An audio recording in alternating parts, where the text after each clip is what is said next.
Trim, edge, and shave with Philips Norelco One Blade. One tool for all you need. Philips Norelco One Blade presents Shave All Things.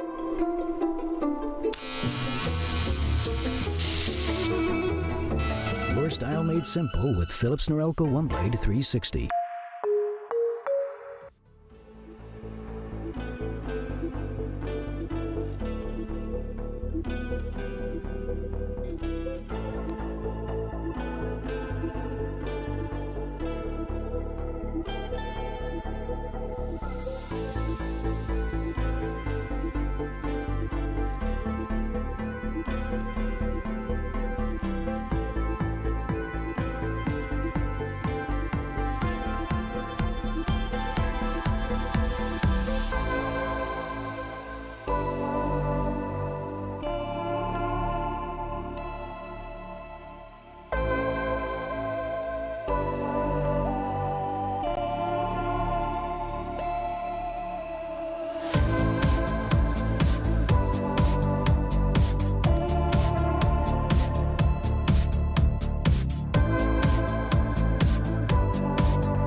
Philips Norelco One Blade presents Shave All Things.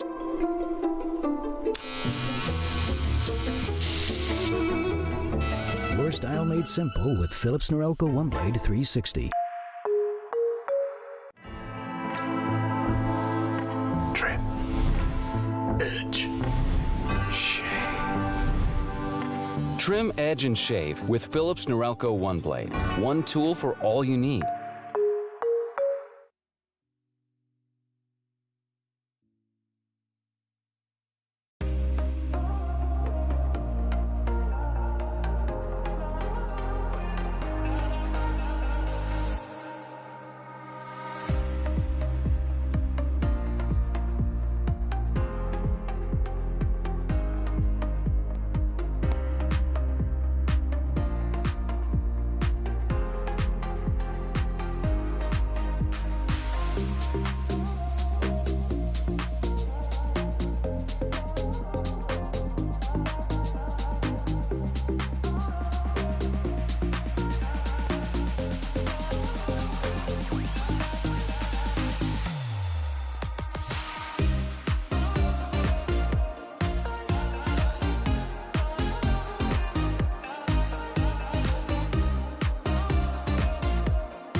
edge, shave.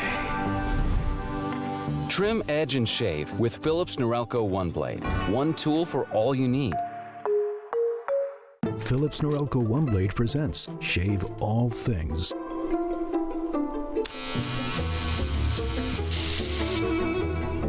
Your style made simple with Philips Norelco One Blade 360.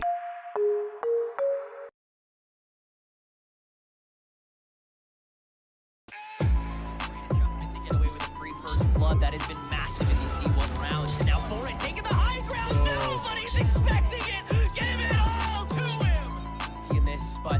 has one lineup to check. There's no telling. You can feel it happening, right? You can feel it happening! Sander is certain! Be the tip of the spear. You hold Calamity the touchdown! I love the full angle! He does it again from behind and the...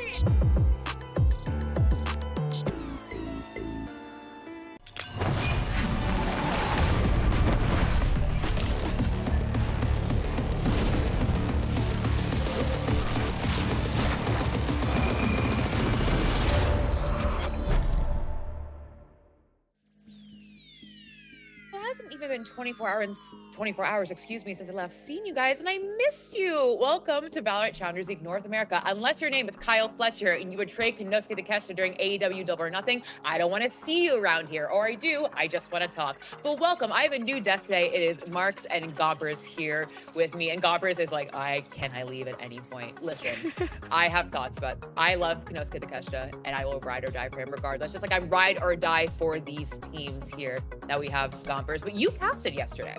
You did a wonderful cast. When you saw the matches yesterday, Marks, you took you had a little bit of time off, but you were Gobbers. You saw all the action yesterday. Oh, did I? I did, and I got to. Did she?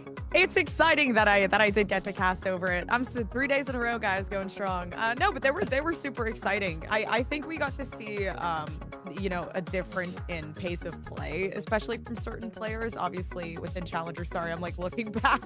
Obviously within Challengers yesterday, I believe it was FlyQuest versus Alliance, and then Division 1 versus Dynamo, and Dynamo kind of being the newer team that came from Premier, right? So we got to get a glimpse of that team, what exactly they were looking like, and it was looking spicy. So even though a Premier team is kind of stepping up and you'd think of them as the underdogs, it was a very, very interesting match.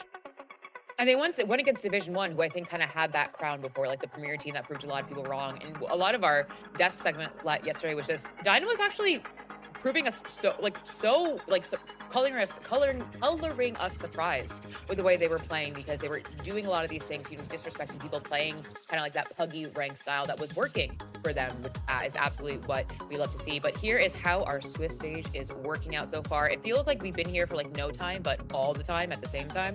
You know what I mean? Time. Marks, here we are, and this is how we are after a viewer. Now we're in round 2, moving into round 2. Yeah, it's kind of interesting because a lot of these teams, while you might see a lot of very familiar team names on here, so many roster changes have happened. A lot of core team identities have kind of changed. And like Gompers was saying, now we're seeing different styles kind of come out from these players, while these new teams like Dynamo came into this one, obviously still lost against Division 1, but was looking super competitive. And so far, Stage 3 to me has been a really interesting one to keep my eye on. Yes, and Gompers, I mean, you were there with the cast, you saw it all, but I think to echo what Mark says, like, I think there's just a lot of names that we have seen, a lot of names that we haven't expected to see, and kind of, we always talk about strength of schedule, Gompers, but now looking at this, round 2 is not going to be a walk in the park for pretty much anyone. No, it's cool as well. Like, we're seeing now the O&1s and the 1-0s, and whose path to playoffs is probably going to be a bit easier, so quite difficult to be 0-1 right now, especially knowing the stakes. If you do lose this second game, I think it's 4 losses and you're out.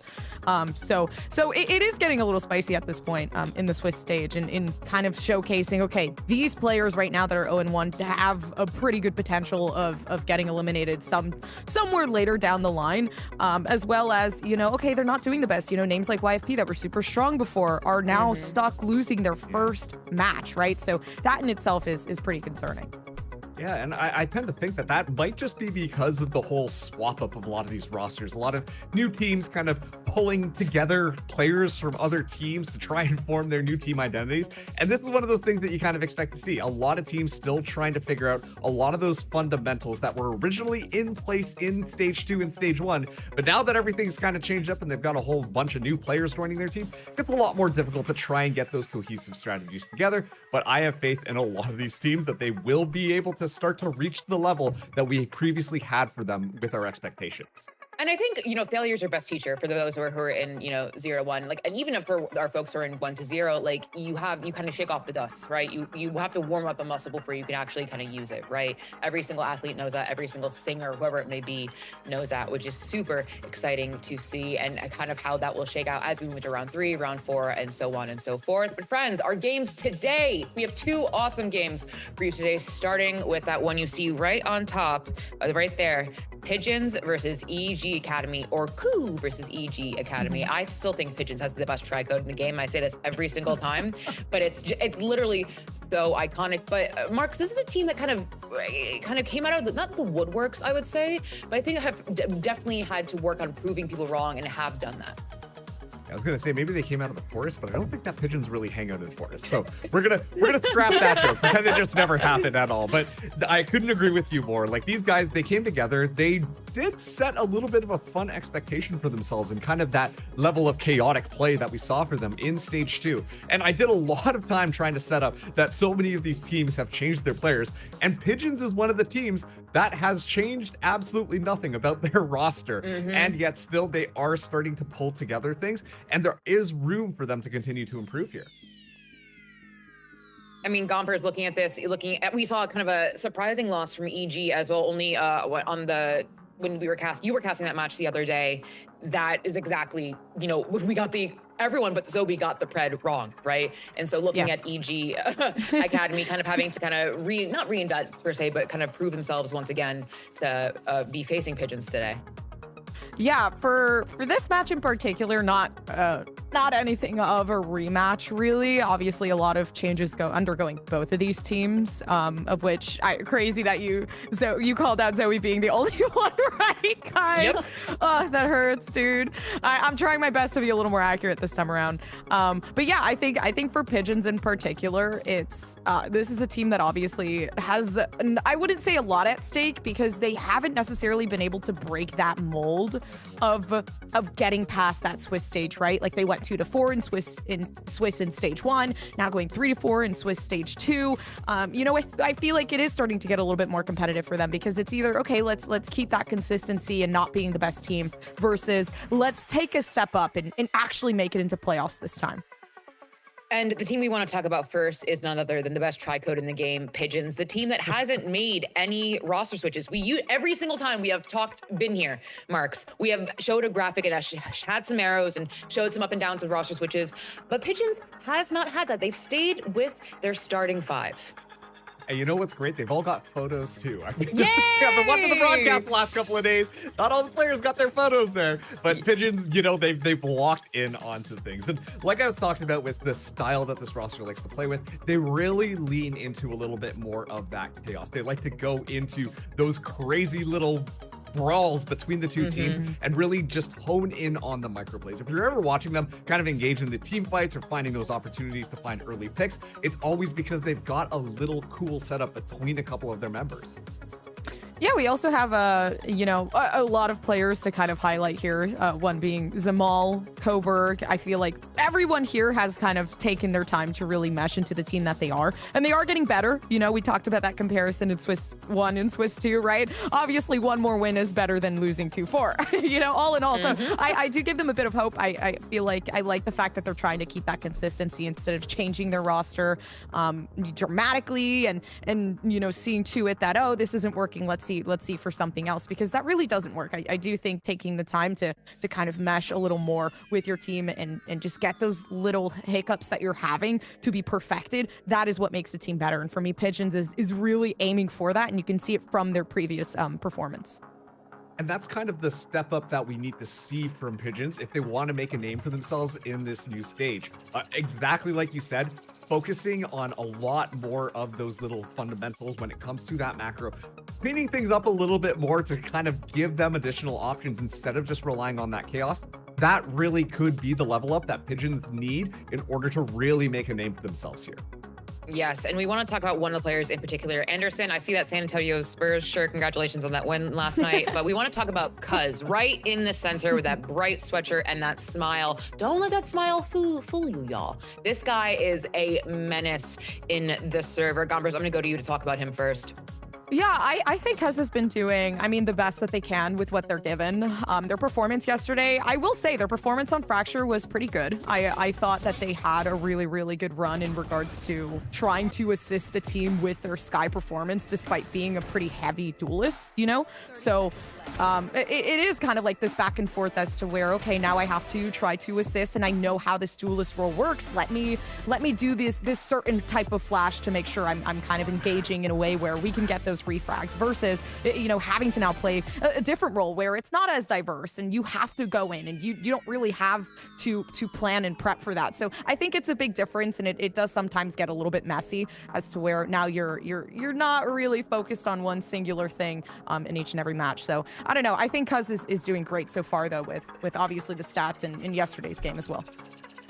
Yeah, and like, if you look at the most played agent, it's Phoenix right now for Cuz, which is kind of crazy because, you know, if COO lean into the double duelist, then there's always going to be that option available. But exactly like you highlighted, Gompers, we need to see that level of coordination come to those flashes, especially if Cuz is going to be playing more of those initiators. Then that setup has to look good in order to make sure that Zamal can find those kills and find those openings. Cuz can't just be playing for himself anymore if it comes down to it.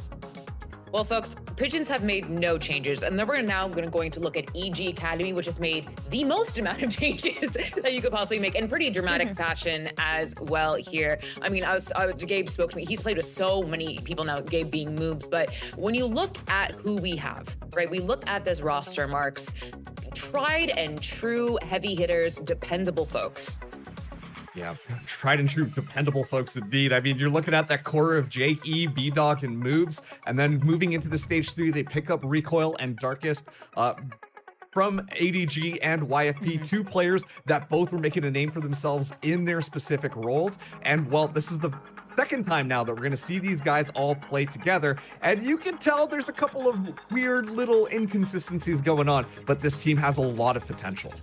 And it's cool personality-wise, too, because a lot of these teams, a lot of the members of this team, I feel like are very confident-based. You know, Darkest literally has in their bio that I just never thought I couldn't. And I feel like we've seen a lot of moments from Moobs. Yeah, it's nice and it's uplifting, but like even with Moobs and B-Dog, right, and Recoil, they have all had their moments where it's not, I can't do it, it's I know I will, you know? So for me, this team is, honestly, they know they're good. They're on EG. EG having a different stake, obviously, from Pigeons as to where they're signed. And there is that upgrade that they could go to, you know, going up to EG, because we did actually see that coming through from Xander, right? So, you know, there is that elevation that can be brought about. So for them, it's not just about winning and showcasing that they're the best. It's also about showing their own org, you know, like, hey, I can be tier 1 and I'm good enough to do that. Oh, sorry, I meant Zerona. My bad. I'm thinking of the Z names and I'm going back and forth. But yeah, Zerona getting that upgrade. So it's possible for EG, and I feel like they kind of have that understanding as to where, yes, it's team-based, but it's also individual-based, and they themselves as a player need to have those mechanics to be the best. Yeah, and for me, it really comes down to that loss of Pancakes and Sirota, that if you tuned into the last one, it didn't look really good from EG Academy, but slotting in both Recoil and Darkest, playing those more initiator roles, that's not exactly an easy one to just kind of toss in there, and then all the plans are going to work out, especially changing up the IGL role and everything. So this, to me, feels like a team that they're only going to get better the more that they play together and have those opportunities, and especially with EG being that big org, then it presents itself so many different opportunities for them to really hone their blade. And part of that core, though, that we were talking about is Jakey, right? Looking at someone who we see all of these turbulent changes. I'm gonna go to you again, Marks, for this. It was so much all at once. It was, I mean, our eyes went to the main roster, and then we look back at the Academy roster and we say, oh, they have 2 left. But one of those people that was still here was Jakey. Yeah, and Jakey has been just that controller player who's just been really dominant in the tier 2 scene, joining EG this year, and is always going to be good in these kind of clutch scenarios. Not afraid to take those timings, plays so intelligently around his own smokes to make sure that he finds kills in these really pressing scenarios. And of course, there's a lot of easy ways to highlight the player just in their own individual performance, but at the same time is doing such a good job of controlling the pace of the game for the rest of the team as well. Yeah, and I like that you say controlling the pace of the game because, I mean, we know Jakey, they have a very recognizable history, as you know, and just having that history also puts a lot on their shoulders. So controlling the pacing, like you say, they're the veteran, they have to have that calm mid-rounding. So when the round starts to get messy, it really is up to them, that player that you look for to slow the pace of play, to make sure that everyone is starting to kind of mesh a little more instead of be that messy deer in the headlights type of situation. So I think Jakey does a really good job at keeping that control here for EG. I feel like that meme, all reliable, and you open it up, Jakey's in there.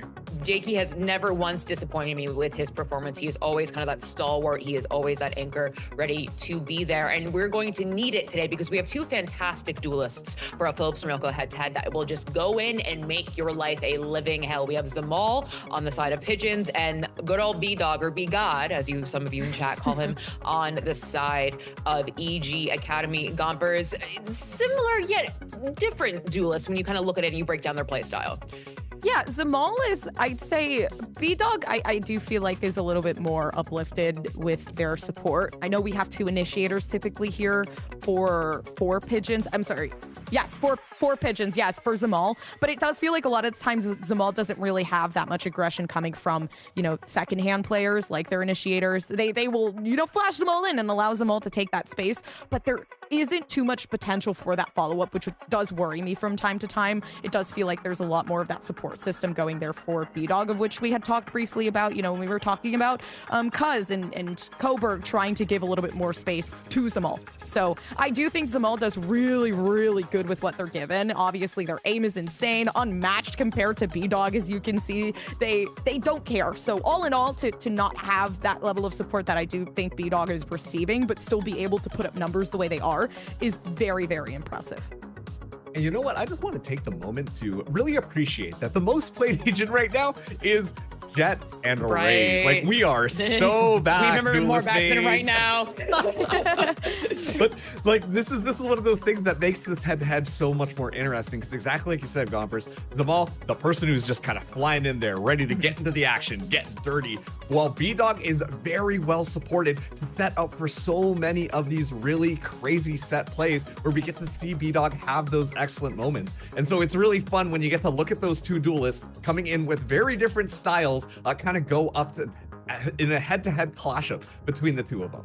I think sometimes when we look at challengers and we look at Valorant as a whole, we think of like a one-size-fits-all. The duelist has to play like this. But I would really encourage, especially with this game right now for our audience, to really look at the kind of like minute details and the nuances of how these duelists play and how they're supported by their teammates, because this is where it all begins. Remember, world champions have come from challengers. But moving on to our map picks and bans, we know exactly where we're going to take you. Production, thank you.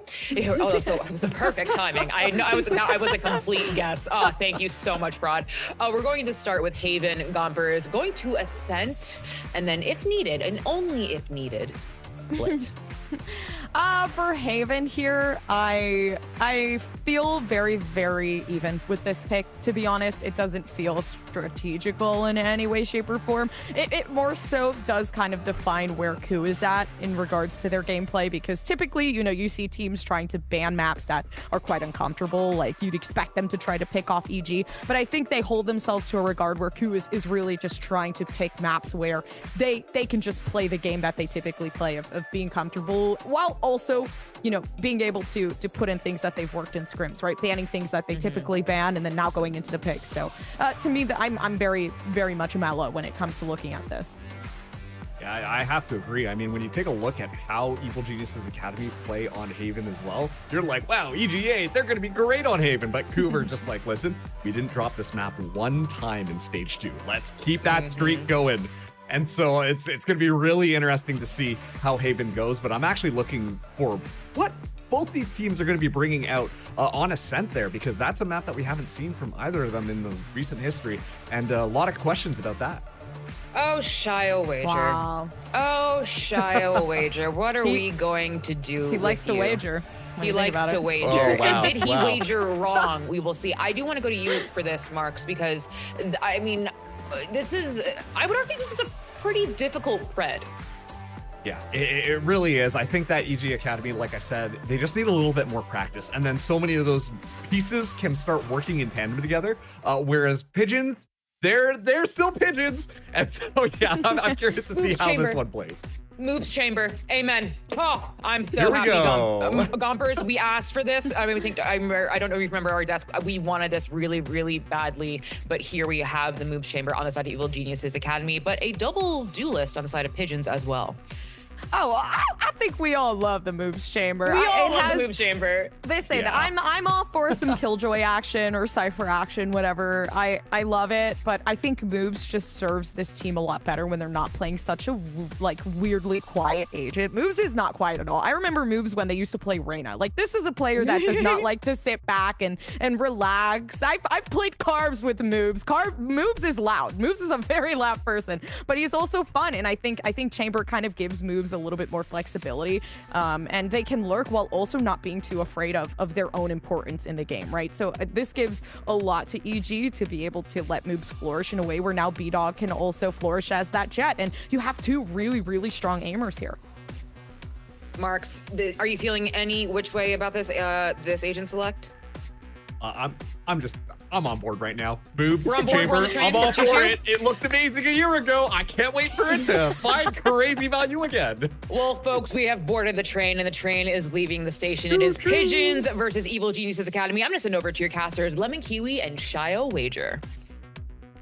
Thank you so much. I'm on board too. Okay, first series of the day, second match for these teams, third stage of the season. We have a half-graduated class of EG Academy against the ever-evolving Pigeons. Shio, I'm on board.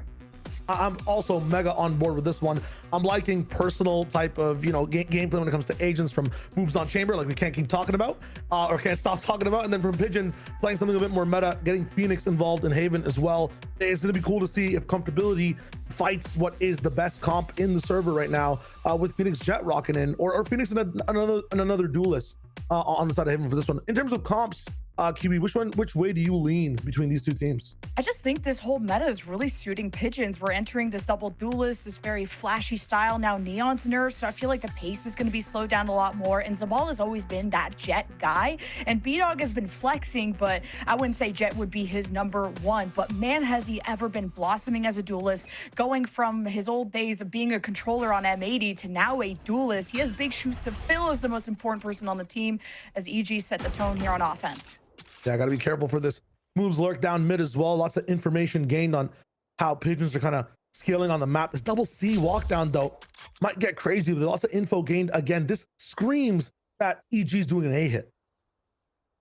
EG just going quietly. Coburg's ready to catch it, and on the exit, Paranoia is thrown out from EG, but this lurk is what needed to be noted, and that's a huge opener for Zamal. Now EG feel really closed in. They have to watch the flank. You don't know where that Jet's gonna be. The flood's coming in through the top of the site, and EG are watching it carefully, but really having no util except the shock bolts. You have the top of the site going, oh, just now it's gonna be smoked. May just force the Pigeons to drop down and take flight, but B-Dog through the wall floors Zamal, and EG find themselves equalized, but here's the drop down, and man, it's beautifully synced with the Pigeons. They just take EG down by the wings, and it's the Pigeons with the pistol. Yeah, had the numbers, had the util in the very beginning, but the best part about that is when they did that first line of the retake, they got to wait out the snake bite as a team entirely. Then they dropped down. Second line with the more util that they had, easy walk down in for Pigeons. That Zamal pick to start things off too was amazing on moves. They understood exactly what the round's going to be looking like. Yeah, Zamal got picked apart. 4v4 though, they wrap it up, they take it home. Things looking nice on pistol for Pigeons. And that's usually an awkward spot to jump down from, right? Because you're either taking damage and you kind of have to go in blindly. And I like that Pigeons, who are very much an underdog in this series, are going up against a retooled roster. Pigeons, one of the few rosters that stuck together. And hey, that says a lot about Pigeons believing in themselves, right?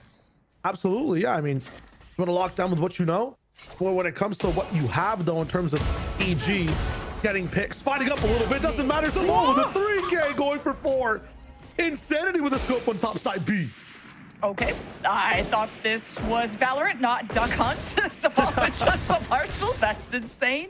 And cuz, well, he has a judge. I would say that's gonna be better for the job. And EG, I don't think are gonna get the job done. Just getting through in mid against a lot of ranged weapons. We talked a lot about Neon leaving now. Marks was happy that, you know, he's seen some Jet, some Rays walking into some of these comps and these players. But the other biggest change that's happened on this patch is shotguns are being majorly adjusted. The biggest thing that we've seen right now is that you can't really run, jump, and shoot at the same time. The Judge, though, specifically on defense, is still a pretty good gun. If you're just holding something like Garage, even walking into people and still jump shooting close range, it's fine. You saw that right there from the side of Cuts. That's going to be a big change for this map, though, Kiwi. I feel like sometimes duelists, when it's on Hiko running the Bucky, it's not going to have the same level of impact. Yeah, you just have to be more of a corner camper these days. And man, do I have the map for you to do just that. That's where those lower buys, right? On Haven, that Garage. It's not going to be a fun part to traverse through. And just lower buys in general on this map are so tough on offense. It's a lot of long range parts. And now we got double marshals. Coburg says, let me get in on that. Yeah, not only just the double marshals, you got so much close range guns coming in from Pigeons on this bonus. Stinger and Judge as well. Anderson, the only one that can really talk to people rifle to rifle long range. A bit of a 4-1 similar to pistol from the side of EG Academy. And what Pigeons did last time is search, go for information. This time they're just holding. Yeah, the double marshals are looking down C long. They're starting to explore a little bit now. Ooh, and Moves actually has hit through a wall here. Not going to be seeing much happening on the B side. Hear that drone. Now again, they know it's an A hit. I like how deep also that drone was able to go for recoil. Got some sight lines into the back of A, and it's just a trap set by Koof to try and catch that Jet, but it's an alternate path from EG, and Koof just wasn't ready to take on that pressure. Now Coburg is getting smoked off, maybe trying to actually take shots for if Jakey is playing chicken with bullets, and how is he alive? The plot armor is insane, and now Jakey's just trolling a little bit. I think you got 9 lives and you took all of them down, but hey, what worked out for Pigeons before was this retake 2 versus 3. No, it's an uphill battle, and now they're isolated by their own Phoenix wall, and it goes EG's way. Damage is really good there. A lot of the times as bonus, yes, even at advantage, hard to win. Got Darkest picked apart down in bottom mid as well. This is the second time I think EG Academy have lost a player on the lurk. Got to be careful of that one not being a repeated mistake, but I'm liking getting 3 picked down. Jakey was playing like the most elusive fish in the barrel. Never hit once, but this is good, I think, for both sides. Going to be rocking a lot of damage, meaning that there's going to be maybe half armor across the board. Just 2 players. That Outlaw from Zamal is not going to be the biggest threat, but will pack a punch.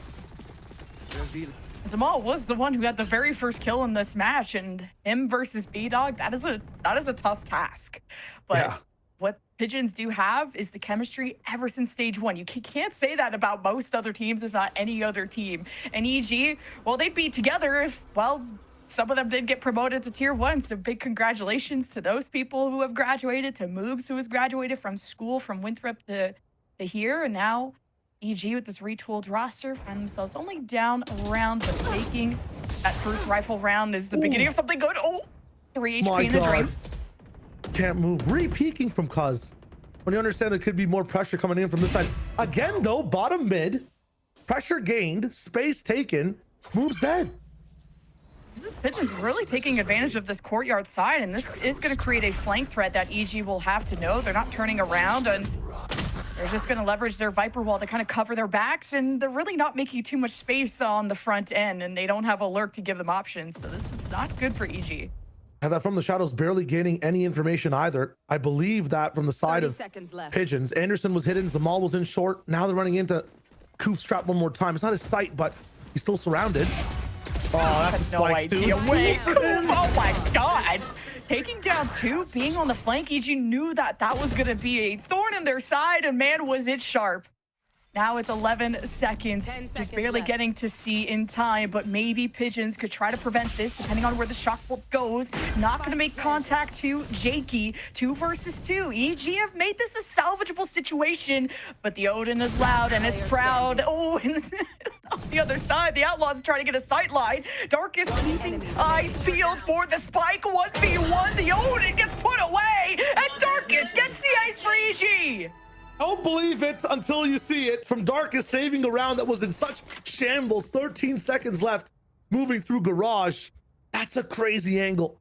A crazy pickup on the 2 towards the end. Look at these advantages that Pigeons are gaining round after round. Just not finding a way to close it out. I know it was a bonus last time, but in this one, Koof getting 3 from this position. all the info in the world. Information doesn't matter when you have talent like Darkest on the team, leading them with the calls and also with the firepower as well. What a round from that player. Especially just being one of the newest pickups for this roster. So talented, was on that YFP squad, and Zamal puts B-Dog down. That's going to be a big duelist exchange to watch, but this is still also a sheriff save from the Pigeons side, who are still making this a very close game. After winning the pistol in the anti-eco, it's now EG on the 2-round win streak and very much setting themselves up to play the long game here. Next round's going to be huge for them. Lots of ultimates in tow to be able to use. Right now, the best thing for EG Academy would be like maybe Recoil getting a few kills out of this one. Boob's walking in solo again. Into Eco. I realize they have a teleport to get out, but these guys are getting picked apart, EG Academy, on these extremities.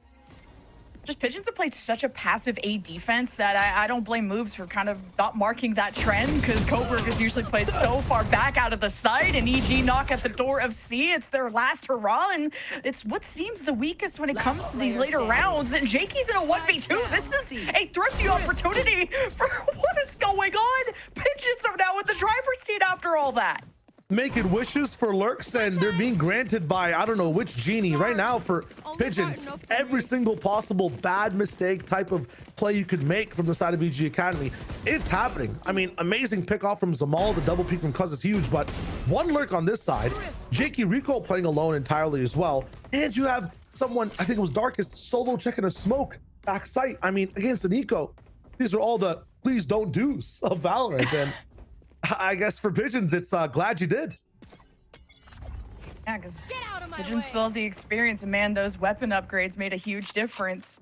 Now it's time for B-Dog to do that same impression. From an ace to a thrifty, this game is absolute cinema already. EG floating in like a butterfly, open to sting like a bee, but now smoked off, and what a ping on the other side of the site. You gotta shout out Coburg for that, and the rest are the firing squad that knock down all the dominoes and make that a flawless for the Pigeons.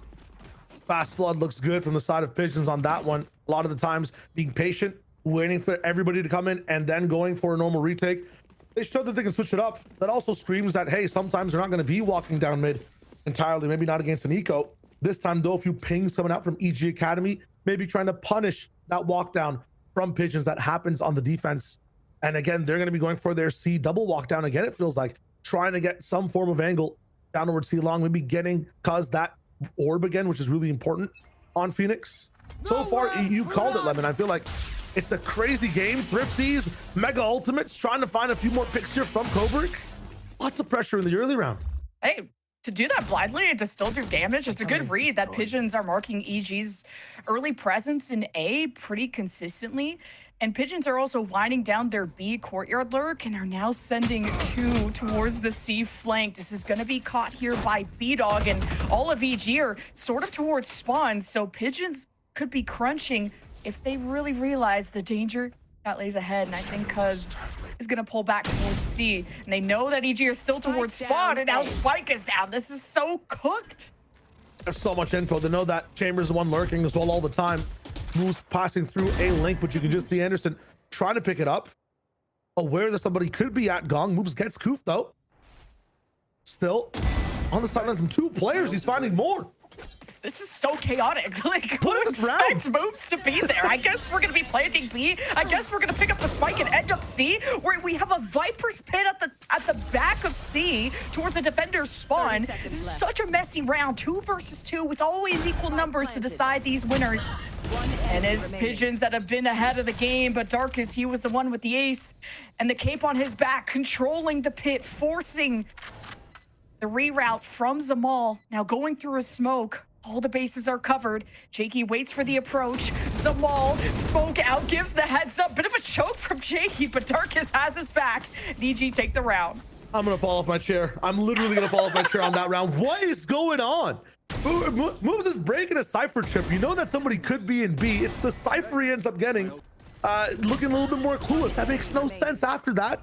I have an option to go garage. You know, Spike's being planted and someone's inside the Viper's pit. We choose to challenge the pit slowly instead of with pressure. I mean, some suboptimal plays there from the side of Pigeons inside pressure. I feel like in the early round, though, it looks so good. They had the C double walk down. 5 fingers grip of death on the side of EG Academies that were trapped in spawn. Somehow they break out. Somehow they win the round. And in this one, not a pace change difference, but a location change. They're looking to put pressure on C.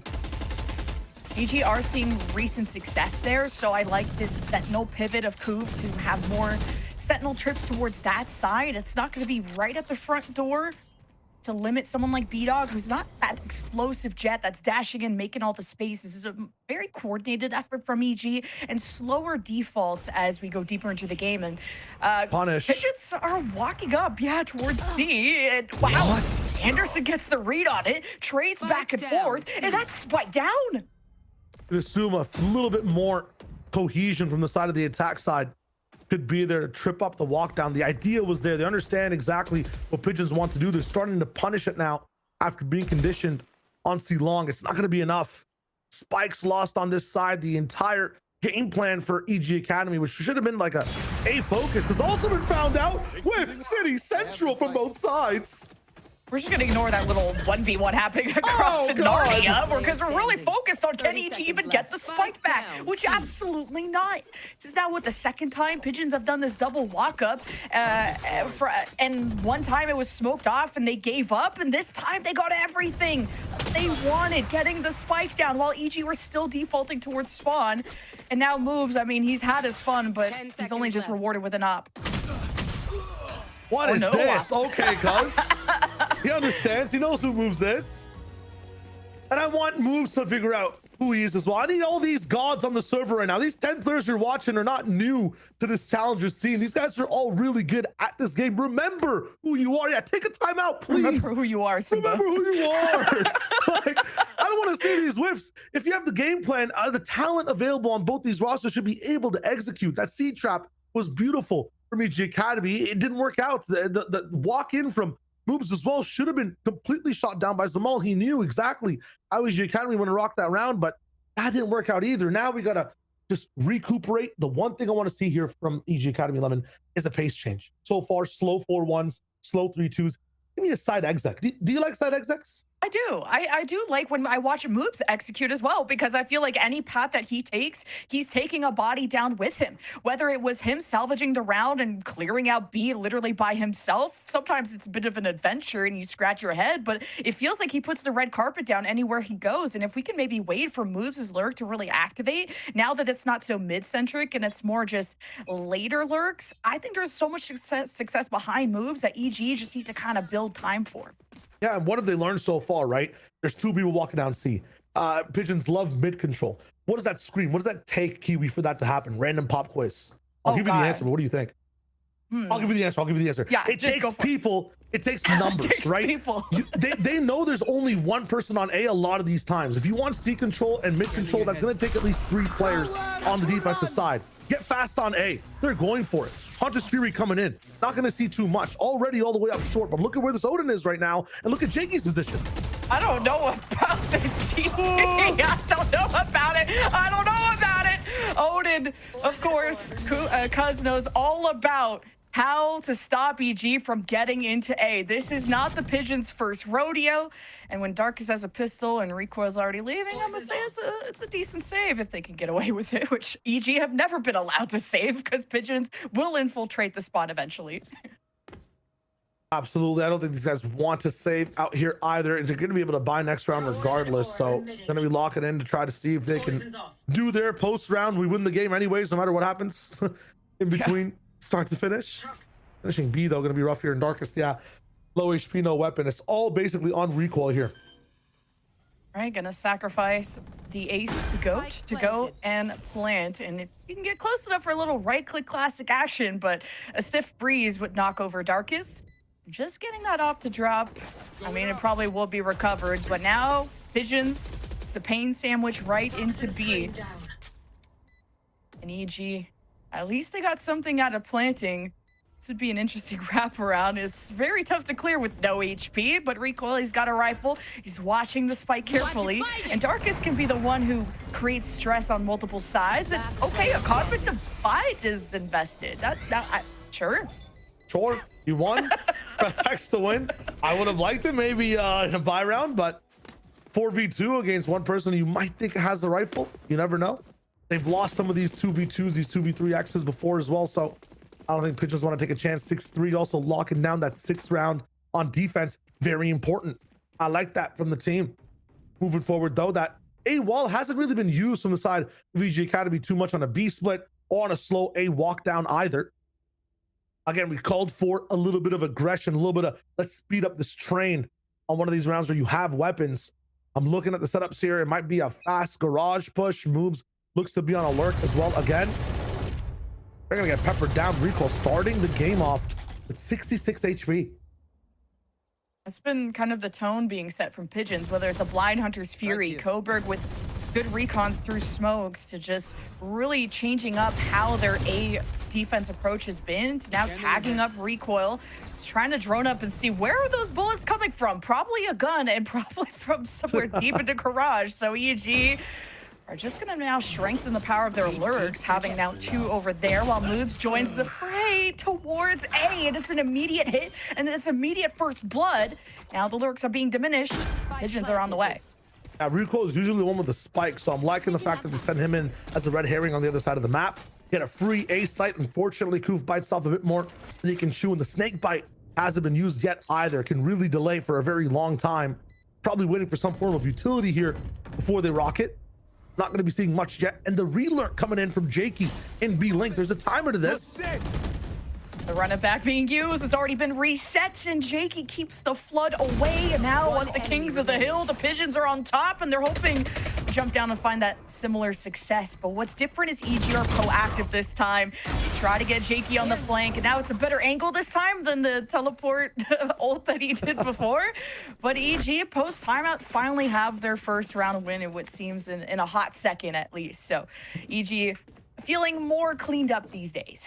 Yeah, Magician's trick of around there from the side of Recoil, pushing forward towards Garage, sending an entire fake that the entire team responds to from the side of Pigeons. Feels like EG are using a slower pace to get a bit more dynamic with what they're showing towards the Pigeon side. And I wonder how these guys adjust, maybe go for more direct sight lines. I can already see them all maybe walking down with this op on C. Yeah, taking such an aggressive angle.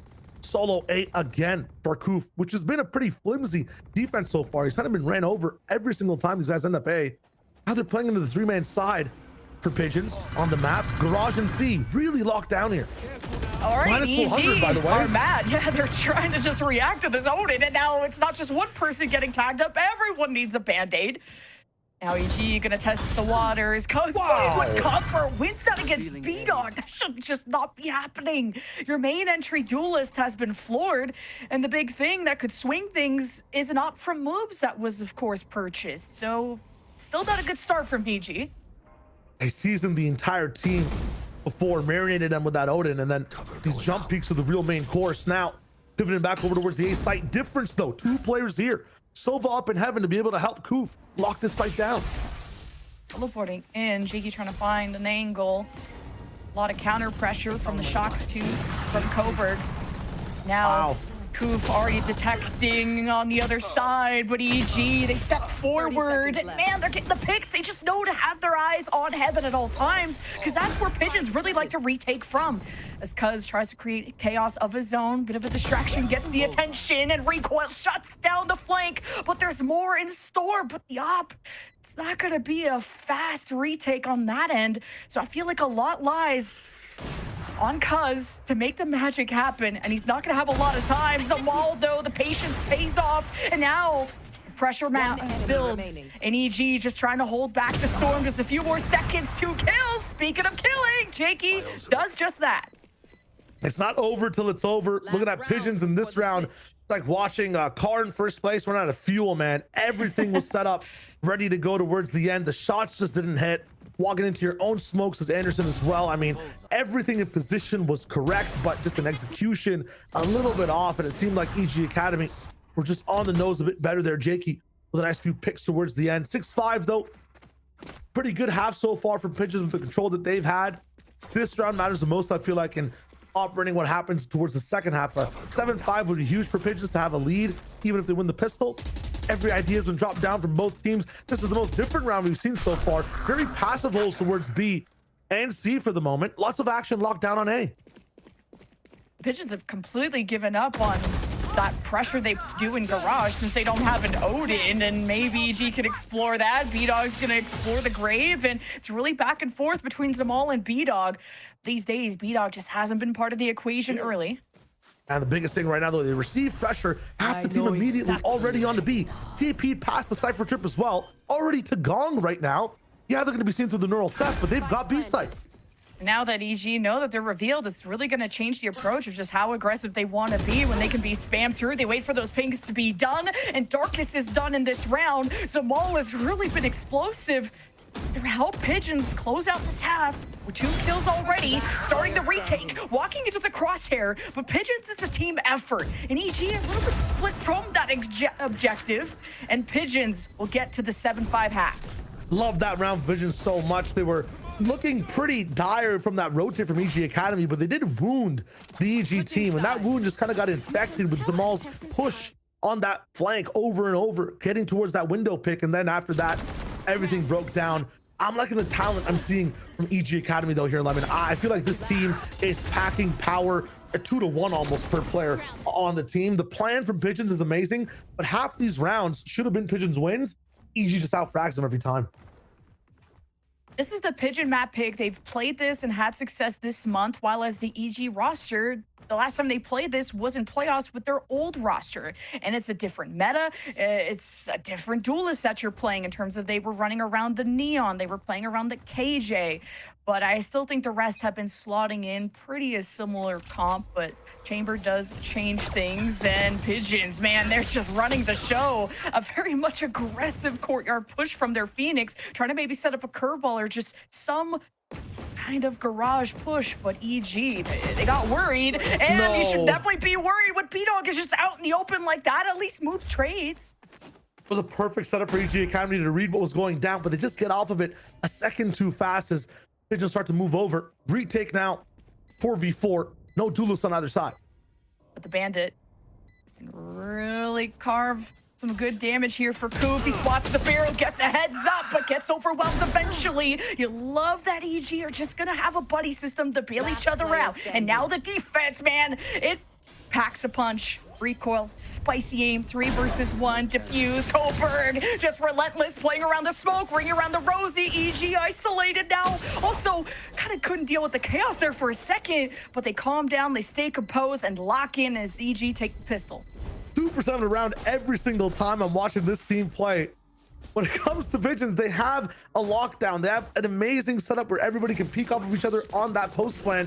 Yet we just can't land the bullets to the heads. We just cannot land the shots. EG Academy, a little bit of the opposite. Their setup is looking a bit messy. They just come in haphazardly, have people taking damage, have some trades being lost, yet they still keep hitting heads over and over. And that's keeping them inside this game. A pistol round that can equalize the map for now, 7-6. Gonna be a bit of an eco from the side of Pigeons. Yeah, the tap on the spike kind of worried me, because what if you were getting swung on it? It takes a second to drop the spike again when you do that, so you don't want to get double killed in that moment. I wanted to see EG just push that space, and that a lot of these rounds have just come down to 1v1s, 2v2s. So Pigeons, despite on paper not having the resumes and the star power that EG have, what's bailed Pigeons out so many times in the Swiss stages from first to second is their mechanics. I'm surprised with those mechanics as well. We weren't really expecting them to get those types of rounds locked down in stage 2. Here in the third one though, it's about family, teamwork, the same people side by side, and this time, yeah, it's not going to be Dominic Toretto style. It's going to be the fast and the burned in this one. That is tough from the side of Pigeons. No value on the eco, but sometimes that's what happens when a team plays very patiently, plays a very far back line. Nice from the side of EG Academy. Just that teamwork of the shock bolt from Recoil getting everyone low. Dark is just farming up the kill feed like he usually does. And I mean, that Viper's Pit and just the confidence that he plays on this controller has been so sick to see. And we'll see if EG now can get back into the lead, because we haven't seen that at all from them so far. The lead has always swung back in the Pigeons' way. The first rifle buy happens. Cuz will not be part of it. Just the spam through choke was cool. It's going to be tough. Phoenix right now is such a pivotal thing to be able to hit sites in post plan as well. Delay. You have the Molly, the wall as well, does so much on attack, but not going to be here this time. Still, moves taken down from one side of the map is going to be a lack of information for the side of EG Academy. Going to see two people moving over towards the C side, expecting a bit of a change. The middle of the map is completely open right now, and neither team is really paying attention to it. We're focused on A here. It's going to be a 3v2. At the corner, recoil watches while on the lower end, Jakey watches through main. They gotta be worried. Yeah, like a B alert could be coming here at any moment. They're just slow walking up A, letting time be the extra teammate here on the side of Pigeons. It's huge. They're really working this clock down. 38 seconds now. Yeah, Darkus is still watching B just in case, but when Cuz is out of the picture, maybe EG can try to feel safer now. And now crossing through the barrier, man. It's the mechanics that bail the Pigeons out again. That patience. EG getting so nervous and then eventually cut down as the plant will go through, and it's only up to B-Dog with a Marshall of all things. So not going to be something you could really push through, especially if the star comes back up for Anderson. It obstructs that vision. Do not peek. Right now, do not peek. Swing off each other. Please do not make that first mistake. Stun coming in, though.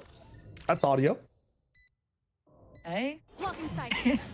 Now you just tried to isolate the angle. Just no one's wanting to swing off of him. And okay, Zamal, he's just been besting B-Dog these days. You know, different situation of numbers. But hey, like I've said before, Pigeons have been able to maintain the lead. It's EG always playing catch up. Yeah, looks like right now they get to keep holding on to it. Almost caught up there from EG, but was a bit of a bonus that we thought they're gonna get some value with. A few picks here and there, but nothing past that. Rifles on both teams for the start of this round. The biggest difference I see right now is that mega scope on the hands of Moobs on EG, staring down A long, where majority of players are actually walking down for the moment. Can actually switch up the entire setup for himself as well. Put that rendezvous a bit closer in case he wants to cheat space inside A, and he does exactly that. First smoke gone down, and he's spammed out by Cuz again. Scanned. There was no help in that one to stop it. Recoil tries to get things a bit cleaner, but that's going to be a huge advantage and a boon for Pigeons. Yeah, and Recoil had a difficult, decision. Do I go for timing? Do I try to go for the heroic play, or do I play for the Hunter's Fury and leave? And he takes the risk, doesn't pay off. And Moves has been checked, whether it was against Koof on his lurk towards C to just now popping up at A. Like, Moves is trying to be that playmaker for the team that we've known him so much for. But wait a minute, Pigeons, they continue to take over the match. Here is the entry here for B-Dog. Smoke's all over, trying to live within, but Pigeons, they're ironclad on the post plans. And this is what I like to see, and we haven't seen yet from Pigeons. So far, QB, throughout the day, they've been in these spots. It might be a 2v2, 3v3, maybe sometimes a man disadvantage or advantage for them, actually, and they lose because of the shots from EG Academy. I was a bit worried there for the teams, though, because I felt like they weren't really locked in sightline to sightline. I thought that EG could have done it with some jet smokes breaking off lines of sight, but at the end of the day, their sight hold was really nice in the post mine for EG Academy. I'm liking the attempt earlier in the round. They really got to make sure that, darts are being broken, though. Their teammates who are up top are supported. Eco around from them, and they're really pushing down the A angle. That's so key, though, what you said about these recons and these trips. Anything is what's getting revealed, and the spam has been so strong for Pigeons. But this time, only tagging Moves up just a little bit, but just knowing where that stack is from EG is so inspirational, because then Pigeons just run right into B. Their spike is also still looking towards the spot, so maybe planting would help, but Zamal doesn't need no help. Takes down 2 with them, and you still have another duelist in the courtyard to take care of business. But okay, Cuz got a lot of business. You got to clock in the 9 to 5, and I don't think he wants that smoke. Speaking of smoke, that'll bail him out. Very, very troublesome round. We'll break it down in a second, but I saw something so scary happening in the middle of that one. It's not done yet, though. Do have a bit of utility here. The snake bite, and the first solution has to be the Phoenix on the site. Anderson steps to the side. Here's the smoke initially, and just knowing where EG were coming from. Pigeons were just one step ahead, knowing where that stack is and pivoting, and mainly playing with the team. You're not having people trying to be these solo heroes. Like Cuz at a moment, he could have 1v3'd off his own wall and decided to play with this team. And you need teamwork in VALORANT. absolutely do, and we're gonna see it here. I guess we're gonna see it on the map in a second. You pointed out the spike not being on site yet. That was just like, I think Koof trying to make sure that Cuz's body was held. He was Phoenix ulting the entire time, so wanted to make sure the running back wasn't a problem. Darkest though could have walked through garage, gotten the spike down, killed the Phoenix. That round would have been so different. So some protocols still being kind of, you know, patched up, worked on, haphazardly coming in. B-Dog seen right now, scanned as well. The Hunter's Fury will kind of stop the pressure coming in from C-Long. Like that response though from Recoil. B-Dog is already on his last life. There's an exchange as the rotations come in for Pigeons. Their lurk trying to activate towards B. A lot of hurdles to get through, including a wave of bullets going Koof's way. So Pigeons are actually going to end up re-hitting through C after not finding any success flipping the map. Yeah, that's the neural theft coming in from Koof, being able to see that everyone's moving off of C there. Very nice mid-round call to go right back to that site. Calling has been sublime here on the Pigeons side. Now they have to hold down and up ahead, trying to get ahead of the retake of EG. Cuz goes 1 for 1 while the rest will play through main. Trying to identify that there's not going to be any smokes here for EG to make this bad. Yeah, but look at the super alert coming in from Koof, 10 HP, back to where he started the round, and now he's behind the entire team. What is this, Cook? Now Hunter's Fury for Coburg. Maybe not fully trusting in the 10 HP. Koof alert in the flank going in. Hunter's Fury. Zamal goes 1 for 1, and EG just have no time and no escape. Not when Koof is here. That is insane from Koof, starting the round, making sure that nobody's able to save it either from the other side. From what seemed to be a bit of a messy battle back and forth between these two teams on both halves, it seems that the Pigeons have cleaned their feathers and they're soaring high now, forcing the last time out coming in from EG Academy. They're going to really have to think about how to salvage this game, because right now, pre-round, the Pigeons have a nice game plan. Post-plant, where EG were gods at the start of the match, the Pigeons have taken over as well. They have to find a way to claw back into this game. It's just been so much punish on B-Dog, whether it's the attack or the defense, and EG really starting to feel the pressure of not really winning a full buy round in the second half. It's a full 4-round win streak for the Pigeons, who I feel like have been uncaged on their attack. Now they get to really lean on those mechanics, that aggression, that kind of chaotic play style that we've known to love from them through all 3 stages that they've been together. And what a day for Zamal, who has been more heating up and blossoming in this game than the opposite.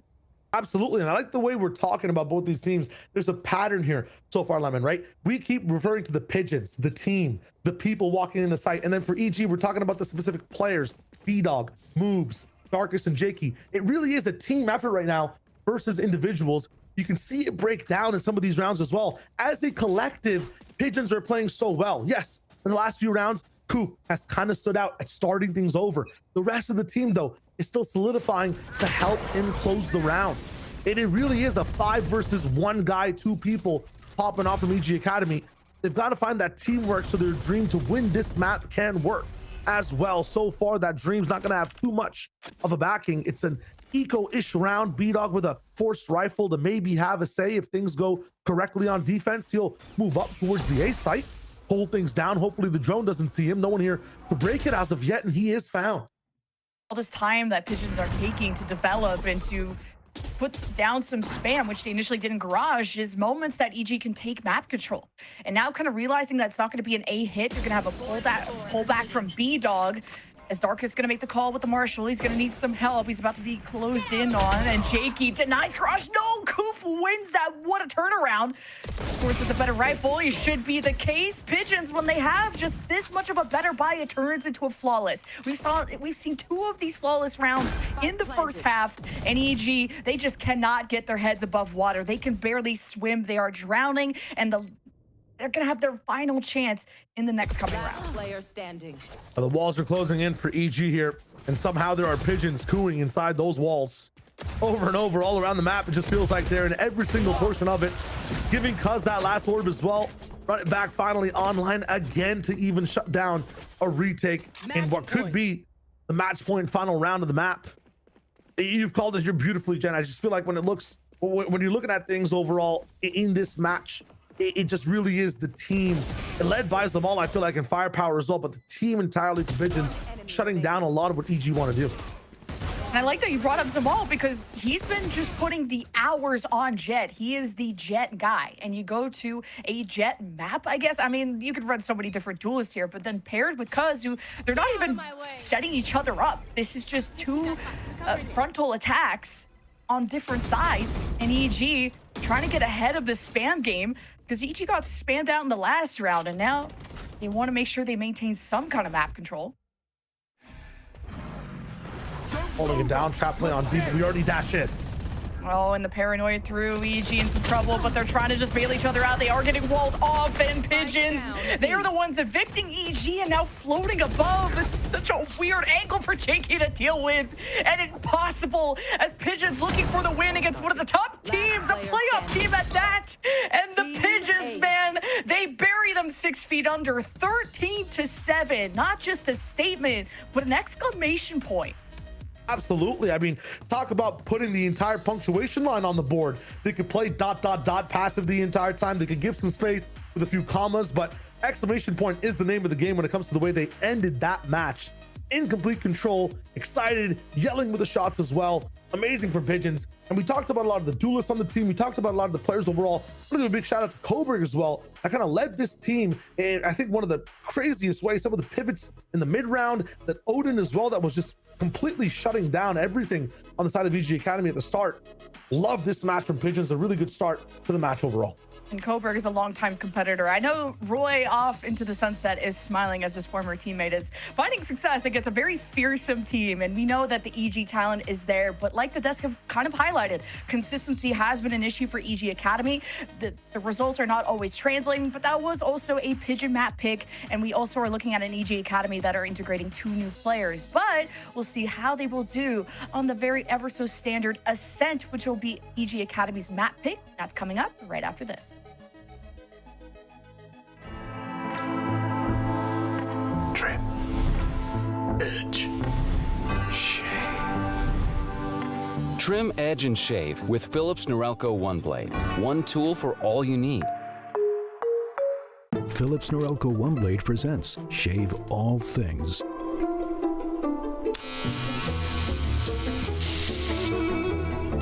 Your style made simple with Philips Norelco One Blade 360.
that has been massive in these D1 rounds. And now Foray taking the high ground. Nobody's expecting it. Give it all to him.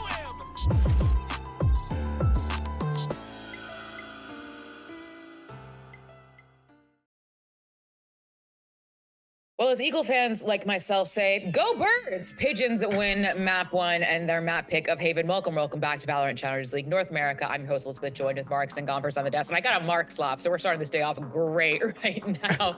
But I mean, to like just call a spade, that if you had any doubts about Pigeons, you know, we kind of wondering, we want them to come back to their form, we want them to kind of see the Pigeons that we knew. Marks, like you were saying in your talking about them earlier, what a statement to make right now on Haven.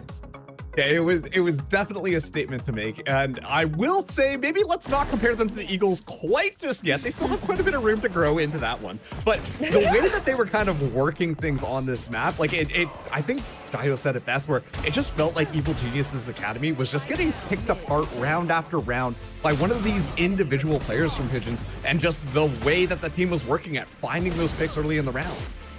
Yeah, Double Duelist was looking spicy. I love the Phoenix. Going into it, I was kind of feeling like, okay, Cuz is kind of going back to the Phoenix. How is this gonna work out, especially with recently playing Sky and this and that? But nah, it worked out perfectly. The aim was intact. Everybody was absolutely destroying. It felt like they were doing so good at just reading into this team of EG. You know, all in all, it really didn't feel like anything was off. I felt a little bit more cohesion this time around. Obviously, they VOD reviewed and they came together and they were like, okay, Zamal, Cuz, you know, you guys do the best on these roles. Let's put you on this and you know, do the absolute best that we can on this first map. And like when you look at that first half there with Evil Geniuses trying to move in onto some of these sites, it almost looks pedantic with how they want to approach things. But then at the same time, it doesn't, because they're moving around. They kind of laser focus in after they get past that initial wave. And that just opened up so many of these weird little gaps where on that defense, you know, Pigeons were able to walk things through and completely just rip them apart.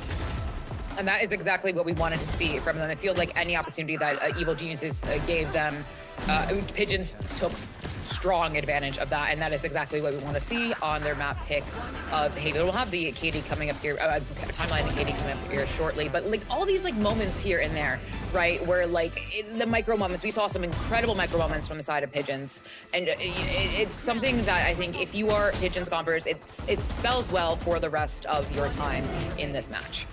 Yeah, absolutely. For the first match to kind of go like this, obviously EG, they're going to come back, you know, and recollect themselves in their mental. It's not necessarily over just yet for them, but it's not looking as good as I would say it is looking for Q, realistically, right? So you're looking at two, I'd say like if we're changing the maps and the composition start changing and now we're switching Cuz over to a role that I really don't think is as fitting, that's where I do feel like troubles are going to start to arise. But it's 15 first kills for Q. That in itself kind of just showcases how much tempo control this team had. It was entry upon entry, kill upon kill. Even on the defense, it felt like EG had just could not do anything. It was looking a little competitive when we saw Pigeons on their defense, but even then we're seeing them move forwards, take that first fight, take that first engagement, usually with a little bit of support, not just one person kind of sticking out from the rest and then finding those kills. Then on the flip side, on their attack, they were moving in as a squad, and boy, were they ready to steamroll no matter which site they get onto. And Liz, I think you said it best when we were kind of in the back there, that once they got in and got that spike down, it really felt like EG had zero chance on that retake. And that's something that we were kind of talking about, right? Like even with the retake, there was always just like someone behind them. There was like always a lurk or a super like always behind looking to make it work, and that was so impressive. Even I think we saw that moment where we weren't sure how that solo, whether that was on purpose or whether that was a delay for Coop. I forget which round that was specifically, but expertly done as well. I think we know we're looking at the side of EG. We could talk about, you know, there is a lack of a flash. B-Dog didn't have the support. We highlighted Zamal and B-Dog and literally opposite ends of the scoreboard, right? Seeing that B-Dog needs a little bit more support moving into map 2, which is EG's pick. But we want to talk about round 12, Mark, specifically, kind of break down everything that we are seeing in one pretty little beautiful round. Yeah, it's so interesting because when you take a look at how this round was kind of playing out here, this is the last round in that first half. We've got Pigeons on that defense and Evil Genius is attacking here. And this is kind of where we see our moments of disaster. Look at Pigeons positioning all around the map. They're setting up on all of these different angles, right? And what's really important is this first kill on the Darkest goes Pigeon's way, but then the rest of Evil Genius's Academy on B, they just decide we are chasing this kill. We are finding Coburg and we are going to isolate this kill. All the meanwhile, that gives so many different more openings for Pigeons to completely surround, and then recoils in such an awkward position where Pigeons have completely surrounded them and taken them out. Once again, when it comes down to how these teams were playing, it really felt like even though the individual moments were really good for Pigeons, they were still communicating to each other about how they wanted to take things around and what information was going out there. And that's why kind of that 5-minute spread out all throughout the site works out well, because Evil Geniuses, they laser focused in and then just didn't know where to look, which led them to getting surrounded and flanked. Which is exactly what we expect from them on their map pick. But we are going to Evil Genius's map pick of Ascent next, where we could see another moves chamber that did not see a lot of value on Haven. I think we were talking about it a lot. It's like moves chamber, and then just kind of always got shut down. We didn't really kind of see what we were looking for. The setups were there, but just the kind of impact that we were looking for wasn't. But Ascent is somewhere where we could see that as well. But overall, it is Evil Genius's pick. Yeah, EG, they haven't necessarily played it. I would say within Challengers so far. I'm not going to say they haven't scrimmed it out. I'm sure they have. Right. But this is a basic map of which we are kind of starting to see what the meta's looking like. Moves is back on the chamber. Hashtag amazing slay. I love it. I love it. I love it. But it's good to see. I think Moves did a great job. I obviously EG having some hiccups that they do need to fix, but their defense was looking pretty strong with Moves on that chamber. It doesn't worry me too much in regards to that, but I think I'm more excited seeing Cuz on Deadlock. This one's different. We've seen the Initiator, we've seen the Duelist, and now we're actually getting a chance to see the Sentinel. Yeah, and I think that, well, you say Sentinel, but at the same time, I imagine a lot of this Deadlock utility is going to be utilized to try and initiate a bit more, you know, toss out that net, catch somebody off guard, and then allow for those kills to happen. But this is really where I want to see Cuz step into relying on the utility a bit more, which is something that I've seen Cuz struggle with. So I think that that is going to be really interesting to see whether or not that change gets made here for Pigeons. Well, folks, we couldn't make this I'm on the team.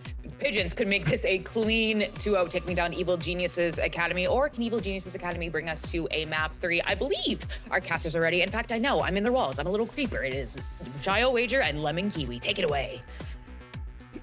Guys, help us. We're in the basement and we're trapped. No, I'm just kidding. Get but out. Get out. Liz is watching us, so we're going to try our best to do a good job. And, well, to try and also mirror the good job that Pigeons have been doing, because 13-7, that's no joke.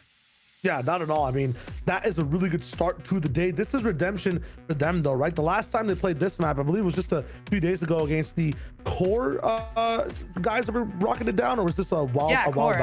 Yeah. They got rocked 13-4 on Ascent. Same comp, same type of system, same type of situation. So I want to see what's changed so far for the Pigeons, what is going to be going down. The pistol was lost on defense as well. They're starting on defense as well, so let's see if we can rock it down. If you guys are unfamiliar with this Deadlock Cypher stuff, these trips are kind of bolstered up with sonic sensors.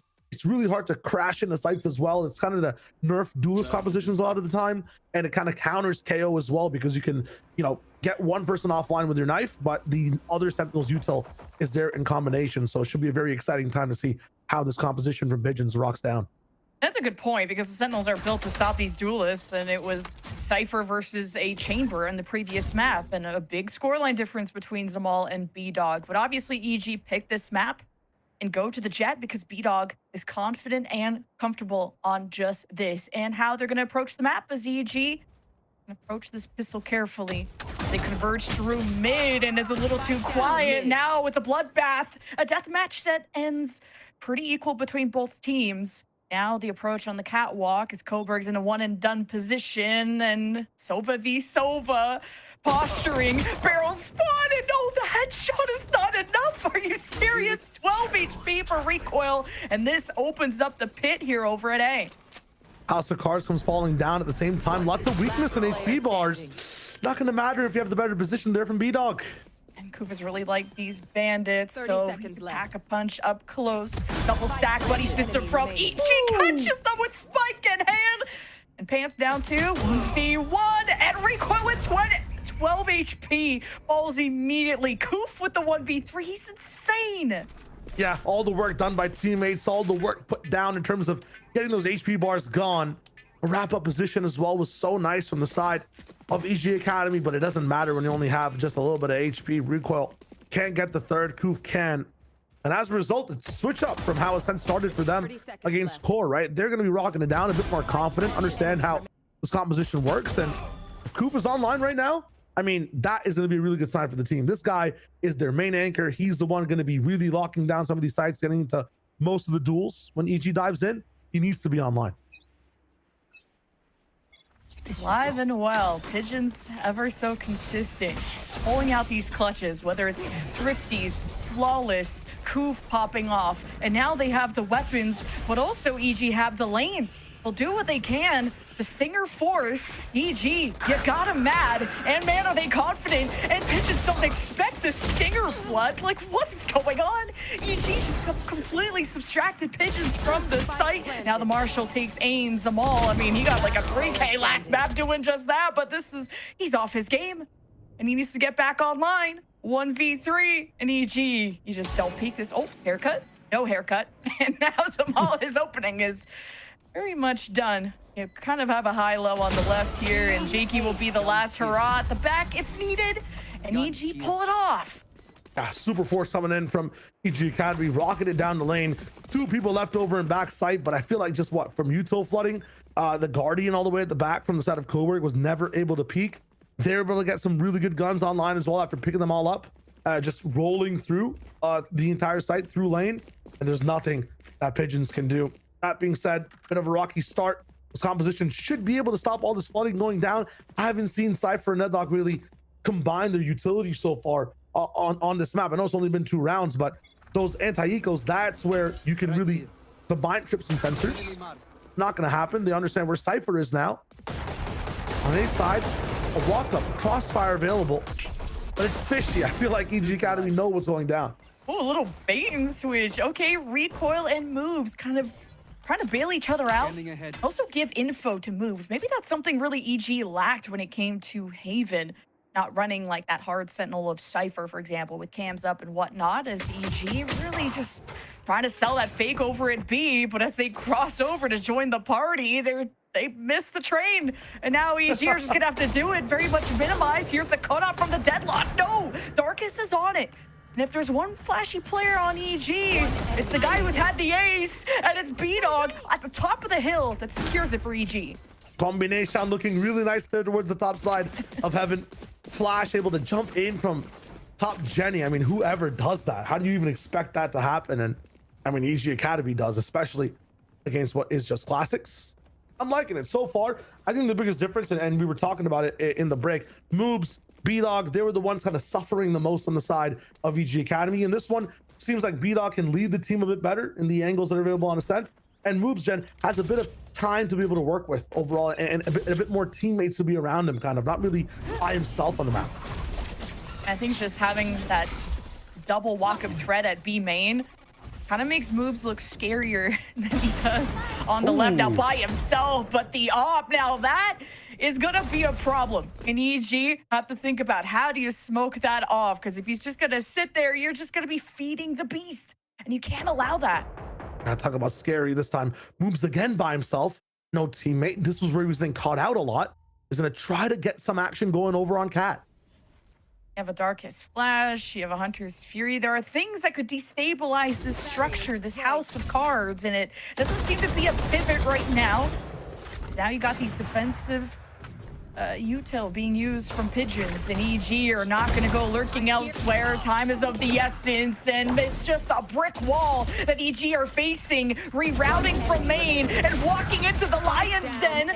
But hey, there is a kickback, but Jakey, he's the only one kicking on this team. He'll just teleport in his own smoke, trying to catch off guard the members that were picking them off through the tree side. And okay, shutting down the op. Jakey, one of the most clutch players on the EG side, 1v2, but he still has to recover the spike, and there's 20 seconds left. recon within the site here. Actually, just knowing how close Jakey is an important heads up for Koof.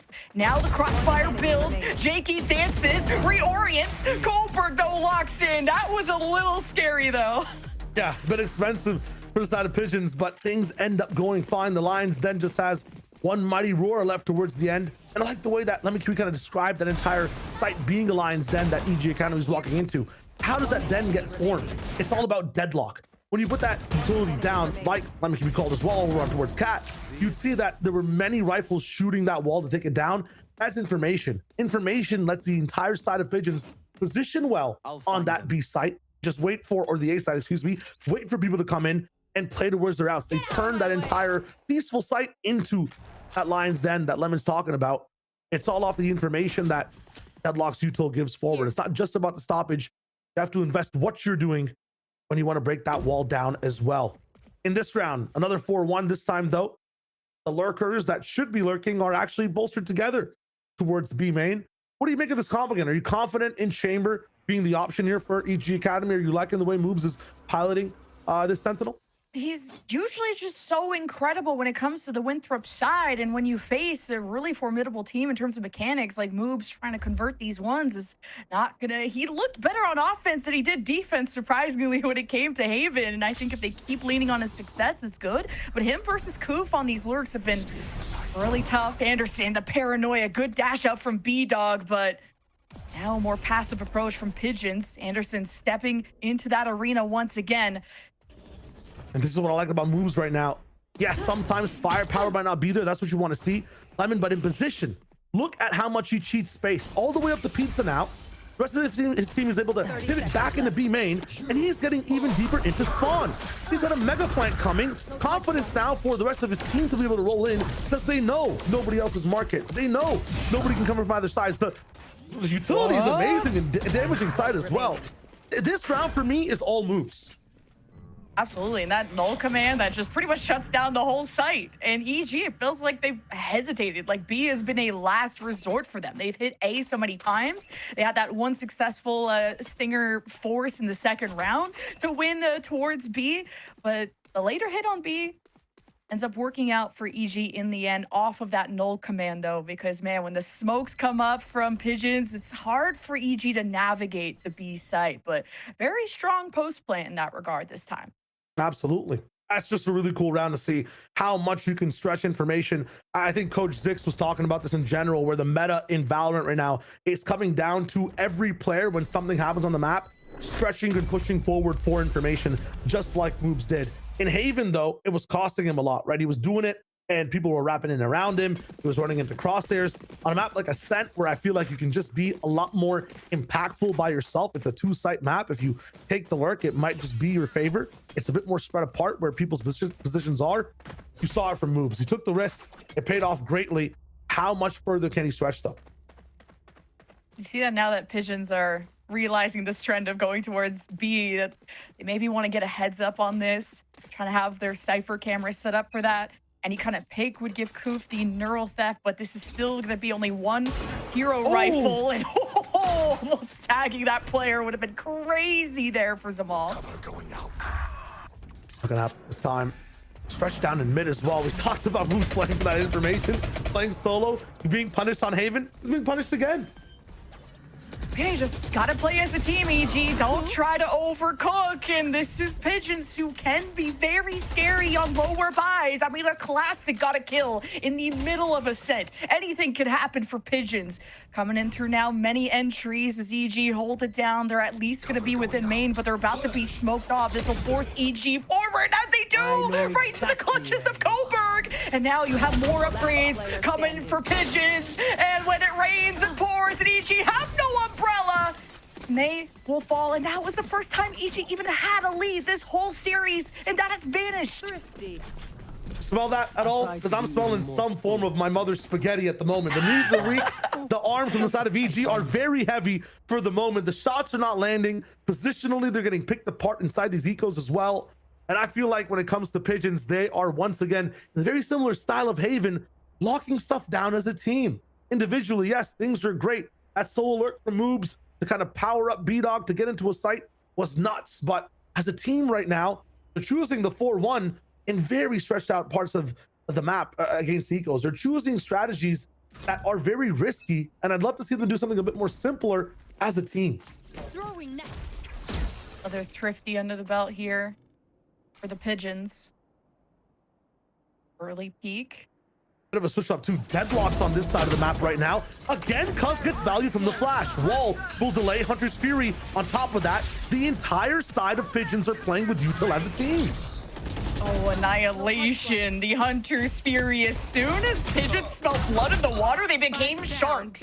NEG still have 2 alive, and by Jakey's will, it seems, they're gonna try and salvage the round, but B-Dog is split from the floor, trying to find his timing, and at least he finds his shot. But the reload doesn't realize that Pigeons were going in together as a flock, and now it's a 1v1 to decide who will take back the lead. Post-thrifty, EG trying to find composure, trying to flip their odds as Jakey adjusts, but it's Koof on top as usual, and the Pigeons lead goes back in their favor.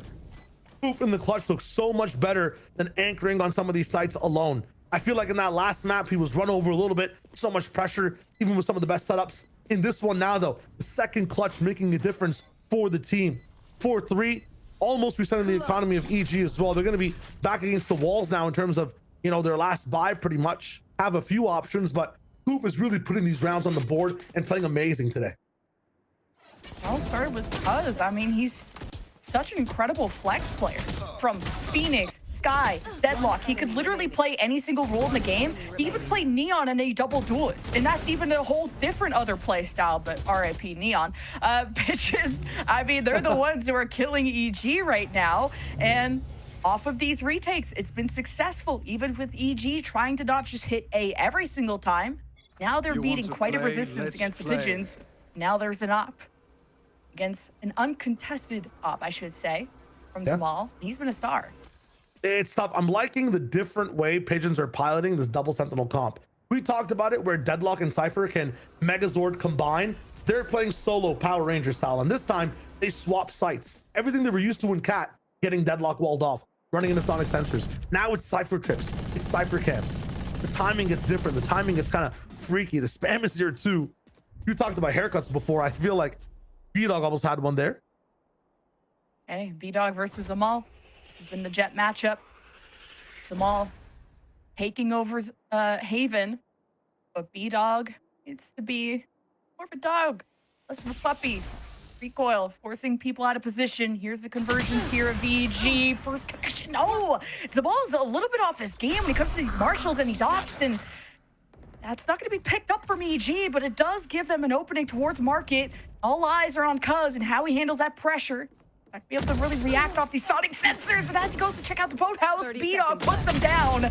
And EG, now this is a online B-Dog that we wanted to see, really making that space for EG. It guides them to a successful round, most likely. Yeah, capitalizing off the mistakes of Zamal in that one. They did walk into his crosshair that last map. He was so much better on FKFD. On this one, struggling just a little bit, even when given the chance and the opportunity. He's got to be able to pick it up here. Save from the side of Pigeons as well. And the swap up that we've seen, we talked about it. Deadlock swapping over to B now. It's not looking too hot. I feel like when Cypher was here, when Coop was here, it was a bit harder to actually hit the site down. Deadlock can offer a lot of delay, but I feel like EG, no matter what it is, they are really locking down wherever they want to go in dominant fashion.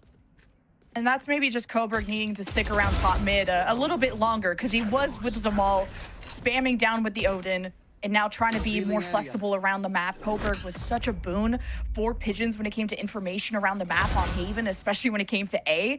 So if mid is going to be more of a priority for EG, then I think Coburg can adjust from there.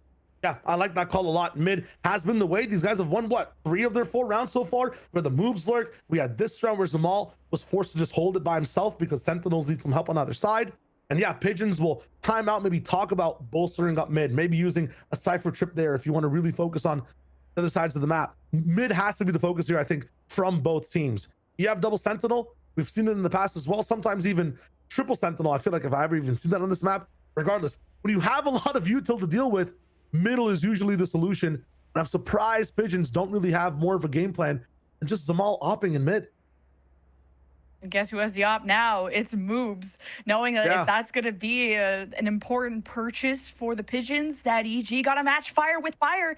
And that's really going to bolster the mid approach for EG. And once they realize there is no op on the other side, it's going to be an open season for EG. And by the way, this is the first timeout for Pigeons this whole series. And this is now them really starting to sweat. Absolutely. I feel like they shouldn't be that sweaty now, though. I know that sounds weird, but you mentioned Moves with the op. I think that's actually a boon for Pigeons. Every time Moves is playing slow, he has a scope. He can't walk up as much. I feel like he's a hindrance to the team. When he's been in those scrappy spots, when he's forced to kind of walk down mid, when he's forced to make a play, I feel like he's a better player in the series. And right now with an operator, I feel like you're just going to be standing where you are. Sometimes maybe trap played, but he'll hold down the B site for now. We'll see what he gets up to. We talked about mid takes. Flash dash denied by Zamal.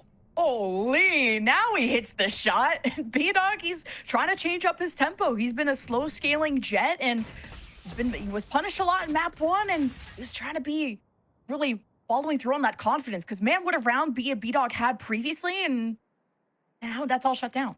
Yeah, now you're Chamber as an operator. You're trying to go towards the A site, and you don't have a Jet. How do you make it past the Cypher Util? Without that knife hitting him down, this is going to be a tough one. There's 2 people on site. Now recoil, Hunter's Fury. You ideally want to save that for the post plant. Now the drone, and Moves takes a peek with the op, hoping to win it against Zamal, and it's not. Pigeons defense on A has just been so solid, and now navigating through all the cages. I mean, Coop was ready to receive that pressure. Darkus and Jakey, though, at a distance, they land their shots, but Darkus, there's only so much he can do as a new player on this squad. Big shoes to fill, and it all goes dark from there. Pigeons in the lead. Again from Koof, a wonderful sight hold. The first one that's actually going to end up working for the team on a rifle round. I feel like between the last 2 maps, both teammates played around it excellently as well. Jakey, the only thing he can do, teleporting in. Koof keeping his rifle out no matter what. Helping his teammate, keeping him slightly alive. Anderson on the off angle as well, supporting the cages with his smokes. There's the layers to the hold now from the side of Pigeons. That timeout as well kind of told them, hey, let's sit back a little bit. Let's give Zamal a bit of support in mid to get to where he needs to get to for that op shot, but then rely on our holds. We're up, you know, we're at 4-4 for a reason. Our holds are working out. Zamal again, cheating space, getting close in range, looking for an op shot. He seems to have found one again with the dash going back. It's safe. Oh, the whole team's active, man. All the dominoes are falling. Not in a good way. Don't really play that game, but EG are not playing this game either. And, you know, it is also a difference in weaponry. B-Dog getting picked now twice in mid. EG have to just invest in Anderson. He's just on corner watch. And EG, at least they respond. It won't be flawless, but it's not going to be clean. And at least Pigeons will try to extend this by 2. And this is dire. EG, they had the lead for a half a second in this map, and it's all fading away. It's insane. This hold from Koof is always very similar, but the feature on the track from Anderson is different every time. First, an off angle, a generator. You know, it's a bit of a country song. You know, the verse is coming in. You understand how, you know, where to 2-step, where to peek him for. You go back expecting that song to play. It's a trap beat. He's playing close. Verse hits a bit harder. You know, the chorus is a bit catchier too. He's able to catch that TP that comes into sight. The way Anderson is working around the song that Koof is putting down on site with his utility is amazing. I'm excited to see what the next setup is. He might move the song over to the B side of the album, towards the B side entirely. And okay, it's not going to switch for now. Look at the util actually. Is there a KO ult? Yeah. Darkus has a KO ult. So they put all their Sentinel util on B, and they put the Sentinels on A.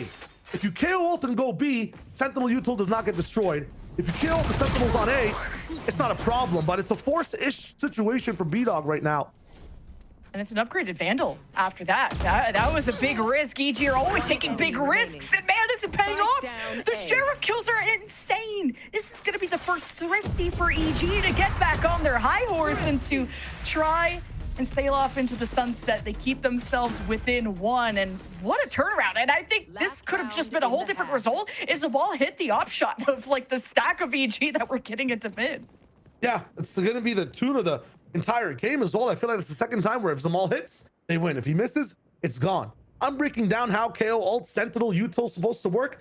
Even if Zamal misses there, you've got 2 rifles and a really good understanding of how these guys are walking into sight. For some reason, Pigeons just can't hit their shots defensively without a Cypher cage, without some delay in the business as well. So I need to see these shots from the team get better, come online, because Moobs isn't really missing. The rest of the team is not missing when given the chance. You got to be similar to that. Here's the drone. Just try and see where Zamal is, and that's an opener for Moves for the first time. EG are starting off on a good foot. I mean, it was 15 first bloods to what, a single digit on Haven, and 5, EG have just really needed to set themselves up for the long haul.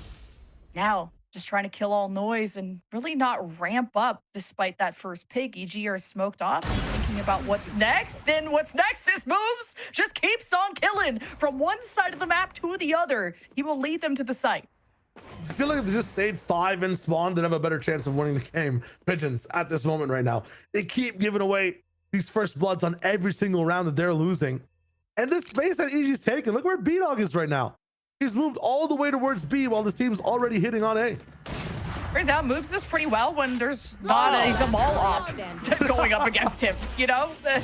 Well, now EG trying to have a strong end to this first half. And against the double sentinel, I would say this is a very strong effort. But now there's a flank problem. Darkus has to address it. And it's just Coburg against 4. So surely EG, now they've built themselves a fortress, and off of the insane effort from Moves, maybe Pigeons should start sweating a little bit.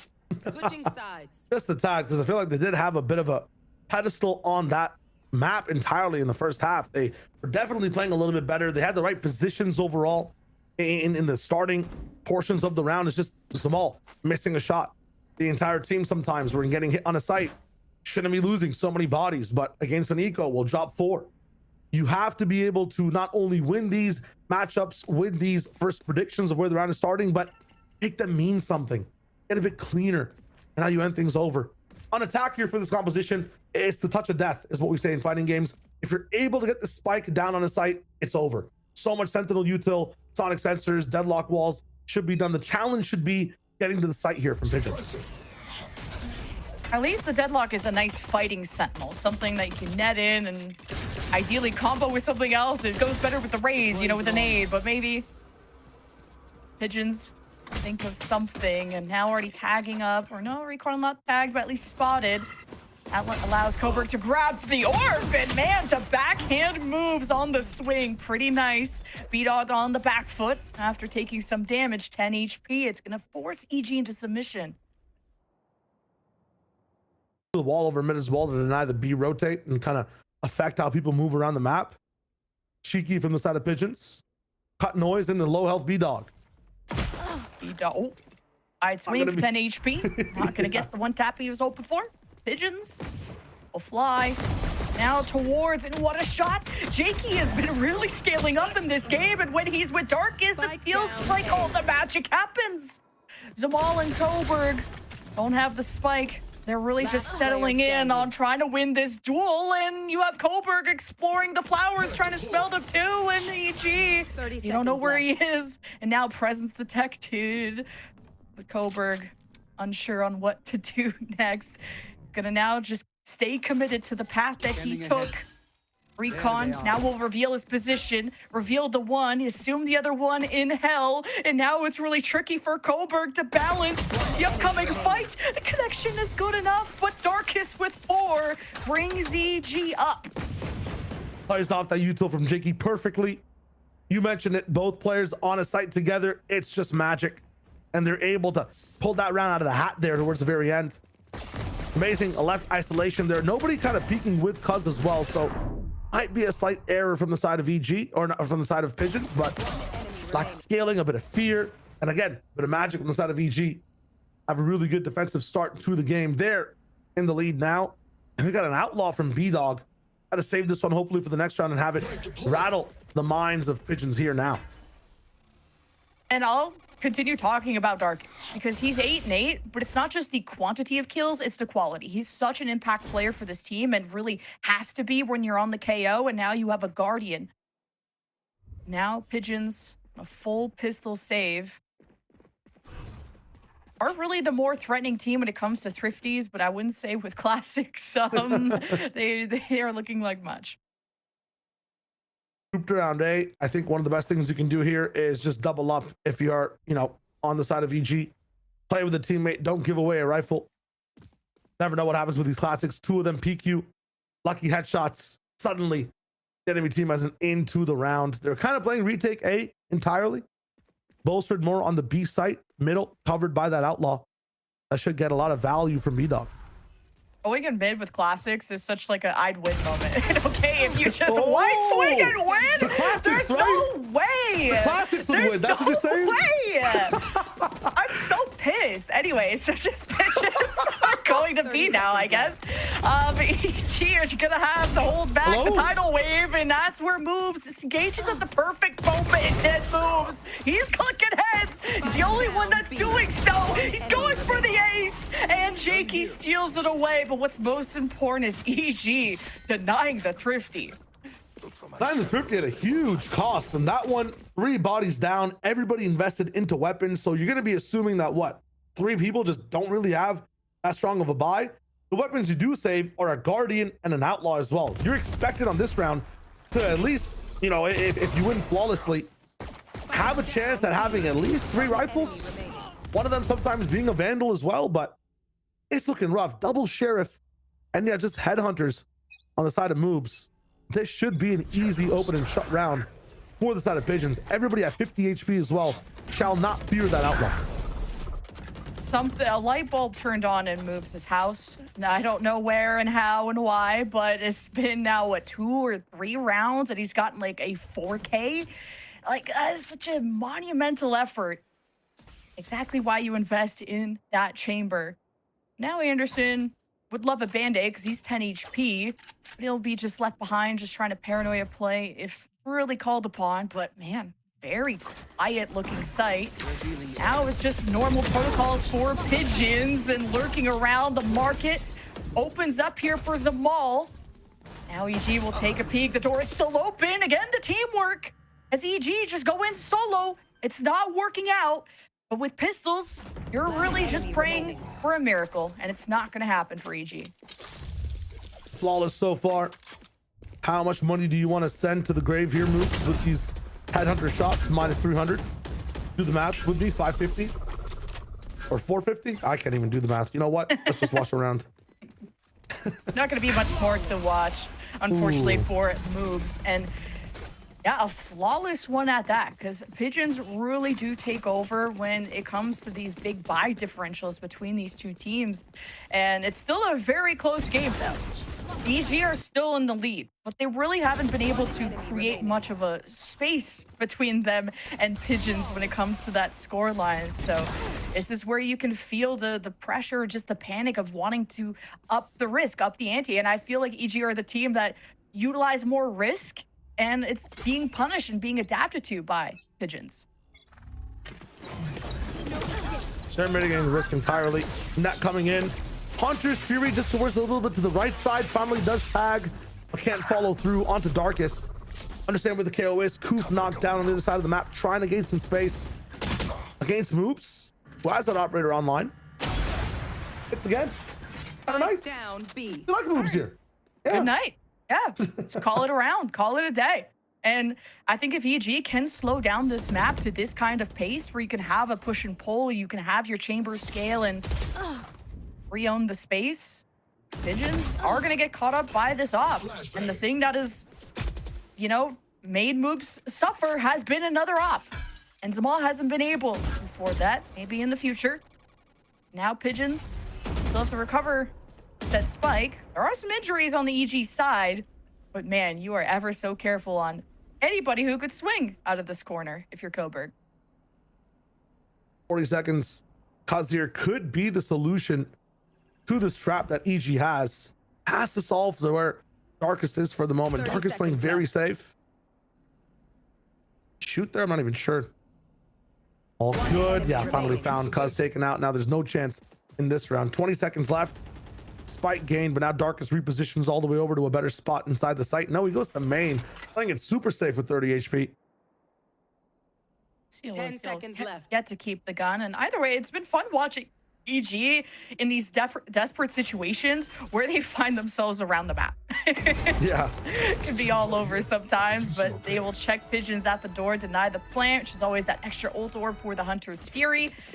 And now EG build themselves up by 2, but the lead has never been bigger than 2. But what's important is the economy and making sure this op remains in the hands of Moobs, because that has gotten a pick almost every single round this half.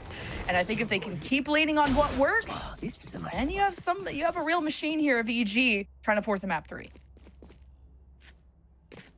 What works for EG though is very dependent on what Pigeons want to do. So if they end up just bunker hitting some of these sites, it might be better. You think about that Eco Classic round, right? They were all playing together as a team.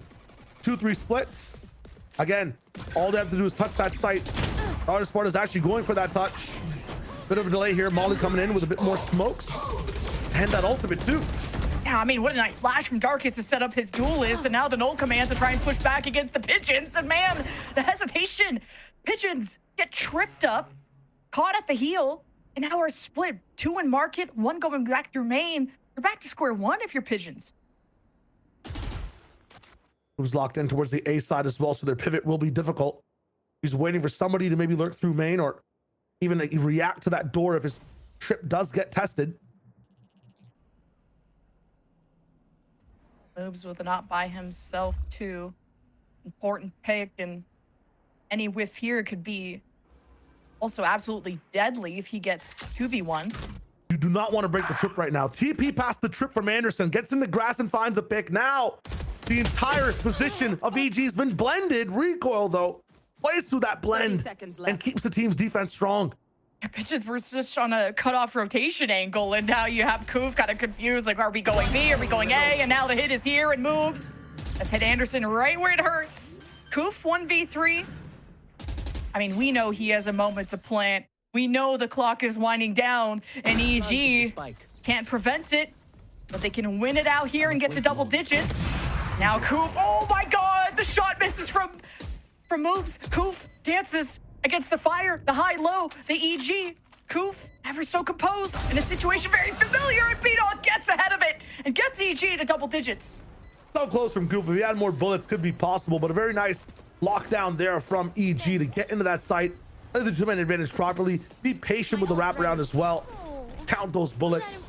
Huge to rock it down from the team. And initially as well, their plan overall to stop the 2-3 split worked perfectly.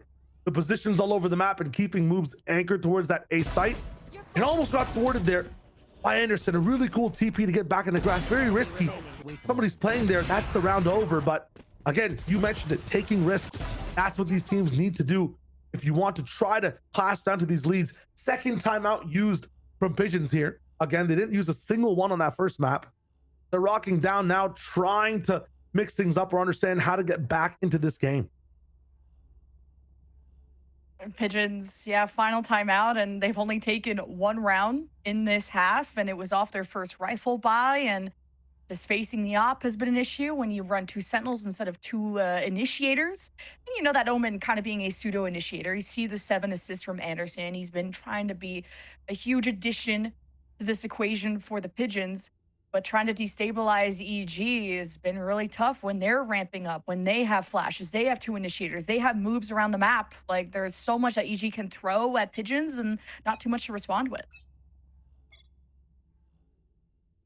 You've got to choose just one place though and stop getting thrown multiple things on all sides of the map. Again, when they focus on one portion of the map and really choose, lock it down, and invest in pressing past the first choke, that's where they just end up playing so greatly. They're not even playing to their comp strength right now. I mentioned about touching sites. The post plans should be good. AG have done a really good job at getting them past, or not letting them pass themselves and get onto those sites. They're challenging B main just like this. Trap play set up with B-Dog. Might have to move off now. A little sketchy there with the tags. Yeah.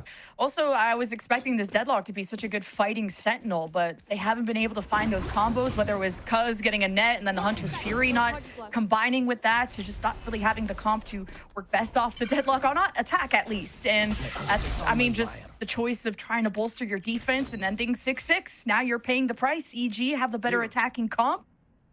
And now they've really warmed up, and they're still an up, and you have a bunch of sheriffs. But Pigeons are leaning towards A. Their anchors have such aura, man. Every time I'm watching these guys play. Moves does not move from his position till like 40 seconds in the round. Darkus is hearing all this commotion at B main, not even bothered by it. Still locked down over towards this site. Now Moves finally is moving around a little bit. Here's that drone, tells his team, hey, might be an A hit, needs you guys here. Flash coming in. What a nice attack smoke to block the op angle. And he's on the top of this though, so he's in a one and done position. He will not be able to escape, but really you're trapped in here with Moves. He has the pistol out, and man, at least reinforcements came just in time to save their upper and to save the round.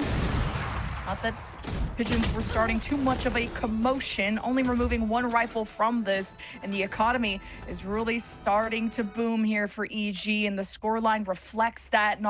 Only denying, only giving up one round this half to the Pigeons. Yeah, it's huge. I think it's off the anchored spots of Moves and Darkus. At the same time, Darkus's flashes at the start of these rounds as well has helped his teammates get some of these first bloods all the way around. You mentioned being inside Hell there. Last time playing on Dice, sometimes playing on Heaven. The Rendezvous gives Chamber so many options to just really bunker on the site and get out for free. This time switch things up. Moves is no longer on A. They have a middle focus and a double tiered trap play coming. Moves wants to show himself here, Rendezvous off, and then B-Dog can get activated. In fact, when that trap play doesn't happen, B-Dog pushes forward into tiles and takes first contact. Oh, but doesn't win. The plan is so good. The shot is not there, and Moves is not on A side either. And the neural theft, I mean, I guess you just need to know how close the response will be. A full site take for the Pigeons, as they really have to make up the gap in the score. EG have to watch from above, as Darkus has no flashes and loses the contact play against Coburg. Moves and Recoil try to get sightlines, running into each other, and Coop should be the one that ends it all. But no, you jump off the ship, but right into the lap of Pigeons, who very desperately needed a round like this. Post timeout, maybe starting to find a stride. We'll see though. Yeah, 2 timeouts, 2 round wins after them as well. So whatever they're talking about is going great for them overall inside that pause time. Big thing on that round though, we talked about the touch of death. This is one of the first times where we got to see a full fleshed out post plant with Deadlock's util and the aura over utility as well being a problem. It's harder to swing doors when you think there might be a sonic sensor there. You want to peek things slowly. If you walk into angles, that's better for the attack team who's playing this fight. It's easier to work on the team as well that's playing slower on the retake. This time, fast action towards B. Pigeons are not concerned with the middle of the map right now. Just really having this 2-3 split has been the name of the game. But man, Moves bests them all. Who had the op? Maybe Koof can pick this up, but just with the counter pressure, you don't know how many defenders are at B. Koof has to minimize the risk, play off his cages, maybe pick up the op. Either way, EG, these first bloods have looked so much better. Really sets you up for success. Walk back in the cat now. We talked about the anchors and being solved now from the side of Cuz. These just jiggle peeks. I mean, just these tabs through the walls are so crazy from Pigeons. And if they don't have initiators, they could just keep leaning on their mechanics. It's now Cuz with 2 kills, trying to claim a third. No connection, no fishes in the sea, but it's Jakey looking like the absolute shark out there. As EG had the pyramid set up, and Pigeons, I mean, they were already trying to turn around a 4v5. And now it's looking like this map is looking dimmer and dimmer when it comes to their chances of closing out the series cleanly in 2. EG, 1 away from going to split. Always about the layers when it comes to EG. When you look at the side of Pigeons on defense, it was always about traps, one person pivoting off the other. For EG on defense, it's all about putting one person ahead, getting as much value as you can, having one person hide, play off of isolated angles. It's really, really nice. Nobody's really swinging off of each other. They're just adding more layers of challenge, more mystery to every set with how hard they anchor inside Hell. It was Moves last time in that spot with the Rendezvous. Now they know Chamber's not there, but Jakey takes the spot unsuspectingly. Switch things over now. Instead of looking at layers, we're looking at a trap play. 3 people angled over onto the main.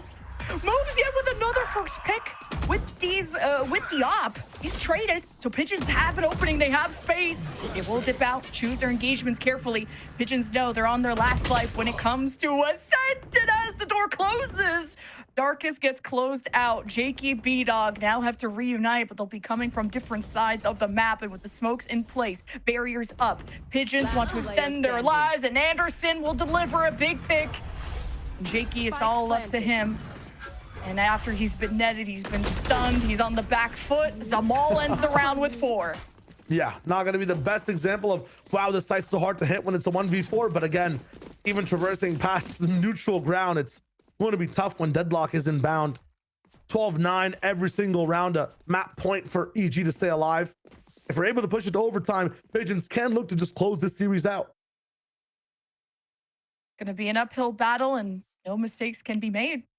And EG, I mean, what a turnaround from a 6-6 half. I mean, I still think that's really good against a double sentinel defense. You kind of adapted, and what a bounce back for B-Dog, especially from what, 4-16 to now 20 kills.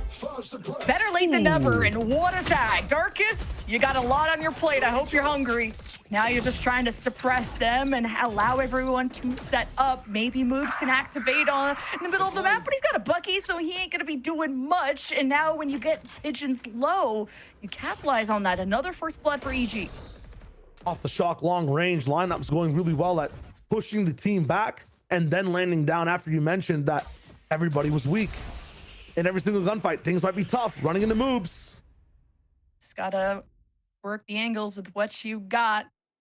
Lucky Guardian. Power of friendship and some bullets. That's really what's going to get you the kill here. As wow, Darkest doesn't even need any help, and Pigeons are not able to surmount. But at least Pigeons can get sight lines here. They know there's 2 threats in market, but there's 3 other players on the map to worry about. Pigeons can take their time with this. Coburg delivers a big pick, and they're not stepping forward quite yet, waiting to see where the Hunter's Fury lands. 30 seconds And Jakey lands right on Cuz. Coburg, hide and seek, finds an angle around one of the players in market. Do they have a read about the second one, though?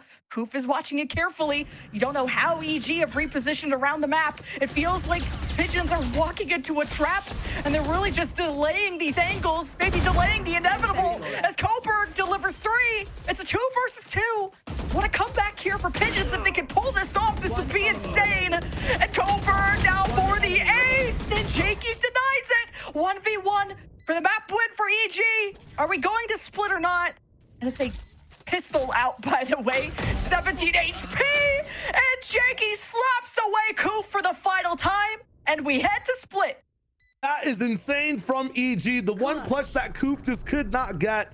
EG lock it down. Their defense, just an overstimulation of information. They're able to layer things down entirely perfectly for their side, and they're hitting shots on average just better and more often than the side of Pigeons so far. That's EG playing in form, and if that keeps up in the split and Pigeons play the same way they were playing on that first map, I'd be up for one of those OT bangers coming in for map 3. Yeah, if EG can keep playing a slow map and let their chamber work their magic and play off these picks and actually winning that is mechanically too, I feel like there's been a lot of improvements on the EG side to win their ones, because that seems to be their style. Take your ones and go from there. Especially when you run a chamber comp, that's kind of what's on the menu. And I've liked that EG went from really denying a 6-6 half from the double sentinel comp to running the double initiator and just really going back to their protocols. Everyone's winning their map picks. And up next, we have split. Both of these teams have floated this map for a reason. It's the second match for both of these teams trying to get back into the standings. We'll find out what happens after we see the desk after the break. Philips Norelco One Blade presents Shave All Things.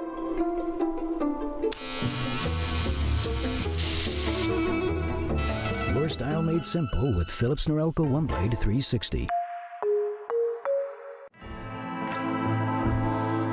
Trim. Edge. Shave.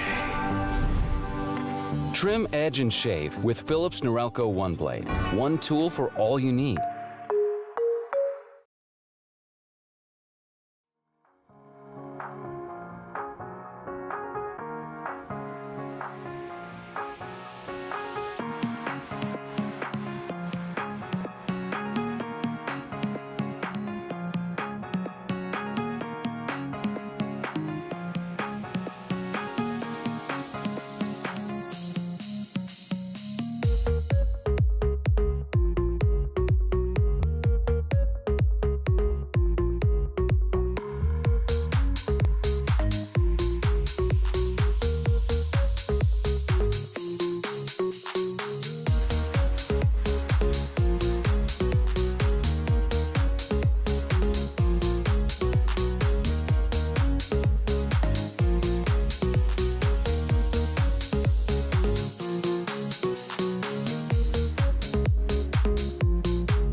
taking the high ground. Nobody's expecting it.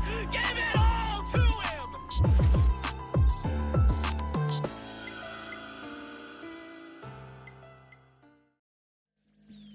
Well, folks, I just ordered dinner, but I think I know what Evil Geniuses are having, and it's Bird, baby. Evil Geniuses Academy Takedown Pigeons on their map pick of Ascent, and we are going to a map 3. Welcome back to VALORANT Challengers League North America. I'm your host, Elizabeth, joined with Gompers and Marks on the desk.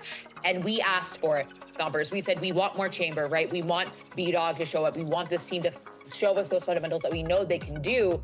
And bada bing, bada boom, as we say in Jersey, they got it done. Yeah, Moobs definitely showed up. I feel like today. B-Dog did as well. It felt great, right? Ascent obviously looking a lot better than their last map. And originally it worried me. You know, this is a map that is not too familiarized for me for EG, since it has now been put into the map selection. You know, it's something that we haven't necessarily tested out in a competitive environment, but it felt so incredibly smooth. And not just simply because of, okay, B-Dog is absolutely cracking out right now on the jet. Moobs was also really getting a lot of engagements in the beginning half, I'd say, along with B-Dog. So B-Dog with the op, closing off on a lot of these angles, making sure that that attacking half for COO was a lot more disrupted than their defensive. So it was really cool to see. It felt like both these players had such big impact on the entirety of the map. And then all in all, like it really was also just a lot of hiccups coming through from COO, where they were so individual, right? Every single peak you're seeing, there is not really too much intention behind it. And that's the worrying part, is it felt like we were almost falling apart. It is also interesting too, because when you talk about kind of those individual peaks between these two teams, and I think that the casters actually did a great job of kind of pointing this one out, it kind of came down to who's going to be able to hit with the operator, which, especially with the caliber that the duelists specifically were kind of coming in here, it was kind of interesting that if a shot missed versus hit, how the rest of the round would play out there. And I think especially on that second half, where we got to see Moobs actually step up into that operator, just because B-Dog wasn't necessarily finding as much value as they were kind of hoping, then suddenly, like, it felt like Evil Geniuses were kind of activated. Moobs was being that player that we know him to be, taking all that space with the op, making it so much more difficult for Pigeons to find any ground whatsoever, and almost really just clutching up some of these rounds individually just by the values of those first kills. You give the man a scope, he'll take a mile. It's exactly what I want to see. We will see eventually the last round here and how that ended up. And shout out, I believe it was Jakey who was the last person live on EG taking advantage of that situation. Shout out. But it's one of those games, I think we do this a lot as talent golfers, right? We ask for them to deliver. We say, this is not what we expected. This is not what we wanted. This is not what we know of you. Please try again, essentially, on map 2. And then a lot of time players do that. To be fair, this is Evil Geniuses Academy's map pick, right? This is something they're comfortable on. This is something we expect from them. Sometimes you just need, a lot of times when I talk to coaches, they're like, we just need a map, you know, to get under our belts and to warm up. And this might have been kind of like the moment. So moving into map 3, this last round, moving into map 3 is boding well for Evil Geniuses because of the things we wanted to see from them. Yeah, it's boding well for them in that regard, and also just the fact that COO just seems so unfamiliarized with the map that has been out for so long. You know, there were Damn, so right. guys. I'm sorry, actually that came out a lot harsher. To the pool, though. To be fair, it's new to the pool. That came out so much harsher than I had originally intended.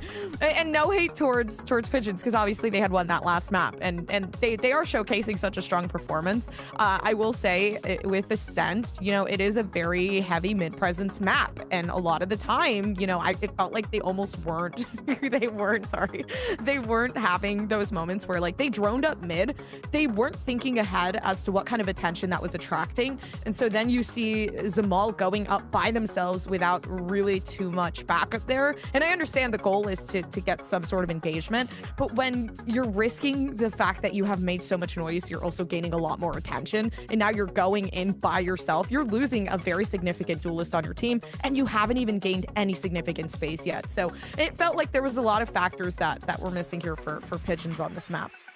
And it's so interesting too, because when you look at how both these two teams are playing, it really felt like Evil Geniuses Academy just kind of adopted the play style of Pigeons and how they want to be a little bit more aggressive, how they want to take those space, setting up those little individual moments for these micro plays to come through to find those kills.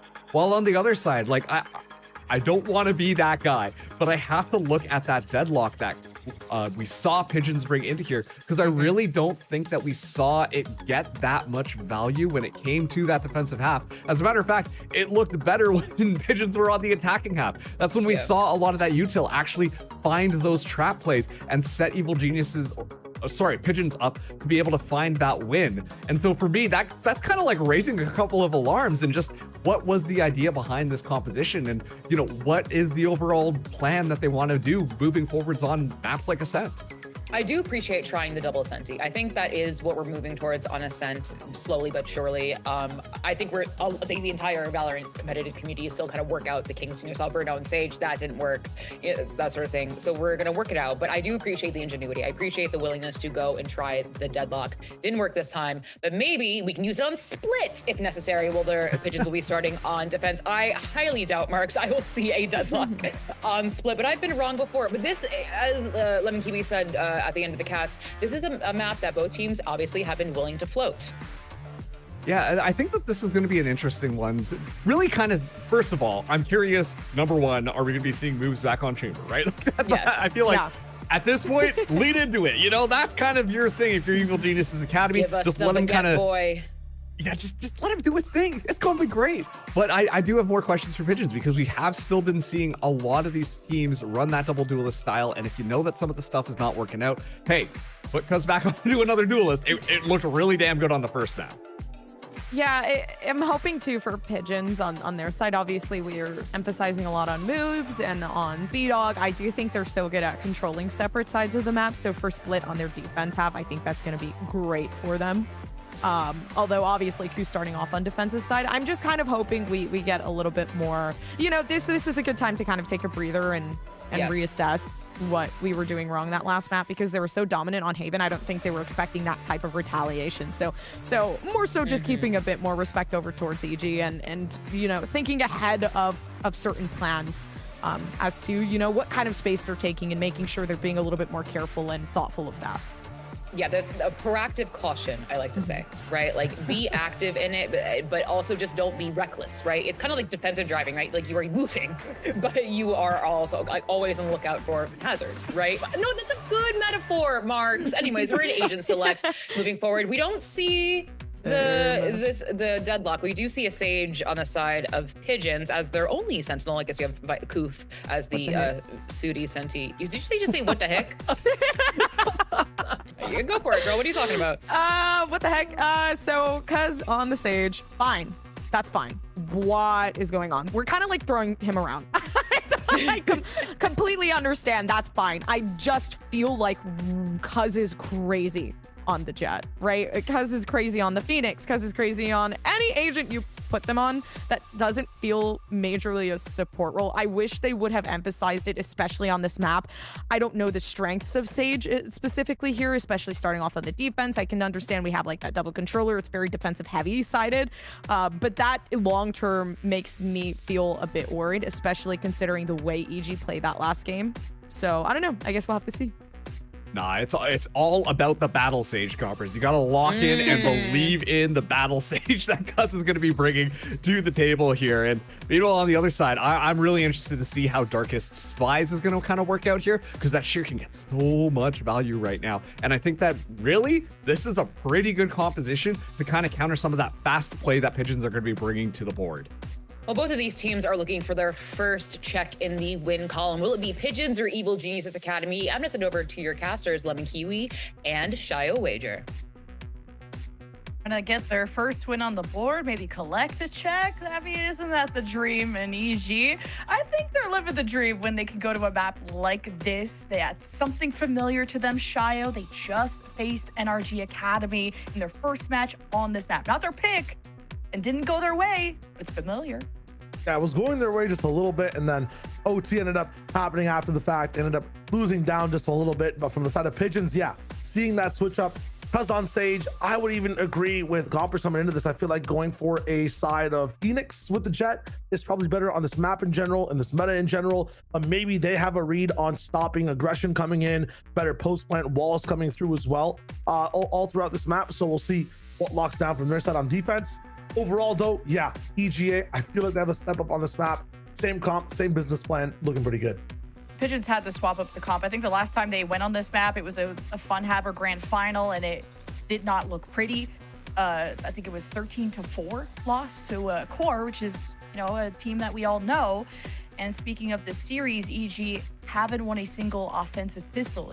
They've been starting on the same side, but EG, they know how to come back from those deficits. They'll even force a stinger round, as now they're being forced to show their hand and moves. We'll see the door after that. A big pop out here from Zamal, but that's just action across the field, EG or elsewhere. One advantage is that everybody's just been playing together for so long, and I've had time to play this map with each other as teammates over and over again, which ends up being a big difference maker in comfortability. This time though, EG Academy lost one player but gained so much space inside A main. Can do a lot with it from here. Yeah, I like this heaven approach from EG, but just wishing that they could find an equalizer. You don't want to have Pigeons have a 5-man retake when you're just going to be huddled in on a site like this. Walk down 2 from Pigeons all the way to bottom mid, doubled up, down. They've trapped essentially all of EJ on this other side of the map. They have maximum control of split and a flank option too, that they can just send one person to discover with. That'll be Anderson playing for more information. Clock's running down, time's running out, and the hand is grasping close now on the side of EG Academy. Dog almost could have taken an engagement. He's now through screens, and the defenders on the side are about to feel a lot of pressure, and there's just no util. But what they do have, Pigeons have always had the mechanics, the aim and the brain, and EG have had time, and now no sauce. Another EG offensive pistol that falls through the cracks. I feel like, just the absolute decimation in position was why it was so good from the side of Pigeons there, and so hard for EG Academy to feel confident in that round. I loved, first of all, the aggression in B main. They get a quick pick from Zamal. What they did off of that, gaining the space down mid, the double up option to hold for a flank coming back into mid as well. Like, Pigeons played that round so dynamically, so well, and they just kept pushing the map in empty space. Just kept looking for empty space over and over again. It's such a good way to play the game. In this round now, 4-1 split on the eco. Sage over towards the B side can stop fast aggression. That kind of aggressive stance at Garage gives Pigeons such a heads up, and they can play off this stage wall or whatever they want. And Anderson, stinger right to the dome. And EG are not going to force the issue this time. They know they have to play the long game, and now stuck in Garage, they'll have to re-clear elsewhere. So you would think. E-cap almost showing, and now you have to wait out this Sage slow orb. And EG maybe drawing out utility and having a slow default has been the name of the game. We saw this kind of style from them on Haven. Now without the chamber, it's not like you're benefiting from the slowness. Jakey also taking some damage trying to traverse through mid. So we'll go maybe take a peek at what Pigeons are experiencing over in mid as a flash has been thrown from Coburg. And I like EG... Anderson's POV. Personally, I like Anderson's POV a lot. In mid, there'll be action. It's Eco versus Guns, guys. Do you want to watch that, or do you want to see Anderson aura farming the orb, taking it and flanking? I think I'm liking the Anderson show. Yeah, Anderson gets a pick, and I just want to stare all day. What else could he do? You know? But, I mean, a strong anti-eco for the Pigeons, who, you know, also had to keep their head on a swivel, because you don't know if EG were going to force. They did that on Ascent, and I think EG... they're a team that like to up the risk, whether it's forcing, whether it's their positions around the map. And now it's time to go back to the tried and true, just more of the fundamentals that EG have to iron out. And now kind of expanding upon that, because EG took the win 13-9. Let's see what else they have, but they now trail by 2. One of the best parts about EG's comp on attack is how they're able to take space with so many options on utility. They have the Vice Flash, Paranoia, have raises explosiveness to be able to get a double blast back and then use the boombot for sight, or use the boombot to take space a little bit, then combo in with Paranoia. They can work the map really well. So see them maybe trying to take this space before the exec. So far though, been stopped down by Pigeons. They haven't had the chance to take that space. Still lots of util left for them. They haven't really used any of their pool. Their spike has just been abandoned at the supermarket over there for EG, and now just trying to force a fight. It's now advantageous for EG, the 2-on-1 towards ramp. opens up the right side of the map, but it was all a fake. Stepping forward is Cuz towards Jakey. Sheriff versus Vandal, that also gives EG a lot of options. We'd love to watch Anderson rotate through the spawn as this happens as well. We get the POV of what it looks like to use your legs to get into the spot to hit that spray. We have the context. Who's our new main character? It's Koof for the foreseeable future. Let's see what he does. A lot of injuries. Traded. Okay, EG just syncing up on the trades. You don't want to give these heroics, these multi-kill opportunities to Pigeons because on their lower buys, they look scary. But EG converting that first rifle round is the start of something good and kind of similar to how Haven kicked off, except even when they let Pigeons have a very healthy bonus, a flawless one at that, EG still know how to convert and to at least not let momentum carry through too much for the defenders. And they don't want to punish mistakes as well. That move from Cuz a bit too, I feel like, overconfident there.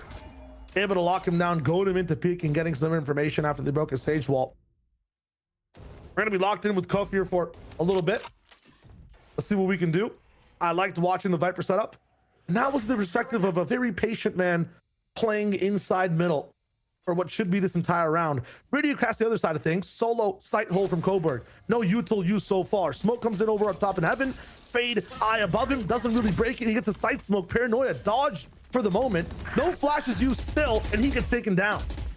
Yeah, EG, well, they took over the site, and we'll see what's going to happen on the other side of the smoke. At least Pigeons will be mostly in position, but the people you really need is Zamal. He'll have the op and try to regain position in hell, or in heaven, I should say. EG just have to bunker down and show up. And kind of where B-Dog is sitting is interesting too, right? At the corner, first contact on moves, and Recoil needs to react, and they just get smoked. And this is a huge retake for Pigeons as EG sit on the other side, and the star is kind of a little too bright in the eyes of EG, and the retake, very successful for Pigeons. Really nice take. Unfortunate that Cody didn't even get a piece of util off before dying. Rest coming in as well from the side of Cuz to keep the economy alive for the rest of Pigeons. And although EG have a pretty good game plan walking into these rounds, the retakes from Pigeons here are very solid. Every single player playing together is able to take the site in the same time, and they just kind of walked in the site for that one. Kiwi, they did nothing special whatsoever. My guy Koof, who we saw from the start of the round, just walked into screens. Now we have to still worry about this op from Zamal. He's just going to be able to pretty solo dominate mid. And EG, they are going to work the perimeter, and if that gets shaken up, they kind of like to fall back towards some mid control. Strong A side leveraging the moves wall, but ideally you want him to live as long as you can when he's the one with the hero vandal. So at least the left side of the map is quite peaceful. I don't think anyone wants to step up because. I look at the right side though, Dog finding a little bit of information, pop out over from EG as they start to take over at top ramp. Two players here from the side of Pigeons right now. Snake bite might come through, but it's not just used just yet. Koof gonna be TP'd on by Jakey past the smoke. I don't believe it. Now he has to pinch up in a weird spot all the way towards the back now. Anderson rotates in. He looks for a pick. He peeks. Gets one. Yeah, okay, Henderson towards now screens. I mean, there is an army on top of this hill. You have to worry about, okay, you got to trust someone to watch the drop down. You may have to be just watching your back. A lot on Anderson's shoulders, and he does good damage, and it's Coburg that finishes off within the site. And EG, at least they clear out that solo defender. The high ground angle is going to be huge, but still EG could plant and cover if they even have the spike. This whole round is cooked. And the Pigeons are really leading the way. Yeah, you guys might not be able to see it, but we can break it down for you audibly again. Jakey's special TP to open up that round was amazing. We forgot about the anchor of Coburg, though. This guy holds down the speed of the ship. There is no way the rest of EG can flood in when he's waiting on that map, knowing the proper timing and location to find that double spray. That saves the entire round for Pigeons. Cuz is able to, swing off as well after Rico takes him down. That was a very well defensive round, held down by the side of Pigeons there. And again, I still feel like a pretty good eco from EG. Kiwi, they walk up ramp together. They do that cool TP play and they expand like a virus into Hey Heaven. Just could not decrypt Coburg's position. That guy's him. Despite running such a different composition for Pigeons. Like, this is not what they ran last time in the Fun Havers, and it's working out. I mean, B to B hasn't really been tested, but A has been very ironclad, just prevention protocols against EG. And now you're going to have your first real ult cycle come up where the Nightfall could really trap Pigeons in. Yeah, absolutely. I feel like banking on the Nightfall a little bit for the side of EG. Both these teams actually playing more solo duelists fits their playstyle overall. Pigeons tried to run that double duelist stuff, Coburg on Raze. I think on Sky, playing more of an anchor position, having that option, it feels much more natural for him and for the rest of the team, locking down with the Sage, playing more retake as a team. Both these teams right now feel like they're rocking into their identities pretty well. Upshot from Zabal in mid, not going to find much, not even a tag. B-Dog, what away from a showstopper. Again, cuz diff in B main. And okay, I like that at least you're having these openings in Garage. Cuz is being punished. You're creating some weakness over at the B site. Here's a walk down though from the Pigeons towards mid. You're walking into the crossfire, and Koof is gonna benefit. The double kill. The spike is down. What EG? They clap back, but as the dust settles, it's a 2v2 in the middle of the map. The up is dropped, and so do the rest of the Pigeons as EG cut the score in half. Towers tumbling down in middle. What was that from both teams? Pigeons say we want to play on your pace, EG, and that might be a mistake they don't want to make. Again, I was just talking about how this team likes playing the slower style. They want to stay on these sites. They want to wait for EG to make the first move. But we're not seeing that in this moment whatsoever. No chance at all from the side of Pigeons to have a say on their own pace if they want to play on EG's pace. Now we're rocking again. Once more, we're going to be watching the perspective of this Astra. We'll keep the comms galactic though and make sure you know what's going down on the map. 5-point kind of 1-3-1 from the side of EG, just working the map space. Coburg now, not all the way on site. They're actually using Cuz up close, who might run into moves here in a second. We'll wait for it. All the way up at A ramp is where the action is. Moves actually moves back. The rest of the team might be transferring all the way towards the A side. Very cool Seekers from the side of Pigeons. This could be bad information though. Seekers will come down and show that the majority of EG might be towards B. They have to force these shots to come out, and EG take care. Boombot not going to get information for EG either, so Pigeons also swapping up where their Sentinel is going to be sitting, as Cuz there's been a lot of fighting towards that A main side. Ramp is a huge part of that, and slow orbs are going to ruin that. Cuz's position is much better now, though. Not just the slow orbs there, QB. Finally being able to play with a teammate is huge. He was always caught in mains over and over again. Right there. Might have been an opportunity where that happened one more time. Is going to be a lurk battle here coming in between Jake and Anderson. We'll get to watch that. Now timing to check out mid. A little bit of a peek. Oh, did he spot the shoulder? Oh, hello. No. Oh my God. Really? This is interesting. Oh my God. Oh. At least the showstopper in. All the cinema is happening on the A site. Oh my God. This is cartoonish. This is cartoonish. Anderson, is he gonna check the corner? Oh, we're being teased. This is awful. Now there's a reaction from Jakey, and he still, despite being chased, ends up on top of that. Now, 2 left from the Pigeon side, still needing a retake. Having the high ground's a nice angle, especially with the up, but you have injuries. It's not gonna be easy, and they don't have time. They're not even gonna try it. Yeah, EG stringing up a few rounds in a row. Things are looking fine.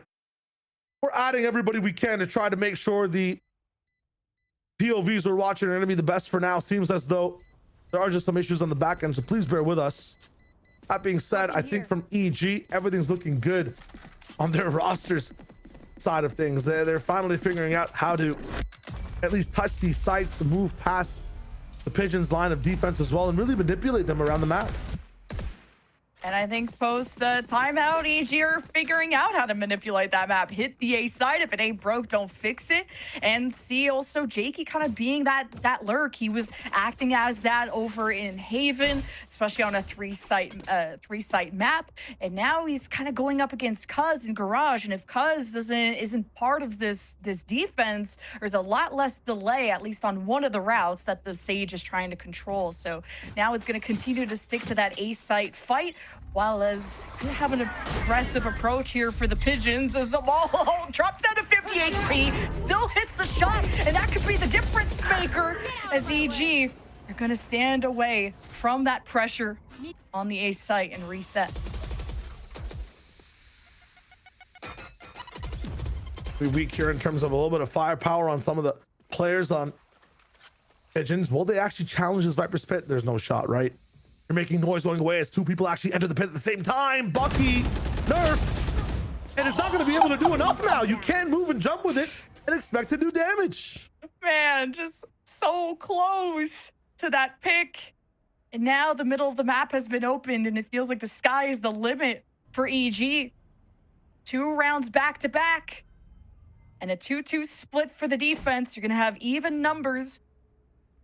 Now EG will have the 3 push on from the high ground. Zamal watches from a board, hits another shot through the wall. And he's got the knives out. So many weapons in the arsenal. And what a flick from Zamal. He's an animal. 30 seconds left. And recoil. He's going into an absolute zoo. And I don't think he could do much about all of this. What a turnaround from the Pigeons. As recoil only delays the inevitable. As now Pigeons deny the win streak and now lead by 2. As the Manimal is born. That is the inception of that tag. I'm going to be keeping on this duelist for the rest of time. That was an insane option. Chosen twice, by the way. Respond into the spray. Have the knives out. Go for a bit of a hit. And then go for another headshot. The patience in his op is kind of scary, man. I don't think this team of EG wants to run into Pigeons holding that scope again. Now when you have Coburg part of a fight too, you can flash out, be aggressive, but it seems like Pigeons have been really winding back. Could be a hero play here from Zamal, still having the op carry through. EG, these slow defaults, they're really trying to accumulate as much information as they can, something they've really lacked in that first map. It's been helping trying to hit the weakest site that they can. And when they pressure the perimeter, they try to see how much that opens up the middle of the map. I think Pigeons are getting used to that middle of the map. Pivot back from the side of EG though.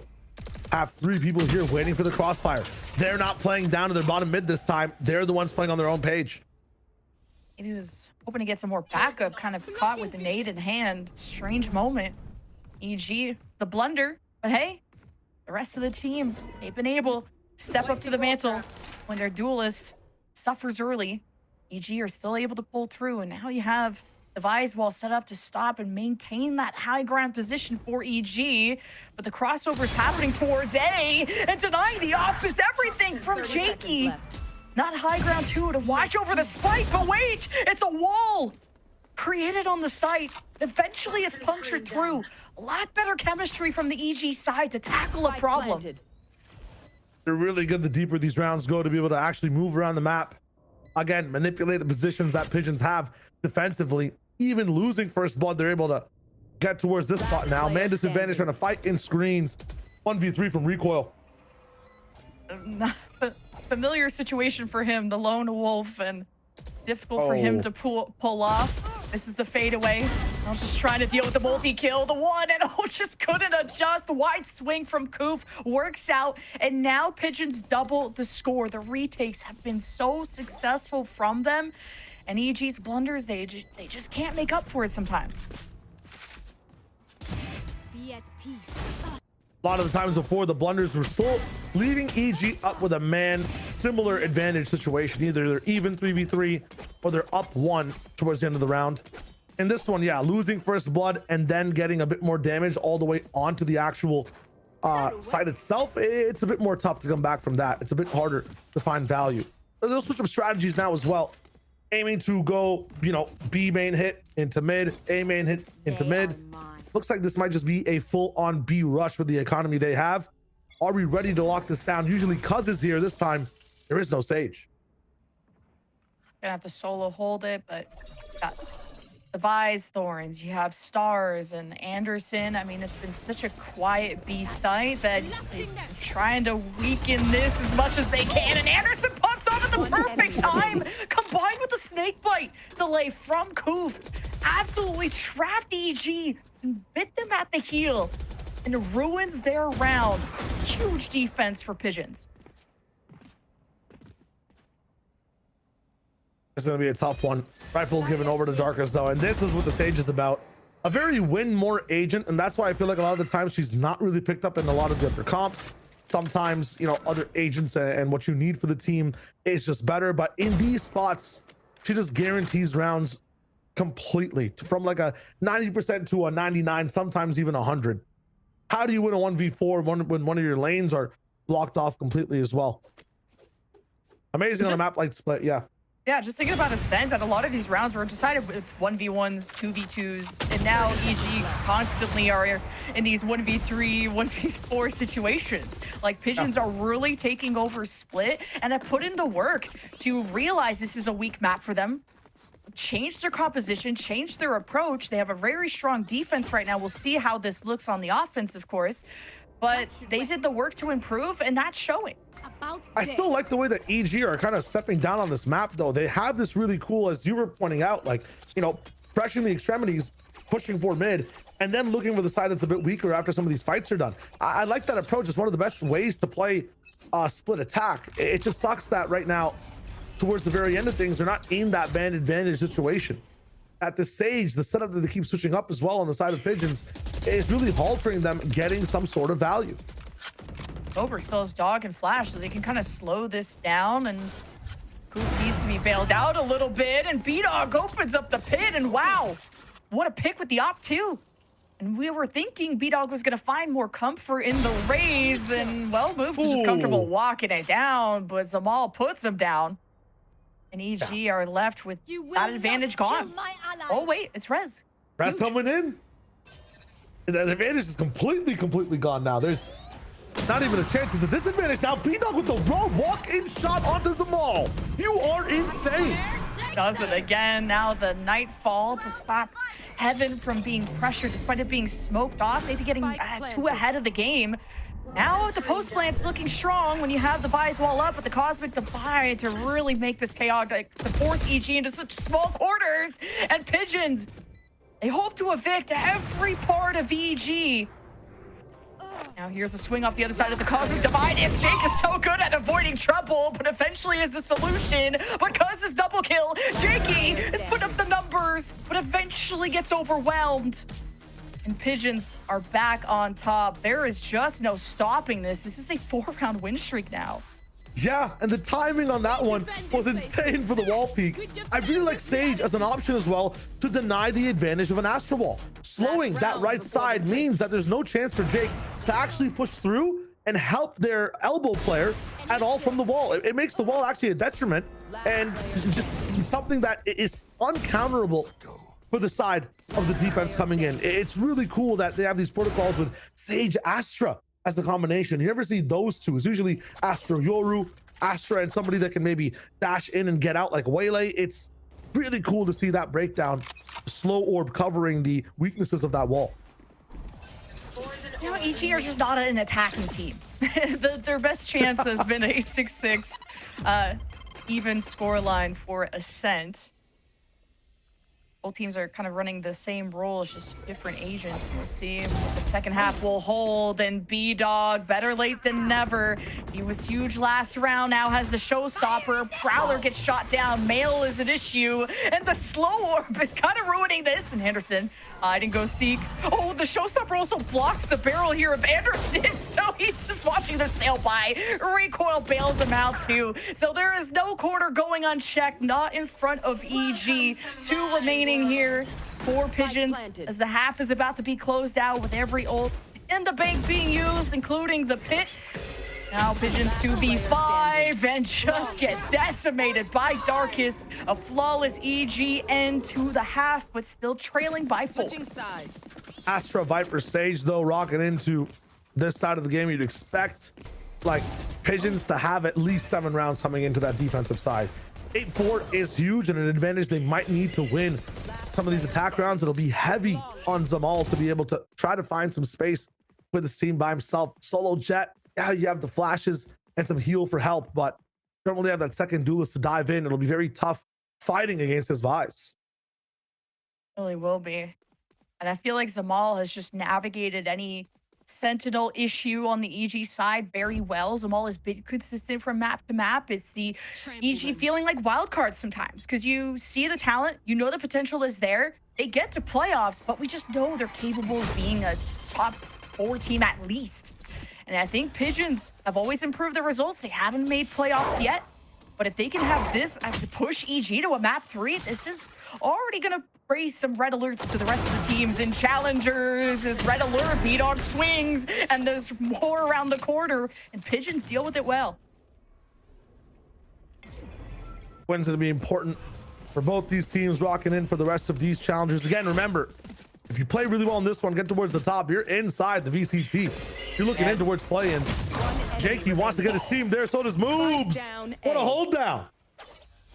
Jakey has just always been part of the positive side of EG, whether it's clutches and being consistent, getting a pick every round. You get the spike down, and it's EG, kind of a similar trend to the rest. They always lose the first offensive pistol, and EG always win the defensive pistol. On Haven, on Ascent, but it's how the half develops after that that can define if EG win or not, and also what the scoreline was at the half. So, a 1v3, as Anderson escapes with the spike, now trying to go to heaven, and he's gonna just try to force any 1v1 he can, and now hearing multiple steps and ramps, is trying to just play mind games, and may even just get a plant out in time. No, he's gonna go for the fight. No plant, and wait, at the last second he could.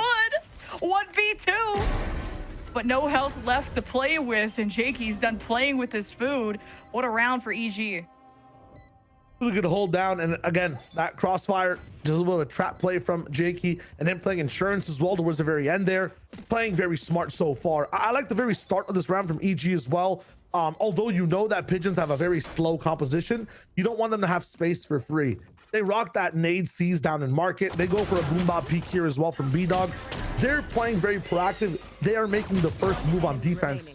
And although it did kind of, look very dire for them at one point, a last trap play from EG as well on the A site really just locks things down. Needed to win that pistol as well to make sure that their plane takes off here on the side of defense. Again, Pigeons, they get to choose if they want to go fast, they want to go slow. Not as many tools to go fast here, but you can always take the map slowly with the comp that they have. Mostly classics. Bandit buy 2 from Pigeons. It's been popular for, I want to say, Anderson back on even, but either way, this second pistol EG win is what could define a comeback or not. Now, this is a more severe first half deficit compared to the other maps we've had. Now EG still have to stick to those fundamentals and try to play that distance game. Let the Guardians, let the Bulldogs do all the talking.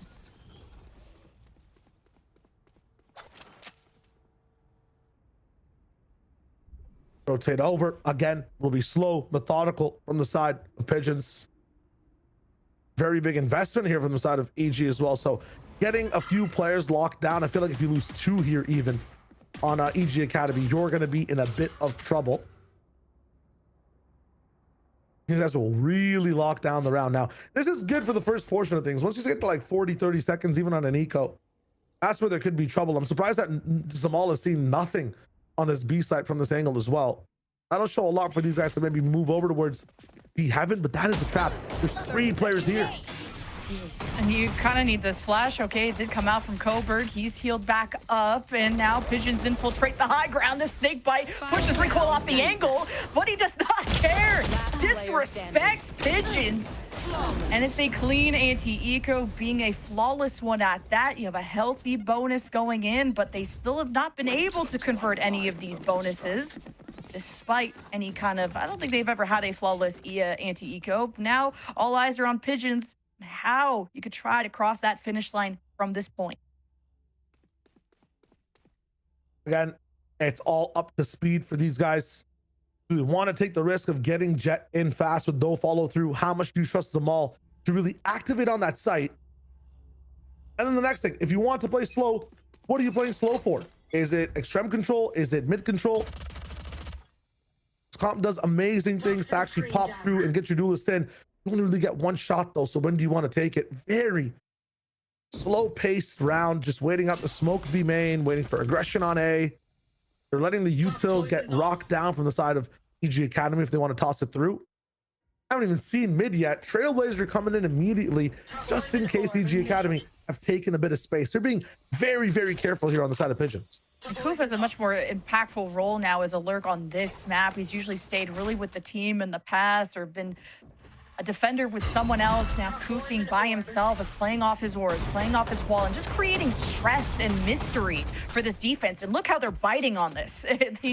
Two are now paying attention to Koof, which may just weaken up the middle of the map.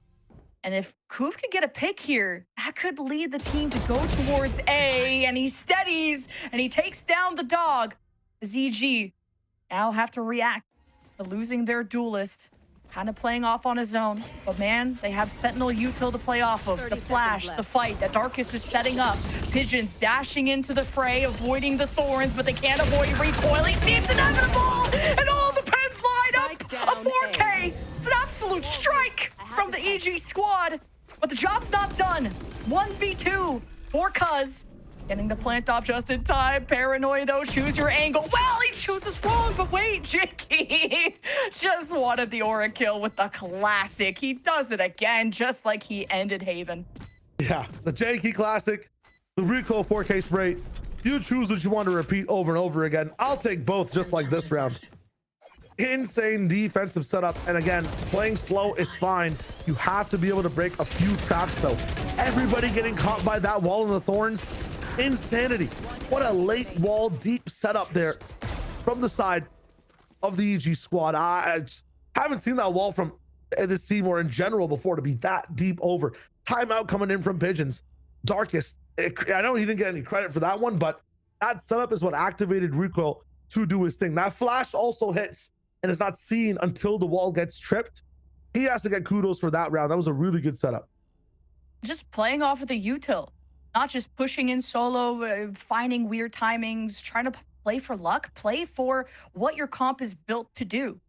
And then the dark is you kind of, you sacrifice B-Dog to kind of know, okay, there is a stack coming. And then Darkus calls them all back, play off the flash, play off the wall. Recoil has an insert, beautifully executed from EG. And this is the sort of intelligence and the veteranship that this team has. They just need their calling to kind of get everybody on the same page. And to convert their bonus for the first time this series could be how EG get back in the lead. Full round deficits. And yeah, converting that one's going to be huge. This time, one stinger. And that might be all we're really looking at. A few sheriffs, if not all sheriffs coming in. Got to be careful to look at Cuz maybe using this wall, maybe not using this wall. Because he's not going to be able to buy a second one in the next round unless he really goes for broke on his actual weapons. The spray again from Recoil. We talked about it. What do you want to see every round? The Jakey Classic or the Recoil spray? I'll take a Recoil spray. And to lose Coburg, that really sucks. It's your only initiator, the one that's supposed to make fights easier for you, something to push people off angles. And out of all the people I would want on my team, definitely Coburg, part of that, especially with his experience. So Pigeons, I mean, I haven't seen them convert a Thrifty since what, the 6th round of Ascent, so it doesn't start off well. And when EG know how to space out against it, play far and away, Jakey's going to be playing off the Paranoia Thorns, so he's pretty set up. Worst case moves, cuts them off. And even if Pigeons somehow wins their ones, they need to pick up that gun for the upgrade.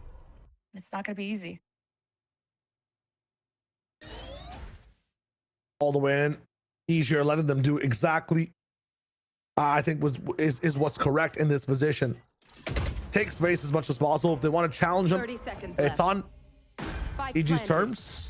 Wall going to be coming in, but again, it's not going to be that much of a threat. You can just shoot this down, move around it, or you can ignore screens entirely and just rely on your firepower, taking over Rampant Heaven. Yeah, I was gonna say, take down the wall first. Nightfall follows through. Pigeon's gonna take a seat. The Prowler shot down. You know that this post plant is up close and personal. Like this insert too for where Koof is, but this is where all the House of Cards, the very fragile Sheriff holding cards are coming all down. And EG, it's the teamwork. That makes the dream work. And off this defuse, they will be evening things up 8-8. This is map 3. Who will sail off? And it's about the economy now that's going to matter in the end game. And when it comes to momentum, I feel like Pigeons really have been utilizing it this entire series. When they win, they're winning like a lot of rounds over and over again. Guy giving us a thumbs up. He agrees with the point. And the big thing too, though, is EG are the ones where when there's not momentum in there, when it's more of a back and forth, they are a little bit more locked in to what's happening inside the game.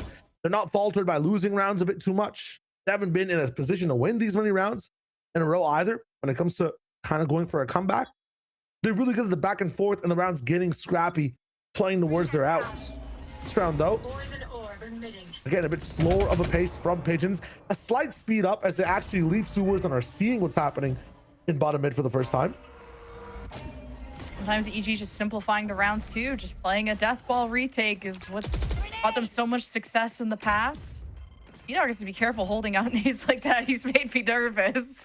He's been caught with that before. Either way, Pigeons stuck in mid right now, getting smoked off, and we're at a pretty big stalemate minus what Koof could be up to over in the ramps. He's been trying to start trouble over there.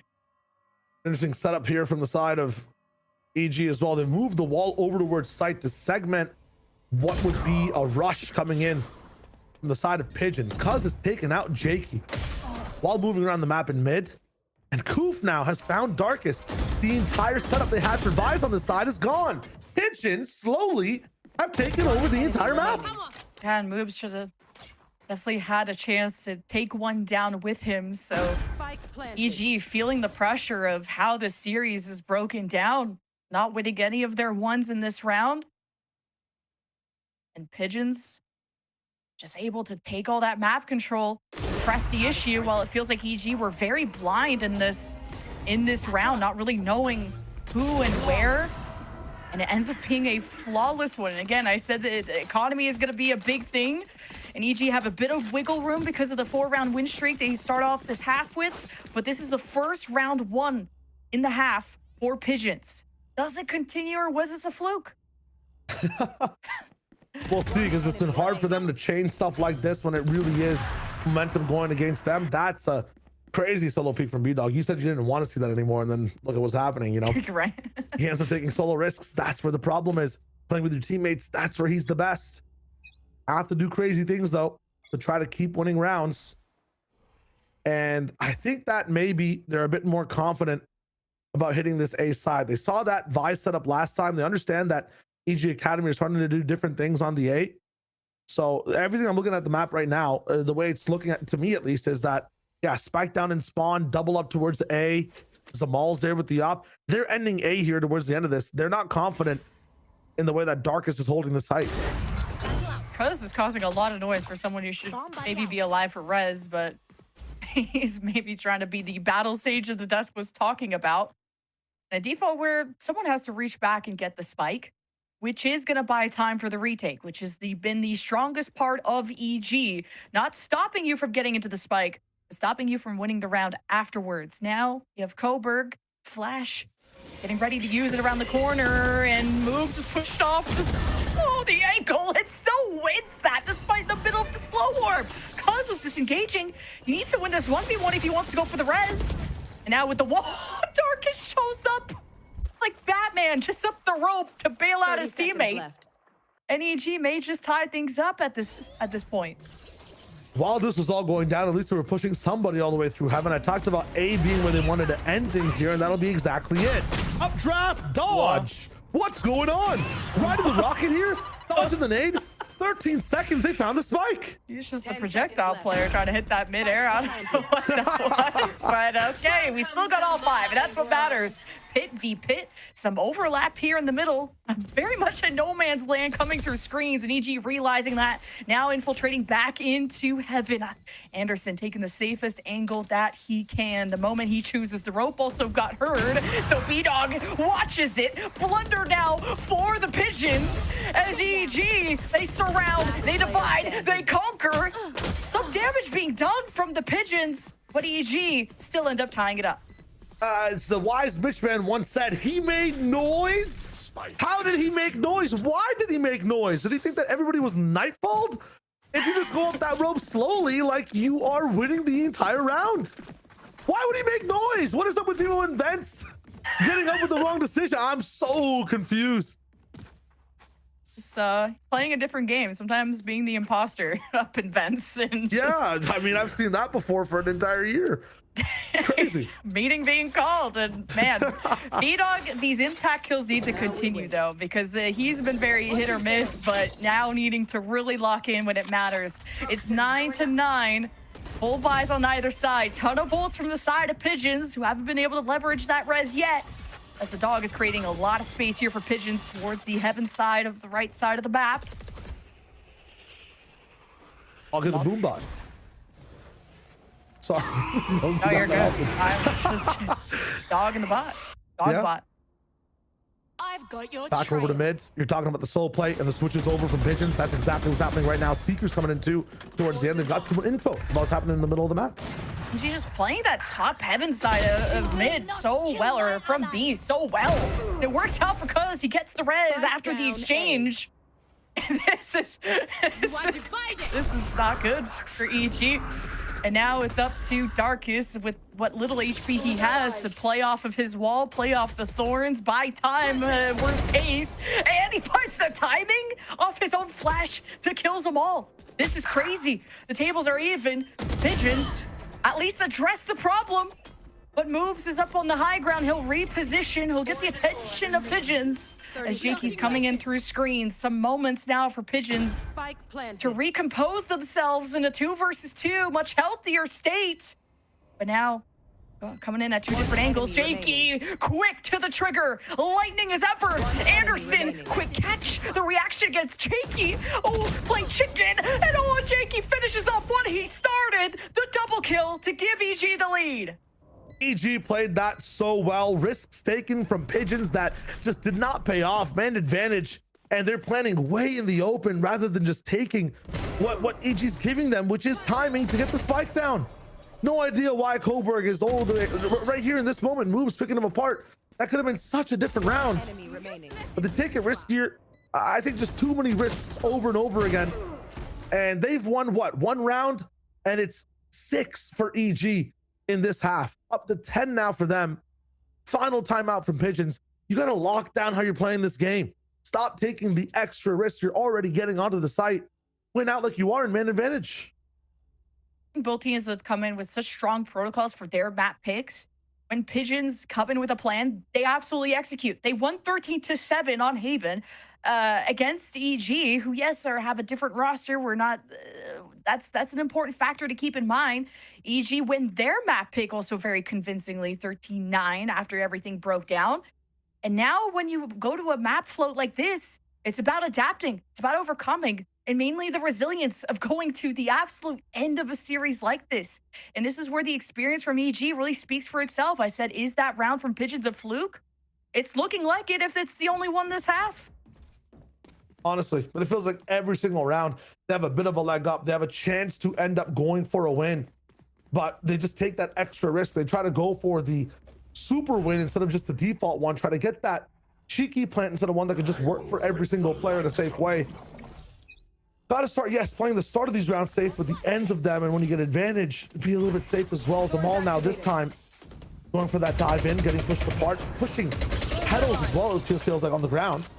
And Pigeons just haven't won any of these ult rounds either. From rezzing to pit to seekers. You have so many tools in your arsenal. They're just not sharp enough. Speaking of someone who's sharp though, Zamal dropping 20 kills on Ascent, something to write home about.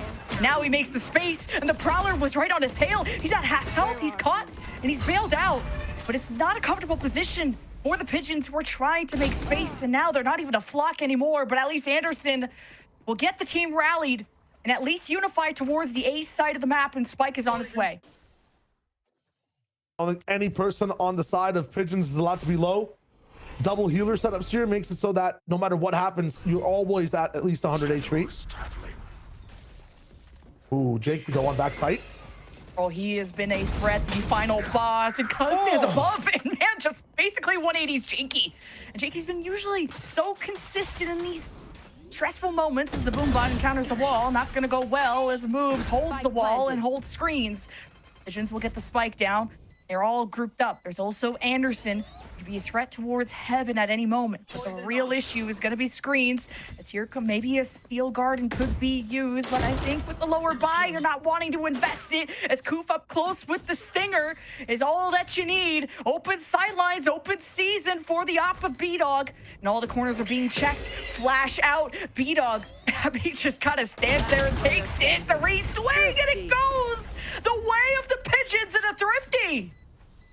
That's what you love to see. Again, climbing forward slowly, getting to a site affected by util, but then playing to your safe outs over and over again. Not trying to get a risky plant, playing together as a team, not even, trying to flash it up and peek it by yourself. The absolute just focus here from Pigeons, the refocus even to playing towards a more of a guaranteed style is paying off in that round specifically. 10-10 now, evening things over. You talked about the ultimates not being useful for the side of Pigeons. It's not just that. They've ran out of them completely. They're not going to be seeing one for a long time. The TP denied by Cuz. No smokes to play with. You lose Sage. The trades come back in. Doesn't matter now. No smokes for the defensive side. Very rare to see Cuz with the op, at least in this series. And then even crazier for EG on a lower buy to push the op, to repeat it. This is such a fearless team of EG. I wouldn't say it's been a beneficial round because they're still down 1 compared to Pigeons. But hey, that distraction that allows the Pigeons to go to A. Could be a super save as well, right? Darkest has his rifle on the other side of the map, but Moobs has picked up that operator for the moment. Has made it all the way to this side. Is going to be able to use it in here, but Darkest picking up another rifle for his teammate Recoil if he can make it all the way over to ramp. EG staying composed after facing the thrifty win of Pigeons. You have the upgrades, you have even numbers. Steel Garden to pull Pigeons out of the site. But you're not having any pressure from moves. He has to play this slow. He has the op. Dark is throwing out flashes, throwing out what he can to haunt out, and still EG step into the arena. It's now Recoil. He gets the Vandal just in time. Tries to take his one, but he just has no time. He wants to make this expensive as he can and even get kills for the Nightfall, which he does not earn yet. So Pigeons get up to 11. Yeah, and they have this crazy layered style now. For the last few rounds, Anderson's been playing on a different planet, and it feels like that on the scoreboard as well, based on how high he is right now. He's broken past the atmosphere. He's climbing up and up with 23. But this guy's been lurking in mid 24/7, has the rewrap in event. In that round, since the whole team started B, he has the slowest rotation back over to his team, and even has the timing and the space to play against the Steel Garden inside his own spawn. It's like his keyboard was disconnected the way he was playing that side of the game. Faster pace now, though, from Pigeons all the way over to ramp. What a second win from Pigeons as well. Now back-to-back rounds, 3 in total this half, inching themselves closer to just putting the bow on this series. And now Coburg will spot the high-low. Now, that is not something you want to mess with, but EG need to play patience. They don't need to go for the solo swings. They just need to hold their ground, and Pigeons won't bait them into a fight. Yeah, Pigeons pinching them from both sides, though, as this is breaking down. So is middle. With nobody in vents, that ramp position is not confident for EG. They have to back off all the way to screens and try to go for the risky double up on the site. They have no way heaven control, and that puts pressure now onto Darkest. Early on the pull, Anderson knowing there's always someone on the other side of this box. EG gonna reorient. The wall's already been broken down, and moves, breaks them all down on the drop down. Garage is an issue. Moves, turns, he's gonna need help, and Jakey won't have his back. There is no one back for EG. And Pigeons, now it's a 3 versus 3 cosmic divide to protect the spike carrier. Now you have the, but now it's an illusion. EG can now approach, not worried about sound, a little peek. I'm not really sure how much Darkest was able to see in that small glimpse. This could be match point, series point for Pigeons. They could go to the end. It's Coburg one off the Seekers, but now it's EG just really spending a lot of time. You don't know what's waiting for you on the other side. They're waiting for B-Dog to activate, and it's just taking too much time coming through Garage, but the Cosmic Divide's now expired. The air is open. And now the breath in the lungs of EG to take one last swing in this round. And the time is breaking down, and the pressure goes in. It's a show match between Koof and Darkest. Who is the better lurk? And it's Koof on top for match point of Pigeons. Anderson rocks back over with the team, brings in the absolute reinforcements that were needed there towards the end of that round. 2 versus 3. They're able to hold it down with just time on their side as well. Pigeons, a really cool approach to that one that I thought shouldn't have been possible to hit that site. Unfortunately, for that rafter holder, disrespecting the molly, this memorable play from Moves will just go unnoticed. Jakey taken down to another risky play by who other than just Anderson, who is just doing illegal things on this map over and over again. Even in making a few mistakes of his own, he is still standing out above the rest of the cast for the moment.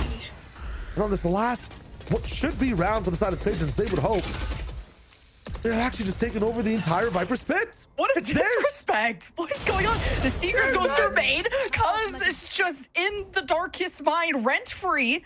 Wherever Pigeons go, that is their real estate. And on the tail end just moves. Zamal just 180s him, shuts down the pit.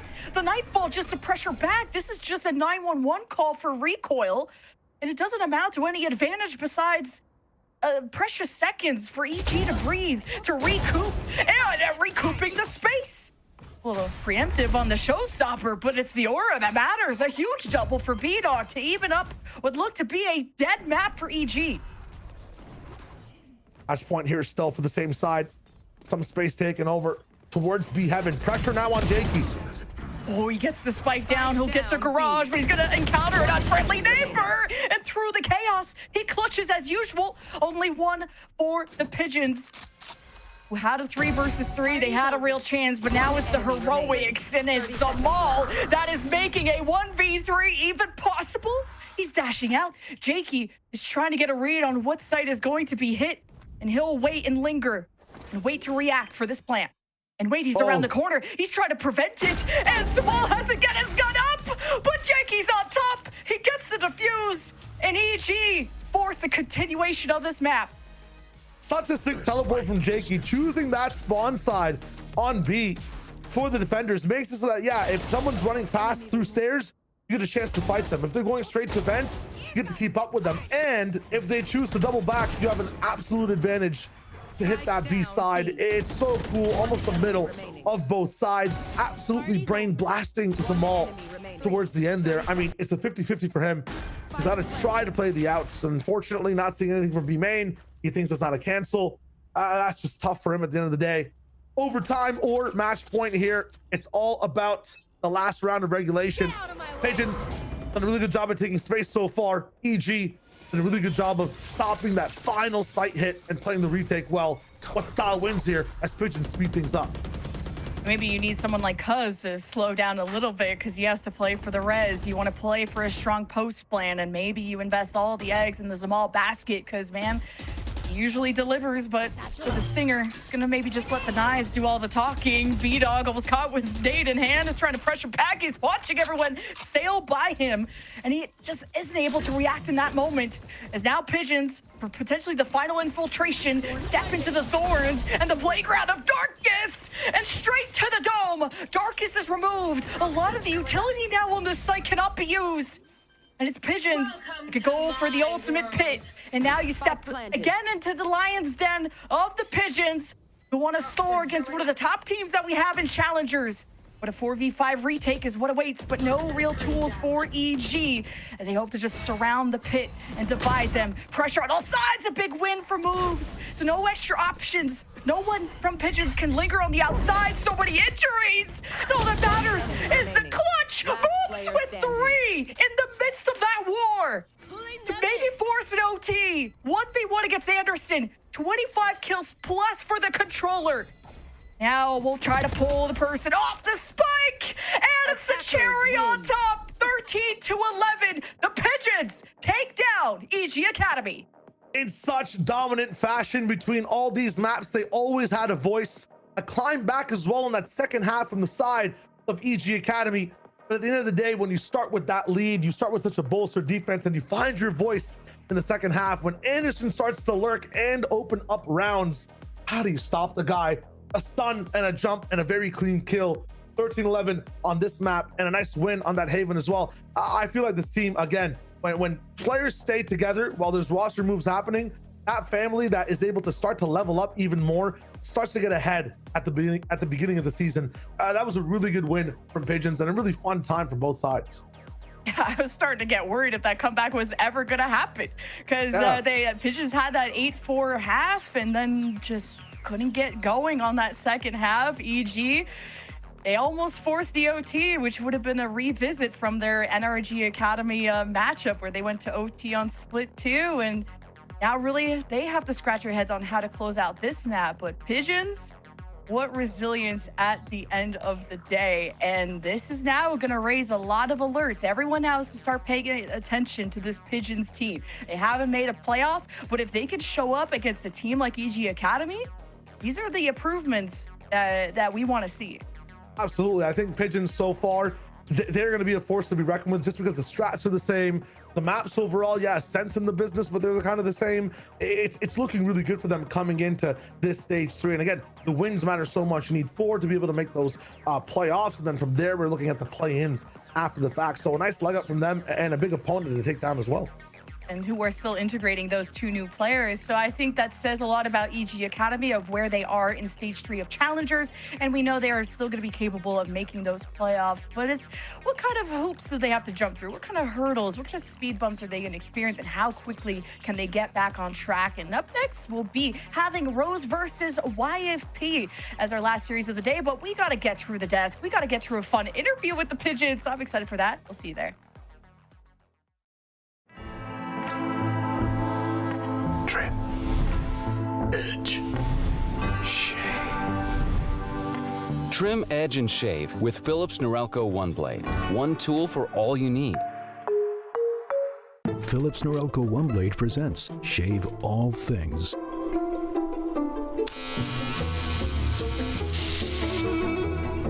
Your style made simple with Philips Norelco One Blade 360.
That has been massive in these D1 rounds. And now Foreign taking the high ground. Nobody's expecting it.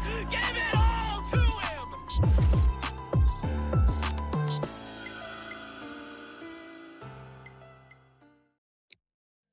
Well, folks, it is time for a celebration on the broadcast. Not only did 18 years ago Vanessa Hudgens release her hit single, Sneaker Nights, Pigeons have taken their first one. That is real. Sneaker Night was released today, 18 years ago.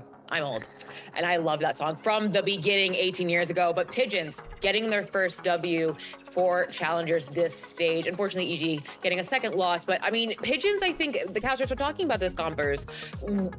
I haven't made a playoffs. I think a lot of people were rooting for them originally in the last stage, and now kind of coming in, kind of reinventing themselves, finding that path to champions literally once again. Yeah, and honestly, thank you for the fact check. I needed to be humble today about Vanessa Hudgens' knowledge, obviously, but that was awesome. No, I think it's cool, right? Obviously, stakes coming in for them were a bit higher. They had faced too many losses previously in the Swiss stage. They weren't able to really catch up to anybody else in playoffs, and it was just awkward for them, right? Every single stage, though, it does seem like they win more and more games, and I'm kind of hoping this is the stage for them to really flourish, and it seems like it is, right? Anderson absolutely popping off. I think their impact on the Astra was huge in regards to just their utility alone. Obviously, they were top frag of the match, but that to me wasn't what highlighted them, and not the fact that we did get to see a lot of their gameplay either. I think overall they were just absolutely insane in the server. They like, you can even see within their smokes and their gameplay, they were playing with every single article of utility. They had complete control over mid, and even on the attacking side, they were able to cover up some of those angles and really isolate these fights. So for me, as the Astra player, it felt almost like we did have a second initiator. Yeah, and honestly, I was a big fan of Vanessa Hudgens' performance in Take That Boom. I thought she did an excellent job, especially with some of the songs that she was in. It's fantastic. That's my Vanessa Hudgens fact. But to kind of go off what you were saying there, Gompers, like, you could see there were these moments from Evil Geniuses that they had some of these set strats. The buy specifically on that defense was really what kind of bolstered them ahead when it came to some of these rounds. But I have to give it up to Pigeons. They did an excellent job of circumventing that buy's utility, making sure to find all of those gaps in so many of these awkward positions, which consistently let Pigeons find those holes, find those flanks, and punish Evil Geniuses Academy. It felt like it was so often that Pigeons were just in the right place at the right time, while EG Academy, they were having a little bit of trouble. They were kind of just relying on a lot more of those dry swings and dry peaks to be able to find those kills and win their rounds in their favor. But that's really difficult without a dedicated flash agent. And hero plays from Moobs. I feel like Moobs had so many times, especially in the second half, where he just turned up and shot. Also, this play from Jakey is insane, so smart. The kind of the big brain thing. You see the tenacity, you see the ingenuity that they have, and it's all there. I think right now we're just like, this could have absolutely gone to overtime. This absolutely could have gone EG's way at the end of the day. You get one stun from Anderson, and you're done, bringing it to 13-11. I mean, you can see the first kills, right? Both of them are taking the fight to each other. Both of them are happy to take the fight to each other. I think especially the second half, you saw Pigeons running up mid, disrespecting everything in their way, right? But I think let's talk about EG for a little bit more. This is a team I think we put a lot of expectations on, right? We've been talking about the entire broadcast the casters have, we have, about what we expect from this team. To be fair, it is a practically brand new team, new coach as well. And we are asking them to play, they just played 2 days ago, now they're playing again. We're asking a lot from them, but I would say, Gompers, I'm gonna go to you for this because you were there, you cast the game that they were. Definitely an improvement from last game. Yeah. Yes, for sure. EG, it was looking rocky, and sometimes it is unfortunate when teams do have really bad games. You start to wonder, are they capable? Are they going to continue to have that sort of loss streak going? But I think EG, they showcased such a great performance on them. I was kind of questioning what it was going to look like with moves now, kind of transitioning over from the chamber. I know that was something that we had some discussions about, as well as the agent selection and the changes. I know B-Dog kind of going over to the Rays, but I liked it. I think Darkest on the buys was such a prevalent factor. Obviously not top fragging on the map, but being able to on the defense to really hold things down and make it hard on, honestly, for Zamal most of the time. Even in circumstances using Cuz's wall against themselves with that 4K that we saw Recoil do, right? So it's pretty cool. I think all in all how this team was able to kind of manage on their own, and they are getting a bit more flexible and honestly more skillful as they continue. Yeah, and it's so interesting as well because the storyline we've really been setting up here is Evil Geniuses Academy, the new roster. They're still figuring it out. And if you take a look at like all three of these maps, that very much feels like the case. They've got different ideas and just kind of need to slide into something that is going to work for their team, which ironically, I still think it's a very similar play style to what Pigeons is kind of doing. And meanwhile, on the other side, Pigeons, we've been hitting the hammer on the head multiple times at this point, but they've stuck together. They're comfortable with what is going on, and they're comfortable playing off of one another, and we can see it really starting to tighten up. They still have a little bit of work ahead of them, but I'm really liking what I'm starting to see from Pigeons. I mean, also, just to say, as a Nashor main, love seeing the Andersons bring Astra stocks up, especially since Note went to C9. Very important to me, my personal pet project, which is always great to see. But I think, yeah, Marks, you've hit the nail on the head, right? This is a team that we want to see kind of put those pieces together. Part of the pieces that we saw today, though, was Koof on the side of Pigeons, Gompers. I mean, he was everywhere you didn't want him to be if you were Evil Genius's Academy.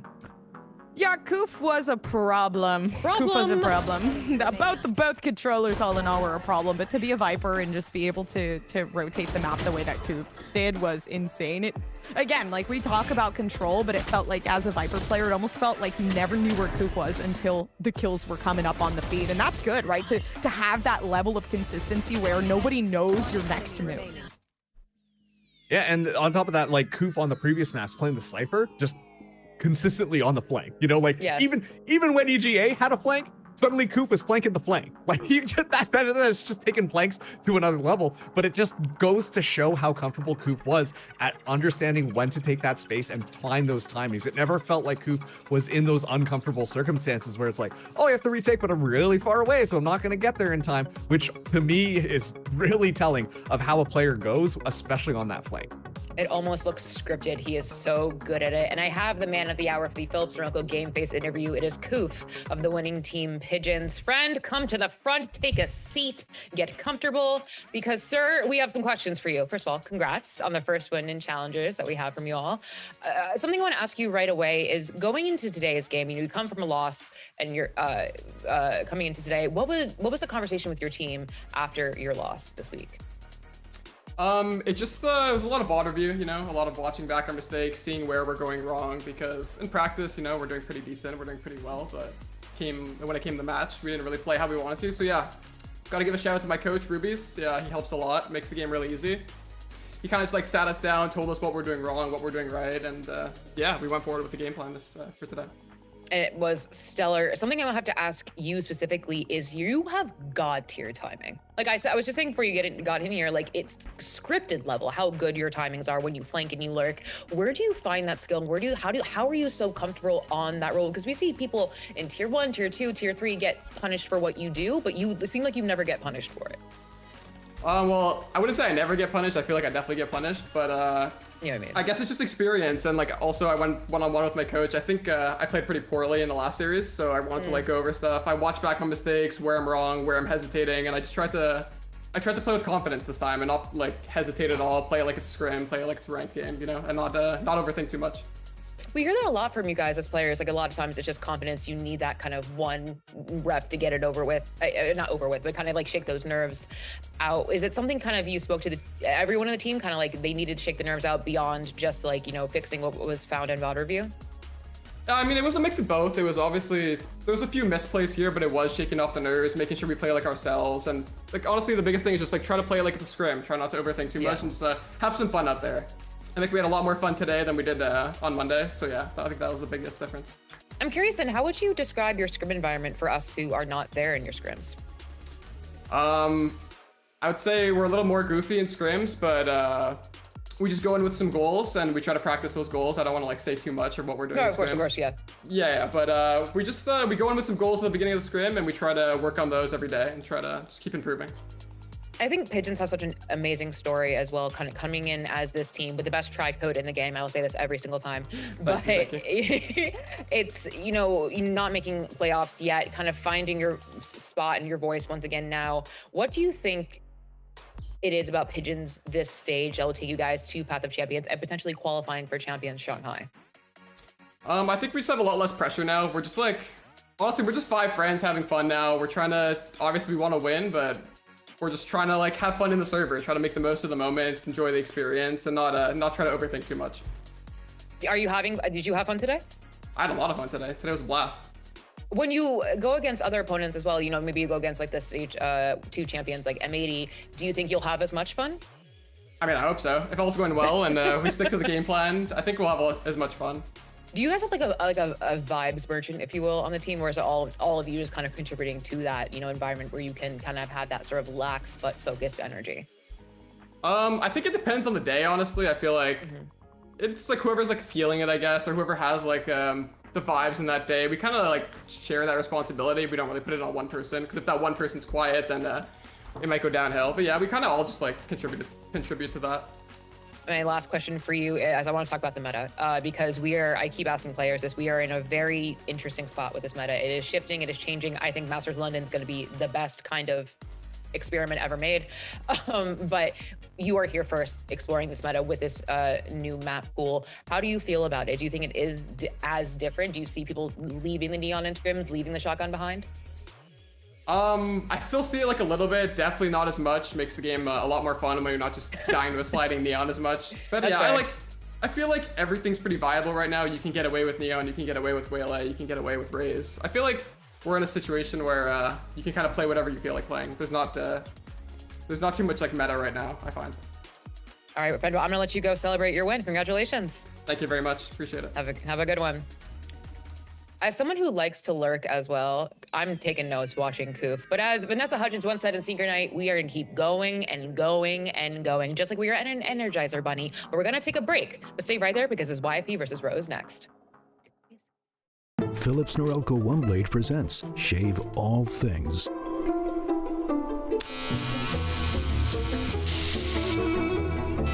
Your style made simple with Philips Norelco One Blade 360. Trim. Edge. Shave. Trim, edge, and shave with Philips Norelco One Blade. One tool for all you need.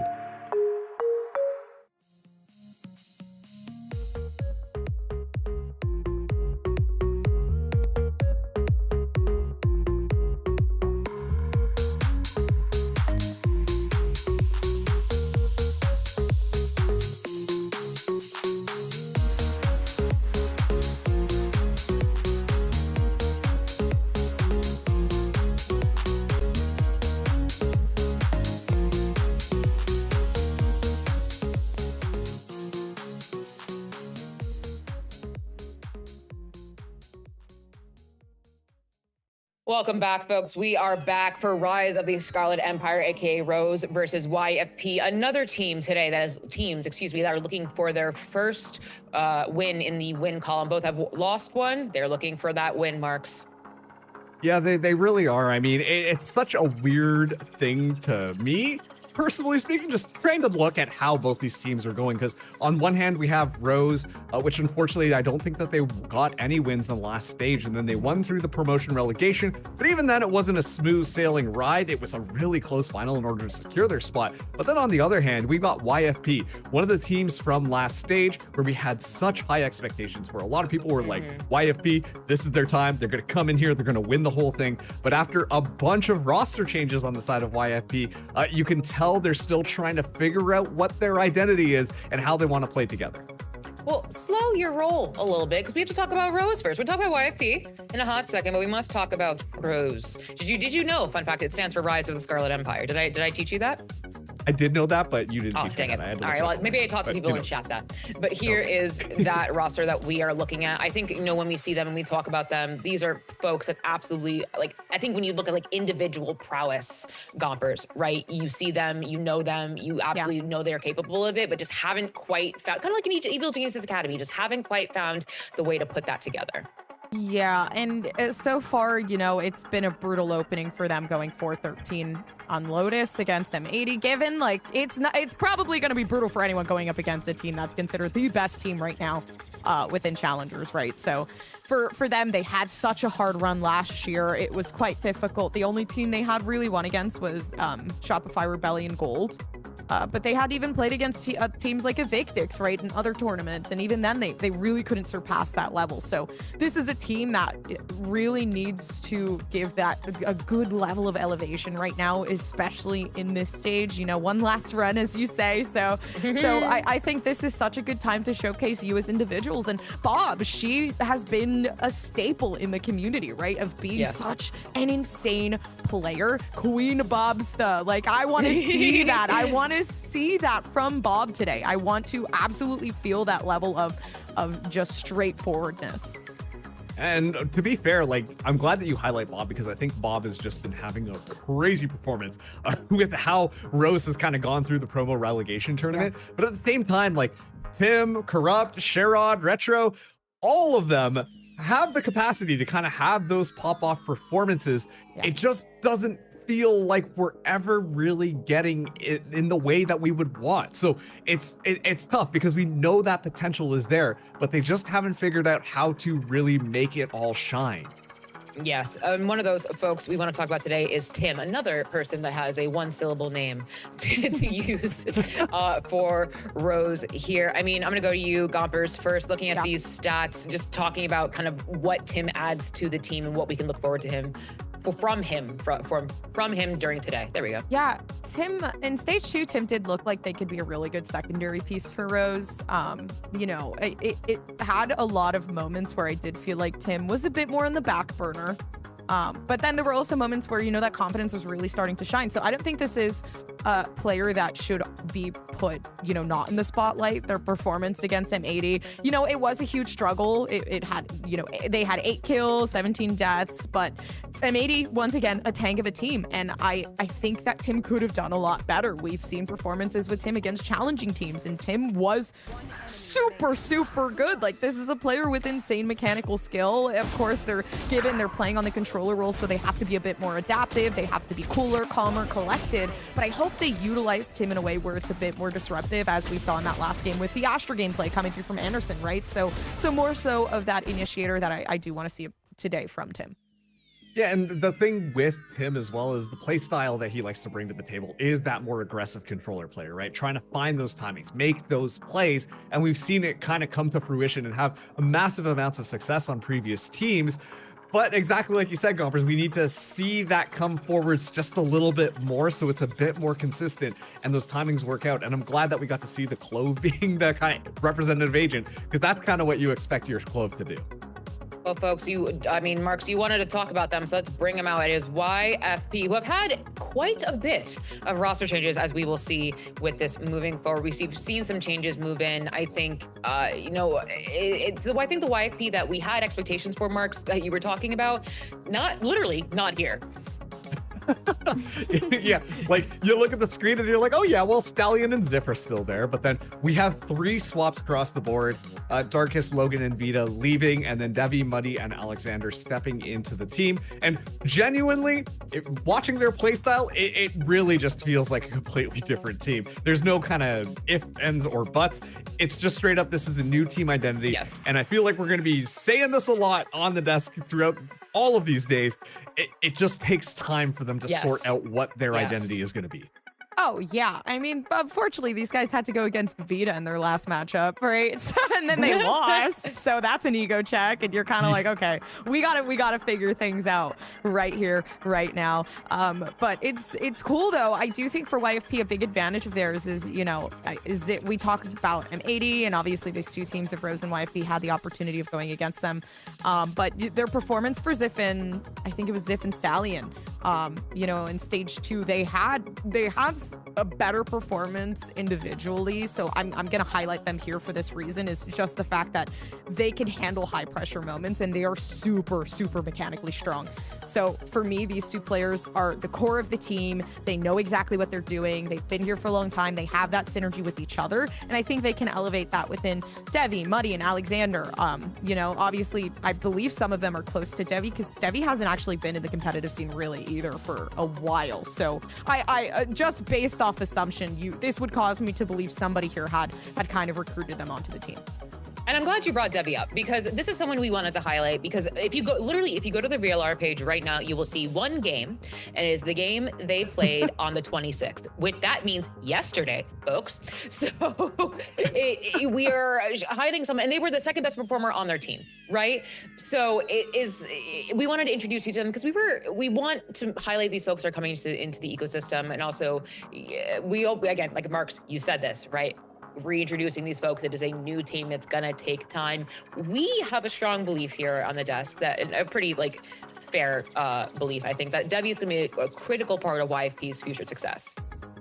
Just for the storyline, I really want this one to happen because you look at it, right? From out of nowhere steps out Debbie from the smoke, ready to come into the server and frag, bringing YFP to glory. I mean, it would be a crazy storyline because it's very unconventional that you see a player without any match history whatsoever. There are so many other tournaments going on, so many things being recorded, and yet Debbie simply just has nothing there and was looking pretty good yesterday. And so there's real opportunity for Debbie to be that highlight player potentially for YFP. And I mean, hey, once again, that would make for an excellent storyline of seeing Debbie kind of step up and be that player for YFP. Guys, the last thing Debbie has played in, I think they did play open quals. I'm not quite sure with you because they did tweet about it. But the last that I had seen, it was Knights Arena. Can we think about how long ago that was? That was like a different woman. I was a different woman. I was 17 years old. I was 17 years old. Oh my gosh, how times have changed. We've come so far, but also love that. I love coming back and finding yourself on YFP, a team that we've known and loved, and we've seen the org throughout all esports, including Valorant, right? I love that storyline, right? To come back and kind of find yourself on this team, perform very well against, well, it was a loss against Sad Esports. Perform like that, Debbie, you're eating. Props to you. But we have our Phillips Norelco head-to-head, and I'm glad you brought up Bob Gompers because it is Bob versus Muddy for Phillips Norelco head-to-head. I think you look at these stats with Bob Marks and you go, oh no, because the ACS is so different, right? But let's numbers don't tell the whole story. Yeah, this is one of those moments, those rare moments where it's like, if you're just going on VLR and looking up statistics, well, you don't know anything, and I'm going to tell you why. Bob has just been really, really, really consistent for Rose. Consistently kind of put into those positions where she kind of has to 1vx multiple times and still will almost win rounds. I think overall, the numbers might just be more of a reflection of the fact that Rose haven't been able to secure the wins that they've wanted, but Bob has definitely been a highlight player and also is now stepping back into a more duelist-heavy role. And for people who knew Bob way back in the day, Bob was like running the jet down all the time. Yes. And so seeing her step back into that off of the initiator is very exciting. But on the other side, we have Muddy, who is originally a controller agent, very known for playing that aggressive Omen, now stepping into YFP and taking up the duelist role. And I think that this is extremely interesting because we saw consistently, it felt like Muddy was itching to get into the fight playing Omen previously, but now on that duelist has that opportunity to really get into the midst of it and start that brawl off. Yeah, and this is Muddy and Bob, I will say, are both explosive players, but Muddy in particular, again, a really good asset to have on YFP. Muddy is running away even with losses with 305 ACS. This is a clear carry on YFP. So to have the stats look good even when things aren't looking good, even against anyone in reality, this is a good path. So for a new player to have that sort of solid foundation is good. I think this is the opportunity to not lose here for YFP and kind of stabilize at this 1-1. Anything but Muddy, if you will. Oh, yes, Liz, good work. Now we're gonna go to map picks and bans moving forward. Starting with Ascent, we were just there, we're going back, baby. Then we're gonna go to Lotus, Marks, and then if necessary, and only if necessary, the lovely site, or 3 sites, of Haven. I think that this is going to be a really interesting matchup here. Obviously, given the fact that YFP have really reconstructed themselves, I hesitate to kind of look at their previous stats on how they want to do things. But just in general, like, Rose has had a little bit of a difficult time going through a lot of these matches, specifically when it comes to challengers, just simply because they haven't gotten those wins under their belt. And yet still, I'm hoping that they're coming into this with a little bit more preparation and have an idea on how they want to run things. The last time we saw them kind of play Ascent, they won things out against Jackpot, which was in that promotion relegation match. And so I'm wondering if that's the reason why they selected it, because they want to kind of come back into this one riding off that high. Yeah, I also think maybe they'll be doing some changes here for Rose. I don't know. I feel it in my gut. It was, even though it had worked for promo relegation, I do think there were strengths that I'm sure they had seen in just spot reviewing. So for Ascent to be that first map, there has to be something good that they're cooking up. Oh, I'm so glad you're wondering what they are cooking, but we have to look at our preds first. I believe we cursed Pigeons, or cursed EG last time with the caster curse. And oh gosh, sorry, YFP. Apologies on behalf, or you're so welcome, Rose. I mean, we gotta flip this around. We gotta like spin this. You know what I mean? We gotta. It's not the caster curse. It's the caster blessing. Yes. Which is here. But I do think even with the moving parts, we are looking forward to YFP kind of fixing those things that we wanted to see from them. Moving into Agent Select. I'm gonna go to you, Gobbers. Yeah. I'm hearing some noises. I can't even begin to describe. But you were looking for those changes. You were looking for some cooking. Or have we been served? Yes, we have been served. And you know what? Law and order. Ding, ding. That's all I gotta say. This is a crime that is happening on my screen right now. We got Tim on the Phoenix, guys! On the Phoenix! Tim is no longer the controller. No, no, no. They're like, hey, Tim, you're actually a good player. Let's get this under wraps. Guys, they cooked with this one. We were talking about Tim, highlighting Tim, telling everyone, hey, Tim is actually good as that secondary engagement person. And there they go. I think this is perfect. They've completely changed up their composition. Guys, I actually predicted this. This is crazy. Okay, we'll save the crystal ball and put it into the side for a second. I do want to talk about YFP because they're running something very typical here, and there's going to be a lot of pressure on Ziff to control that space, specifically because of that double duelist. What I am a little bit worried about, though, is when that swap happens, Retro's Vice could find a lot of value here. Well, folks, it is our last match of the day. YFP versus Rose, aka Rise of the Scarlet Empire. I'm gonna send it over to the best casters I know, Shio and Lemon Kiwi. Thank you so much, Desk. Yes, is this the rise of an empire, or what is this gonna be the beginning of? Both these teams start at 0-1, but YFP, they're the big favorites according to the predictions, but we've seen these games before, Chayo. Yeah, no, definitely seen these games before. Lockdown, Rise of the Scarlet Empire, Rose, whatever you want to call them, we're rocking in for a redemption arc over here. I think Mark's mentioned it, a winless kind of season in combination with a very scrappy promo relegation, a complete underdogs coming into this matchup. YFP, yeah, figuring things out, but it should be a slam coming into the day. The predictions are looking like it too. I'm looking at things online. It'll be miracles like Tim switching over to this duelist kind of arc beginning for Rose to have a better voice on the server. I mean, we were discussing who the IGLs are for these teams. YFP told us themselves they don't have a clear IGL. It's just everyone contributing to this game plan. So we'll see how the chaos will ensue as Rose are already knocking at the door. There's some cutoffs. Speaking of the door, Devi will just take a seat as Rose still haven't really claimed the space. They're not super comfortable. There's injuries. There's an open sideline. Rose have responses, and they also still have 2 members left. Ziv and Devi, though, are on their last legs and now have no legs at all, as it's a 3K for Retro. That's what we love to see. Retro locks it in. The team from Rose looking nice towards that pistol round and saving what happened when things got scrappy. Now it's about making sure that you don't get eco down, you lock things down, you make sure, especially on Ascent where things can get scrappy in the post plant, you're able to translate that into a nice 2-0. All of Rose has amazing talent when it comes to actually playing in this game. Half the team also playing together in a different roster up inside GC, and I feel like having those reps rocking over again and again and again, I just feel like makes it so that this team is always on form coming in. That's not Rose. That's YFP versus the lineup to start the game off. Tough one. Who needs utility? Just shoot your gun, right? That's what Valorant's all about. Never mind. I guess it doesn't matter what gun you have, at least in the hands of Stallion, the bandit. Axe a punch, Rose. Be down by 1, but it's not a weapon that can be recovered easily from YFP. Taking their time to drone in, but okay. Is right at the front. Jason's waving hello, and Rose just close this out in style. Yeah, kind of just setting everybody on YFP up into a trap. You feel like, yeah, you have one person tagged, other person blind. We have to be able to peek and drop down. Oh, 2 people up in main. Things are gone over. Back over now into the rifle and the bonus round over for Rose. This is where you can start to find some value. This is where I feel like all eyes are going to be on Tim. Gonna be locking in now with this Phoenix, no controller, as Bumpers mentioned very excitingly.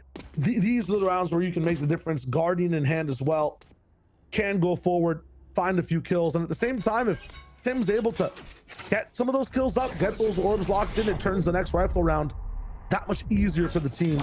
Triple suppression though, stopping Rose from coming through. Ziv set up as well, so they're gonna be playing aggro on it. That's danger. Camera taken. Right, no camera. Something to think about if you're YFP. First rifle round as well. Different roles too from the Rose side. Having to be very fluid too when you play in game changers for people like Sherrod, Corrupt, Bob, etc. Now changing who their duelist is this time. Rose not gonna change their name in the game. They're the ones leading right now, hoping to convert their bonus, which I think they had like 3 weapons in. Either way, this trip is gonna limit Jason there. Now the drone is able to get pretty deep into the A side, and Tree has been a problem, and Rose, and they infiltrate perfectly, and they're willing to wrap around glass. YFP, they have to now clear all of these angles carefully. And who expects the Phoenix to still be back here? So Rose are just running amok of this map. Yeah, the positions right now are sprawling all across. 3-0 should be a guarantee up to 4 with the weapons that are going to be up available in store for YFP. After this, it'll be another eco there going on max broke. A little bit of value from Ziv found, but not too much after that. Hey, be careful with the lineups there, but hey, converting the bonus. I mean, not that we're expecting this to be one-sided. Rose are this scrappy team, and kind of tough to go against a team like M80 on your first rodeo, but I think sometimes an early wake-up call is it's good to realize what you need to improve on now. And Rose having this strong start, hey, I'm sad. You only take a certain amount of losses before you kind of rear up and end up getting a win, so there's a chance here for Rose in learning loss after loss after loss, getting ready to lock things down. Joke's over. Okay, hold up. Joke's over. An immediate reset. 1 tap on the run it back. Now second win for Rose. They just all walk past the smoke into the trap set by YFP with Sheriffs, by the way. So now upgrades available. Sheriff's gonna get out with the spike and actually go for this 1v3. And we'll plant with safety. Yeah, I like the confidence from Rose, but figuring out where the stack is just in general and then reacting after the fact, I think is probably a better way to play that round. Still, being in there, jumping in as 5, very nice. And for Sherrod, they're going to be in a very tough spot here. 34 HP. The rifle's there, but the HP's not. Gotta work for it. Well, I mean, Muddy made that easy. It just made that look easy anyway. And that's the first retake. But the fact that a bunch of Sheriffs, or wait, it was the bunch of Sheriffs that won. Okay, now it's like confusing. Who is actually supposed to win this round? And now it's a thrifty for YFP again. After they were the ones starting with all Sheriffs. Pretty insane with the 1-taps. Rose are just kind of flooding in through A. You have people in corners that are going unchecked. Rose are going in together. Not everyone is watching the right things, so you're giving some rounds over that you really shouldn't have. Yeah, and this is actually impressive that Rose are up 3-1. A lot of the times at the start of the season, you're looking at roster changes, name changes from some players as well. We thought that, you know, Corrupt might be Jason for like some troll reason or whatever reason it is, you know, just trying to change this up to start things off. Jason, I feel like actually is a sub, not even feel like, I'm being told that Jason's actually their sub rocking in for Rose, so Corrupt's not going to be playing today. I wonder what Jason looks like rocking in for this team in specific too. Bob at least has flexed 2 initiators with FlyQuest before over on the Game Changers side, but yeah, Bob has also been a very explosive duelist for this team, but we'll see how much that affects Rose. Maybe Jason's about to have the series of his life. Now Rose gonna curveball in, throw a curveball maybe to the YFP core. The Hunter's Fury Stallion is just holding the line. A beautiful double, and Rose just get hit by a brick wall. And what a comeback too for YFP, starting off 0-3. Not being able to deny the bonus from Rose, but get back on your high horse, and this is how you get back in. Stallion anchoring greatly, and then kind of memories and flashbacks of ADG coming in from that just little scrappy, very explosive style from Muddy, rocking through and making sure the rest of that play goes well. Nice dash over to make sure the pressure's on Bob too. You give her a little bit of a mile, she can end up with a very easy clutch. So good job for YFP to not only lock down in this situation, but also adapt and move forward, push the envelope here. They're finally locked back in, looking comfortable. Muddy's at the op online as well. Important to note, Corrupt is the IGL of Rose, and having your IGL not here sucks. Question mark. Someone has to take the mantle here, so we'll see how that breaks things down for Rose, or maybe you just have to play a more loose and reactive style. Now Rose are in mid. Muddy will be very patient from this position. Don't see a reason for him to be able to just pull off of it and go anywhere else. There's trips on all other sides of the map. We have a main pressure in space as well, taken off by that flash and actually moved to the other side. Jason's found Alexander, but oh, and even more. The super sub coming in. Okay, one top left in the picture, and man, Muddy is equalizing. Not just that, swings the whole battle in YFP's way. At least the spike is still in hands of Bob, but Sherrod, centering in mid, would need to have a big win against that player in market, and as you just have to go for a contact play, you're now beating the beast of the op, and it's the Muddy, but very clean ace for YFP. Yeah, an ace that's so difficult to be able to hit as well. Two people peeking you at the same time in door. Up against Bob, who only gives you a millisecond to react.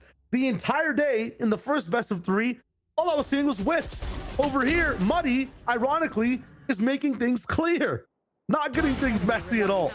Very clean with the knives. Right click option towards the end as well. Against Sherrod. I mean, okay, if this is how we're starting things off, yeah, for sure, Rose. Slow down. There is a god on the server. No kidding. And YFP is now 3 rounds in a row after starting off 0-3. Look at where we are now. I mean, YFP have absolutely woken up and smelt the coffee. And Muddy, he's just been this young up-and-coming player, flexing from anything from duelist to smokes, and can really pull out any of these duelist choices. And he really emerged last year during the Nightblood gaming days and has really had to go through the ringer of promo relegation, traveling for different teams, being so close to playoffs. And now, as being that primary duelist for this team, he's really showing off his stuff. Yeah. Eco round for Rose here, too, going to be running into that op again. And you'd assume for this team, the way the desk was saying it, too, we're trying to slot in like 2 new players. Devi also, who's like apparently never played a game. I actually want to talk about Yamama. And not just Yamama in general, but Yamama Gaming, who was signed by YFP on VLR. And this player has played with this kind of core roster of Alexander, Ziff, Vita in the past, Darkest a little bit as well. Obviously, I don't see Yamama Gaming in this slot right now playing the actual game itself, but Devi popping up without a history of even playing the game seems like a brand change was possible there, you know, to be actual to be a bit more respectful in the VCL. Don't want to bring up Yamama every single game. Sometimes it has to be done in the 13 ones, you know. But past that, like, I feel like this rebrand for Devi, and if he is the player who's been playing with the core through many different tournaments, it feels like, again, it's just Muddy that has to be integrated. Devi's fitting right in. And Stallion is that remaining core from the old YFP days. Ziff kind of joined him a little bit later. He brings experience from the TSM, the core days, continues to be that sentinel. But not figuring out who your clear IGL is that kind of crazy, chaotic, democratic comms going to be good for a team like this? And this is where YFP, the results have to translate. And then you bring some young guns like Muddy. Really is going to help out YFP. It's another Rose flood through the A site, utilizing those Phoenix walls. to try and get as up close and personal as possible. And have those one taps happen with the Sheriff. That's where the mechanics really have to transfer through. And now YFP sit on the very edge of this high ground. Jason is not even going to want to play off the Retro wall there. Steel Garden too, if Retro really believes this is winnable to kind of even up the odds. And now push comes to shove. YFP starting to shove this site. And now it's an exchange in hell. You got to get these rats out of the sewer. And that's what YFP does. Just Bob now with the up.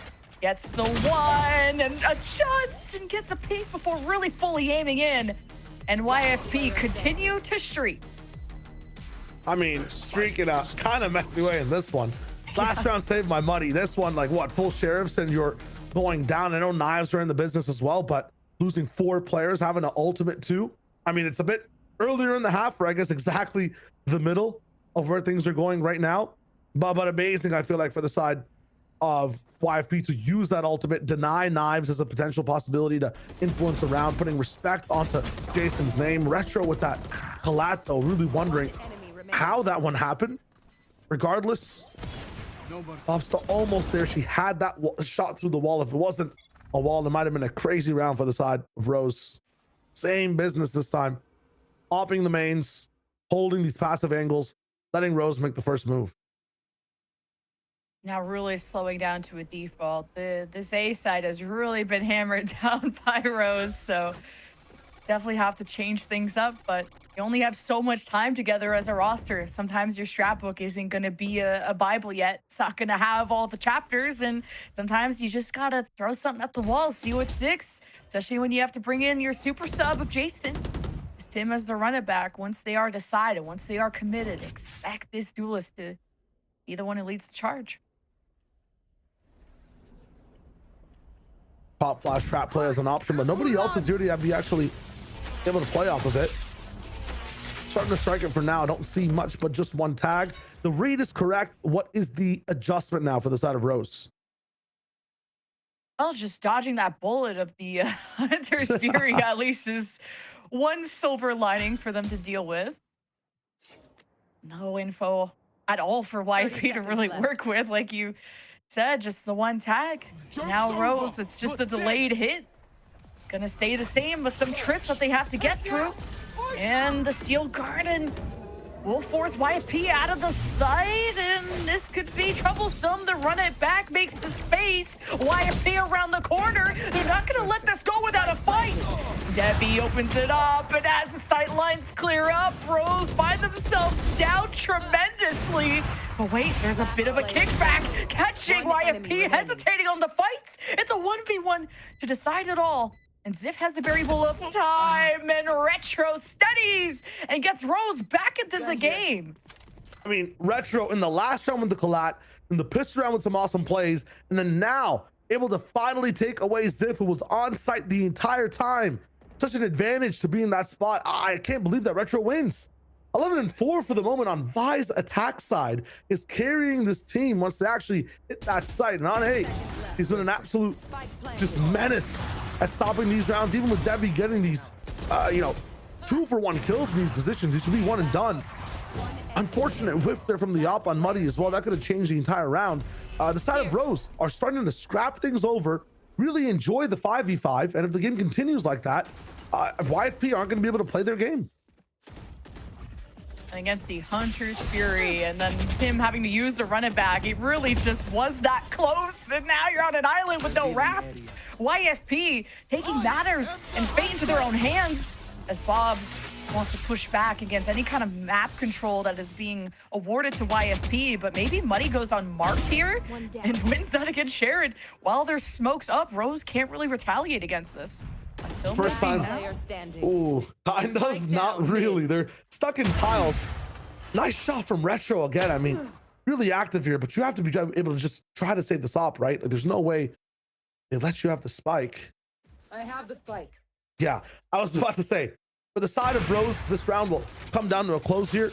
It's really nice from YFP to take matters into their own hands, playing their own game, going for the mid trap. Enough of this 5v5 on site.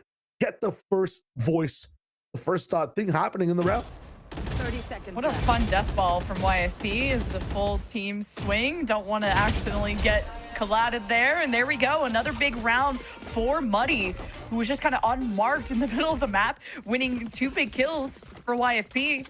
And Rose kind of having to deathmatch through this that's going to be a situation they have to get themselves familiar with. And it's very back and forth on those kind of encounters when it comes to A. So are they going to show us what a B flood looks like, at least more consistently? Like, Rose have to change it up, and I don't know about depending on mechanics all the time is going to be what wins it all the time. I mean, trying to go for a B flood, though, we've seen it so far, Lemon, over and over again. It's A retake, B anchor. B's where the op is. Whoa, the flash. Disorienting the whole team. Okay, wow, another good setup from Retro.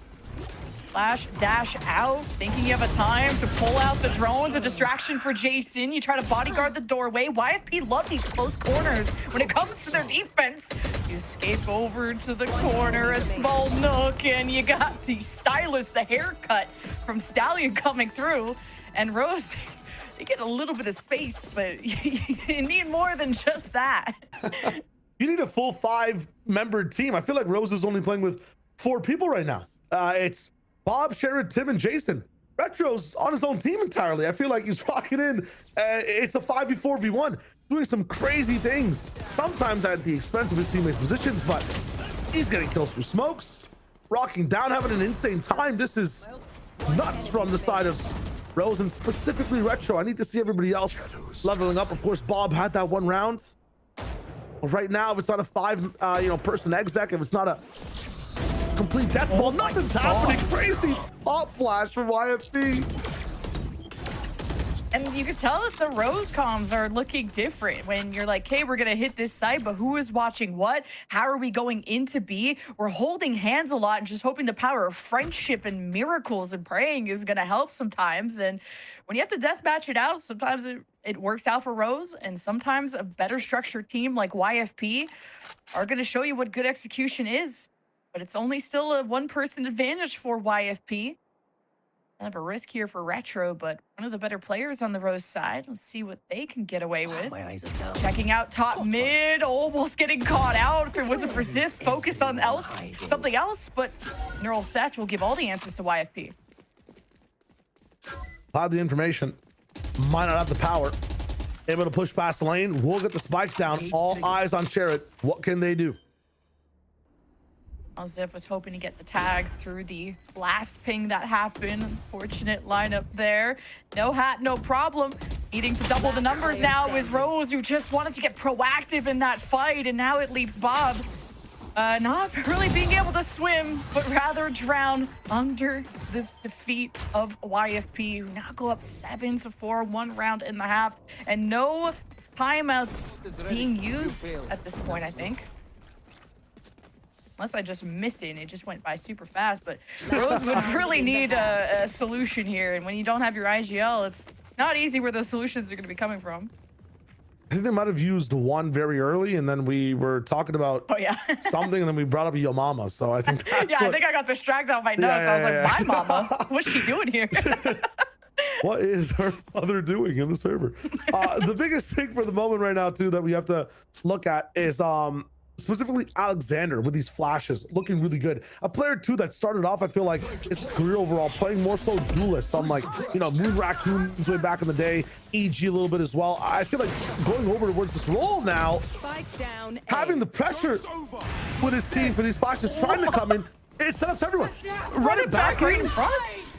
That's insane. Steel Garden too. I mean, this is just desperation. It's the final round. Throw everything at him. YFP had the info, the recon, the Hunter's Fury, and the Muddy setup and the read. At Rose, this has been the site they've been trying to hammer down, but it's ironclad for YFP, hoping to make this an 8-4 half and a 2 versus 4. A very familiar situation as Rose, when they face these deficits, it has not been easy and not been very possible most times for them to overcome. So 8-4, all rides on this upcoming pistol for Rose.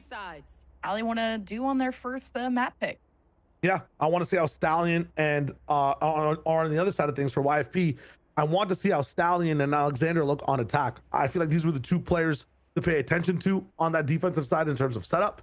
Stallion, you mentioned, we just at many points in that match really good at anchoring, but in my opinion too, not just that, really good at facilitating his teammates coming in and playing on his sites as well.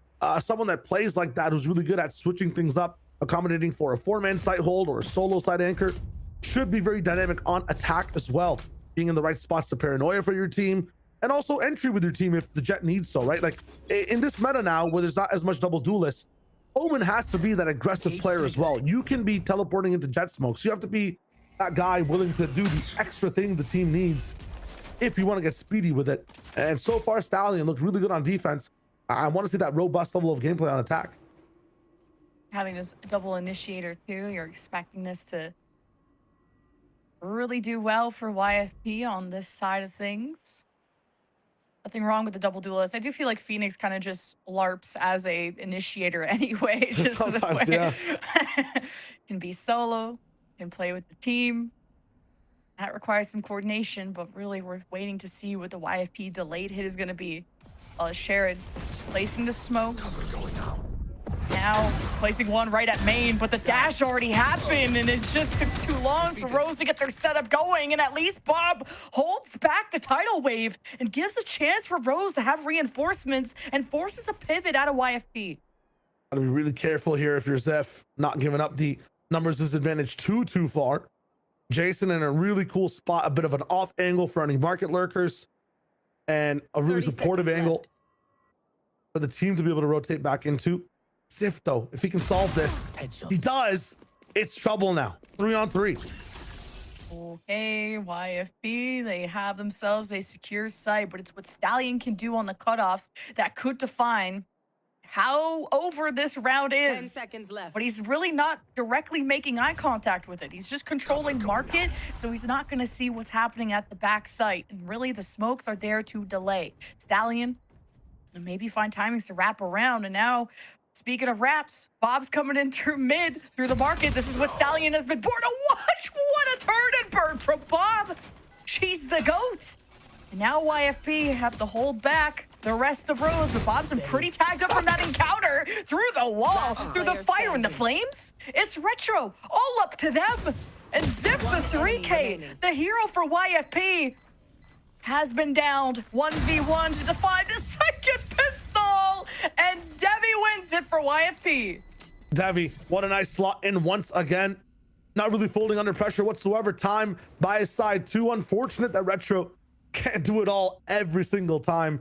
Amazing round from Bob as well, but she, again, low HP, can only do so many miracles before you fizzle out too. It all starts over here on this site hold. The Thorn's really good at stopping things down, but nobody there to actually help the anchor on site. That's the difference between these two teams. I feel like Stallion had that little bit of extra help, or it played a much safer angle to not get hit by that paranoia.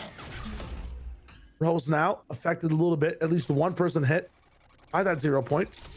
Jason back on the angle with the team. You got this high-low from Rose. If there's a spot to be with pistols, it's this kind of close-range action, but being proactive, you walk into the Hail Mary fire of Alexander. And Rose, they just don't give up. They don't surrender. They want that upgrade. They want it bad. Here is the infiltration towards spawn. And now the Marshal, it's hunting season. This is not Valorant. It's Duck Hunt. And it's double digits for YFP. Over and over again, I feel like Rose just changed the rules of the game every time they're on the server playing regardless of the roster. I feel like these players just make it so that you're always scrapping at some point on defense. You have to just answer to their death ball. I like their all-in strats though, especially on ecos. You want to try to do something. You don't really want to play a 4-1 split to wait for things to come to you. Sometimes the death ball can yield great results. YFP, despite having a slow start in this map, it's not about how you start, it's about how you finish. And Rose, they love these preemptive strikes. Got the molly at the door. Double duelist now will be watching, and the drone is about to spot all of his setup, or at least the first corner. Oh, tagged up, nowhere to go. Of course, YFP are gonna answer the phone. And Rose, they just fall. They get picked apart. And it's Bob, not even gonna wait for Retros on the other side of the map, just trying to take care of business. But yeah, the 9 to 5, it's time to clock out. Time for YFP. Looking like they're gonna close out this map with how this bonus is going. Very impressed by Muddy so far. Looking like just mechanically and the way he's moving around the map, next up talent coming into this split. You're talking about people that might get picked up inside stage 2, people that might be, you know, picked apart again from tier 2 to bolster up some tier 1 teams. The way Muddy's playing right now, maybe being on YFP, the eyes are there for Retro as well. I mean, this map specifically is insane. Even more kills, trying to even up the economy between both these teams. The round score is that much so different, 11 to 4 for YFP. I think Rose, it's a comeback in quotations that I would have to talk about here, but I think it's Rose still trying to structure their team without their IGL, and you have people, I would say, not playing their usual roles, like Bob can play initiator or duelist, but now you're integrating Jason in, what style they're doing. You have Tim also playing solo. You're trying to deal with the economy and make plans going forward while still communicating on so many different parts of the map and how slow Ascent can be sometimes. And YFP, they smell blood in the water. They know they're going to be ahead. They're just taking full map control wherever they go. It's being awarded to them. Now absorbing that pressure, though, is Stallion towards spawn. He's going to have a 4-person walk down, and man, Stallion has to do their best against the Paranoia. Huge throw there by Sherrod to give that advantage back to Rose and claim that weapon. Push over, they'll fry. Pocket position from Retro, but again, it's the same situation over and over again. Some good individual play on the round as a team. YFP, the diff is there, even individually. Muddy at the moment, really popping up. They all in with the Hunter's Fury in this round. They picked up another Phantom though, so I guess we're going in for it. I mean, now you have to win. You have to. And what a timing on the Hunter's Fury. This gets the neural theft for Ziv, who is gonna instantly use it, now knowing the 1-2 push from Rose on both staircases. Oh, the smoke through the closet side, the drone, and now Bob, that's the opening. That was the chance that Rose have. How long can you play this duel, this showdown across the map? It's Muddy 1v2 that just has to buy time. It's already taken care of one. But time for Rose to defuse and their first round of the half. And they got just that close. Really good teamwork and amazing patience by Bob to stay all the way inside CT, and at the same time from that defender spawn put so much pressure on the tight. I'm very confused as to how Rose won that. They got triple scanned at the end there by Devi. Every single one of them was not only guard scanned, but they were also neural thefted and getting spammed. Tim was low HP. Still, off the pressure of Bobsta, off of a nice pick from Retro and that investment in the Hunter's Fury, they get up 6. Thing is though, they don't have that ultimate to be able to use to keep pushing forward now. It's about strategy. Their strategy, these rounds need to start looking a little bit better on this defensive side. You cannot just rely on Retro to anchor like crazy and Bob to win you rounds on the retake.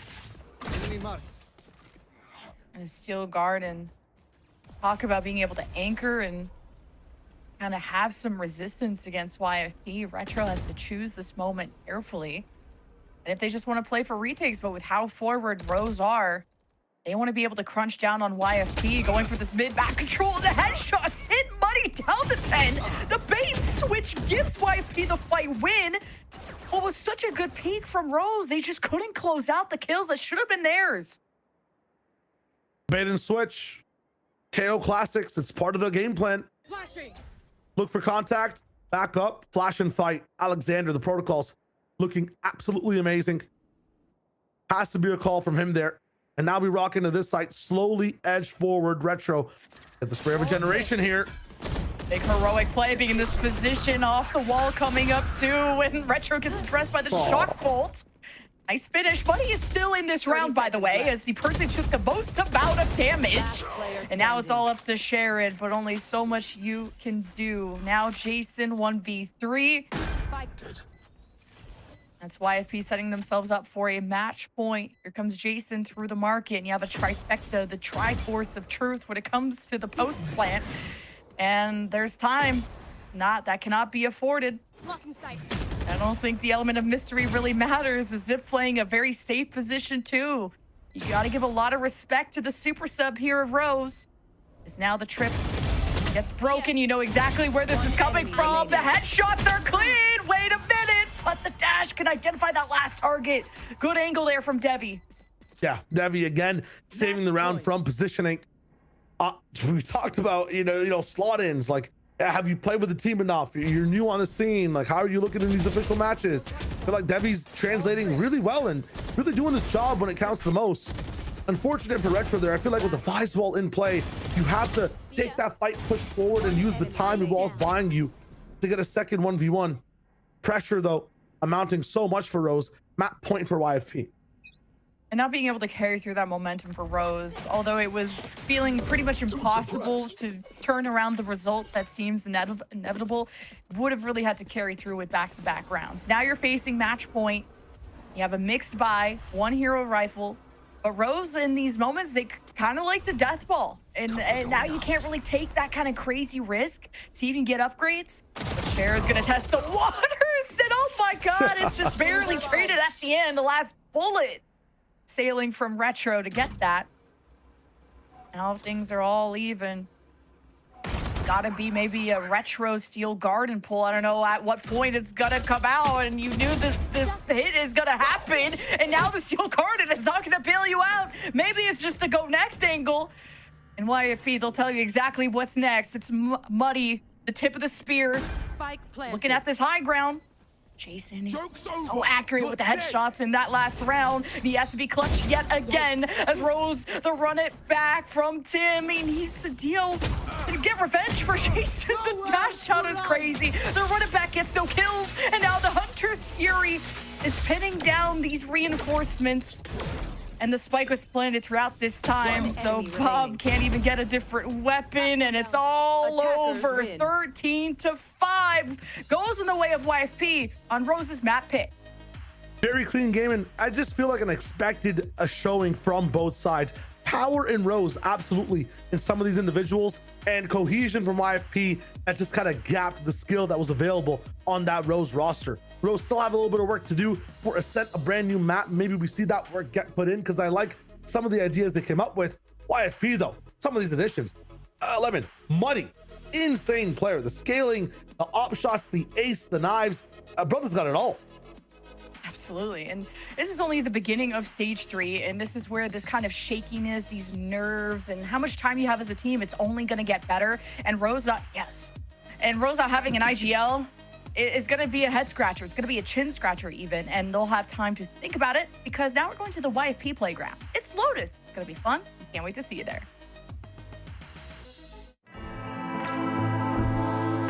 Trim, edge, shave.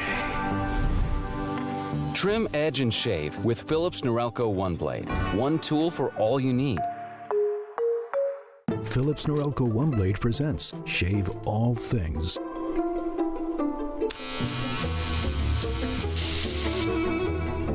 Your style made simple with Philips Norelco One Blade 360.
that has been massive in these D1 rounds. And now Foreign taking the high ground. Nobody's expecting it. Give it all to him.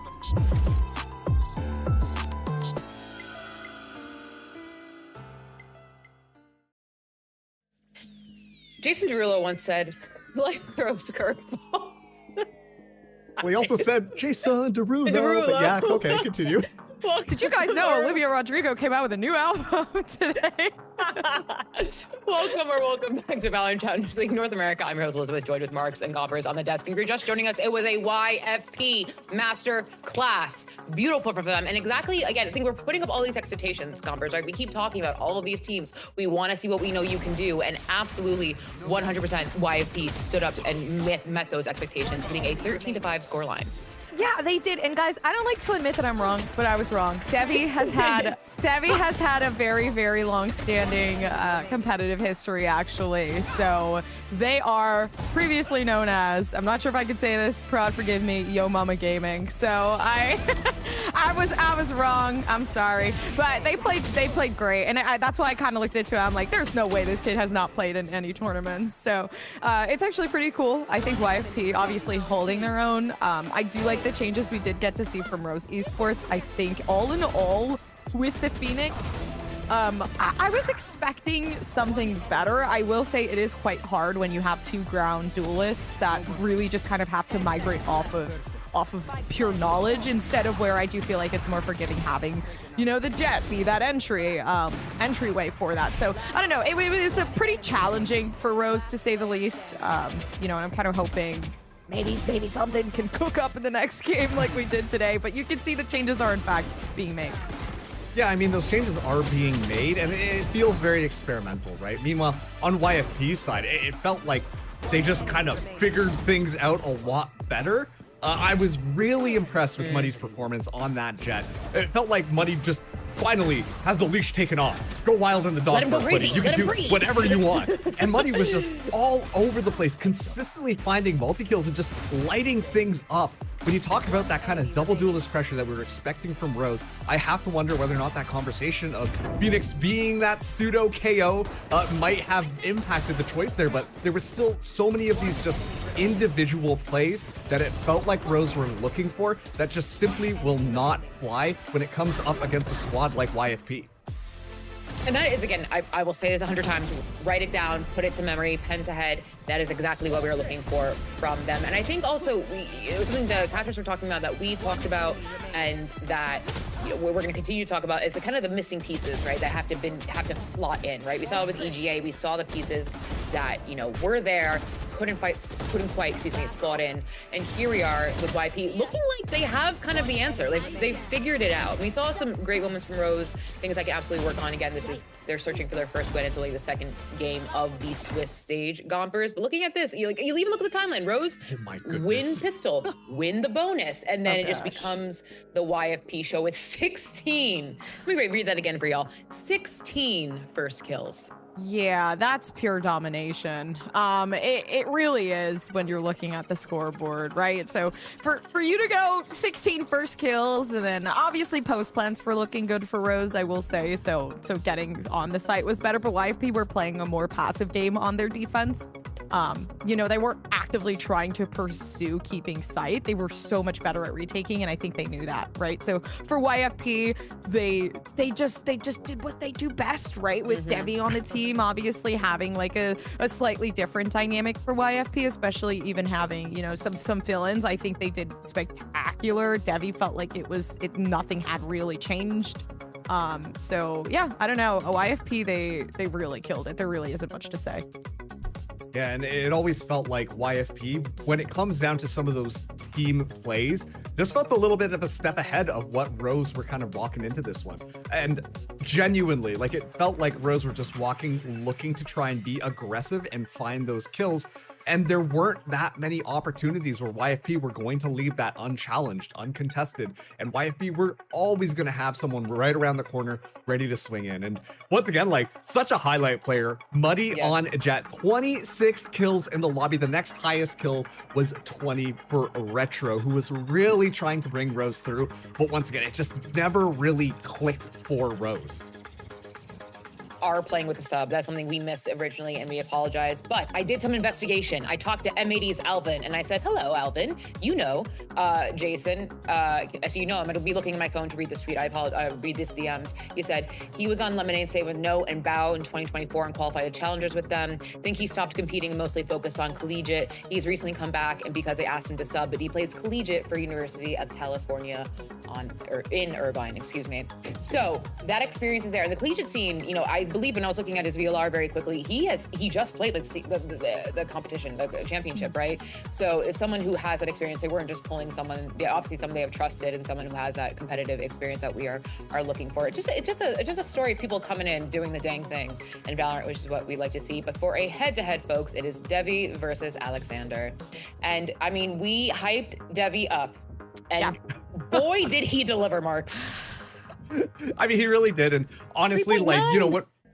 When we pull these like head-to-heads together, it's to be like, wow, look at what this guy one did compared to the other guy. But I kind of wanted to just highlight both of these players because a lot of what I was seeing was just really good initiator utility to try and make sure that those kills coming through from YFP were always so well handled. Whether it was Devi kind of using that scan initiation, I believe usually paired up with Muddy in order to let that happen, or Alexander just consistently nailing the flash timings to open up those opportunities for somebody to walk in on YFP and find those kills. I gotta say, both of these initiators were finding so much value, even if the scoreline doesn't necessarily reflect that for the ACS for Alexander. Yeah, and Devi, I mean, in a lot of games, we've kind of seen them paired up with the duelist, which I think is pretty cool. Whether it be Fracture, whether it be Breeze, right? It's always Devi and the duelist. And I think that kind of elevates Devi's gameplay a lot, just being able to frag out with the duelist, allowing that first engagement to go towards the jet, and then now being able to retrieve it as the Sova or whatever agent they're playing. And I mean, you're looking at it with the stats, 238 ACS is absolutely insane. Playing on the Sova, dominating on the Sova. Given this was, I would say, an easier game for them, they were so much more comfortable on this pick of ascent, but hopefully in the next map, I think you're going to see a lot more of Devi really being that assist agent. I believe the next map, Lemon Kiwi called it the YFP Playground, which I believe is a very fitting thing to call Lotus. I feel like so many challengers teams try to make Lotus their staple, and some of them have. YFP are absolutely one of those teams, Marks, making kind of like, again, like I have to echo what Lemon said, the playground of YFP Lotus. I'm not gonna lie, I'm a little bit worried about this one for Rose. I mean, you look at the recent match history on this specific map, and the only time that they've won is up against Shopify Rebellion Gold. They've lost it twice to Evictix, to Division 1, and then Jackpot, one of the premier teams that was fighting for the spot. So right now, if you are YFP coming into your own playground, going up against a Rose that already looked a little bit shaky, I mean, we got to see a changeup come through from Rose if they want to be able to win this one out. Yeah, the only teams that have been able to take this map away had to fight incredibly hard for this map of Lotus. Again, M80 had to bring it to overtime to take this map from YFP, right? FlyQuest, another team that is extremely dominant, had to go 11-13. So for Rose, you got to be putting up really high performance numbers to even satisfy the craving of Lotus.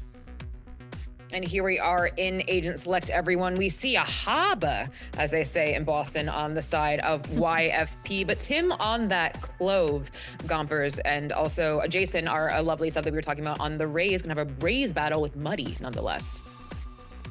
Yes, again, big changes coming in for this team. Not too prevalent, my bad. They're keeping up to what they have been doing with the Rays, Omen, whatnot for Rise of the Scarlet Empire. But I do like the Harbor. We've been seeing a lot of iterations of Harbor. I think Harbor's a lot more flexible as a controller agent. I do like the fact that the smokes are held as secondary smokes. So now when the hold is being held, you can cut off any single corner that you want with that movable wall. So for YFP, it really is just about maintaining that level of strength on the defense and getting those retakes in. So Harbor's going to be great for those retake positionings.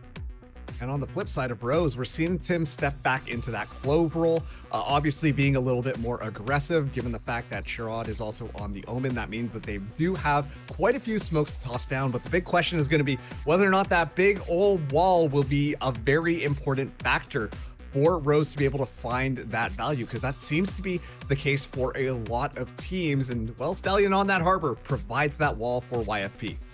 Well, folks, we could be just one map away from a clean YFP 2-0 getting that first check in the win column, or Rise and Scar Empire could play spoiler. I'm gonna send over to your casters, Shio Wager and Lemon Kiwi. That's us. Thank you so much, Liz. We have map number 2. We have a Haba. As I tried to do that impression, it gets a Clove. Shio, these are some very interesting comps. They're very interesting. Haba. I'm going to my Haba. Yeah, I mean, listen, for me, Rose, I'm liking the Clove. Rock it in. If death balling was what the plan of the game was in the last map, if you like fragging a lot and getting fights messy, Clove is the wave. Get some Reyna in there, right? I'm liking the Raze as a part of the composition as well. For YFP, the Harbor is actually very interesting. I feel like Viper is still the best in slot controller in this entire map. Really good at stalling with the orb on the site, as well as getting passive information and blocking off things on defense as well. I'm curious as to why a lot of teams are running away from that Vise, or from that Viper. I see the Vise now up in the business still there too. So you want some of that stoppage. You believe in the Harbor for the post plan, I guess, but let's see how this Viseless comps on both sides end up for the first pistol round of the game. Yeah, YFP went on an insane win streak once they opened up the game and started off 0-3. YFP then just took over the whole match. So now in the pistol, are we going to see that follow through? And how much of a mental reset that Rose get previously as the Prowlers will exchange? Fight down on someone in B is a full mound setup here for YFP as Rose are going to check things out. Maybe come through the B link door. Alexander with a double absolutely ruins Rose. And there's just no angle that you can find if you're Rose to just kick this team in the dirt. Oh, wait, but there's an exchange and a Colette even from Retro? It's always Retro, but it can't just be Retro. But for now, it will be as a spike around the corner. A little bit of deja vu. I feel like I saw this one in the last map as well. A Colette Sheriff that came in, or at least a 2K with it on a very pivotal round. This pistol needs to be won. I think both pistols here 30 seconds left. for Rose have to go their way. Again, Lotus, a YFP classic. They've been good on for, I feel like, so many different iterations of their roster. I just feel like Lotus is a rite of passage for the roster to be good on. If it doesn't work, you don't solidify yourselves as a roster on YFP. I have the spike. Up here for Rose, though. One enemy remaining. 3 down. Wait, that high low, left. it's been broken down. And thought the disengage happened around the corner. Misread, but I mean, I'm not gonna nitpick Retro. That was only winnable because of them. But now still the YFP pistol goes their way. Yeah, very nice from Retro to lock it in. 3-1 now. 11-4 to start the game in the last time, and then transcended to even more after the fact. He's been playing a crazy game to lock things down. One of the YFP, and this is where domination starts to ascend. Ziff with the Sheriff waiting for a better rifle in the next round, maybe even an operator for the team if he wants to buy it for someone else. But let's see what this Harbor can do on the defensive side. Storm Surge to start things off, and it's messy at Rubble. Wow, kind of uncharacteristic for Muddy. I swear to God that shot hit on Jason. So elusive duelist remains in the lobby. Rose feeling like they have YFP weak, and what a Harbor wall too. It cuts off Rose, kind of allows them to have a safe lane to push through. A messy one for YFP. Despite having the anti-eco, now Tim has been awarded, well, I guess a share for that moment, but Alexander, man, these multi-kills, it comes down to these final 1v1s to decide, and Rose turns it all around. I can't believe that from Tim. What a nice shot. What a nice 3K. If that spray went just a little bit differently from, I think it was Muddy or Devi, or Muddy, yeah, either or towards top site. Tim was just skipped a little bit. He thought he was dead, but that's just tough for the side of YFP. They had the answers. They had the run back for the retake coming in. Tim is just that guy, though, comes through and is able to land so many shots to equalize the round. Coming down to a lot of those heroics. Kind of a fun composition for YFP. This Cove allowing them to either, well, eventually plan maybe on the attack, but get these orbs. I believe for sure. Spot the Outlaw. YFP getting information. They're even going to push Mount. Like, Buddy's going to Mount with a pistol to try and deal with the Outlaw. How long can Rose hold this type of game style, though, right? Eventually, things start to get solved. YFP starts to adapt to the bit of aggression happening on the map as well, and how they want to play. Devi close range, right click will be your best friend. Tim skip, but it's found. It's a mess on all sides. Jason gets zipped with the nade as well. What is going on? Buddy wish that door would have been kept open a little bit more. Here's the re-swing, and all of Rose were ready for you this time. So back-to-back rounds for Rose, forcing the issue after the anti-eco. You find themselves with Rose an early lead, but we've been in this rodeo before, Shio, of Rose having strong starts. When it comes to aggression, it's just about keeping it up for like 13 rounds, 20 rounds in a row if things are going back and forth. That is the challenge. The aggression itself is not a problem for Rose. I think consistency from Retro, we can expect it. Sharon's leveling up in this one as well, farming a few, anti-eco kills. And Tim looking great, but how long can this last? Big mount fight too for Rose, while Sherrod is under a lot of fire. 2v2 exchange on the A lobby side of things, and you just heard the boom bot. That reveals Muddy was trying to flush out the people in ruins, now pays the price. And Rose, I guess we're just paused over here, waiting for the lurks to develop on that side of the map. Not sure if they can hear that from the shadows, but it should be a free side to take. Easy, just like that. Like that position too from Jason, and YFP gonna be coming in on the flank, and that's the issue with not having your sentinel in the post plant. It's gonna be something you can easily watch unless you just fall back to mound. Looks like Rose are just gonna be fortressed up on the site.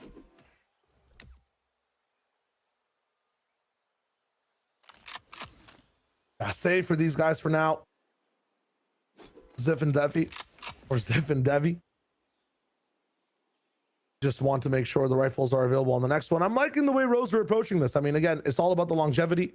One of the best ways you can chain rounds, ultimates. We have a few coming up soon. Retro has that Steel Garden already, but showstopper from Jason should be here shortly.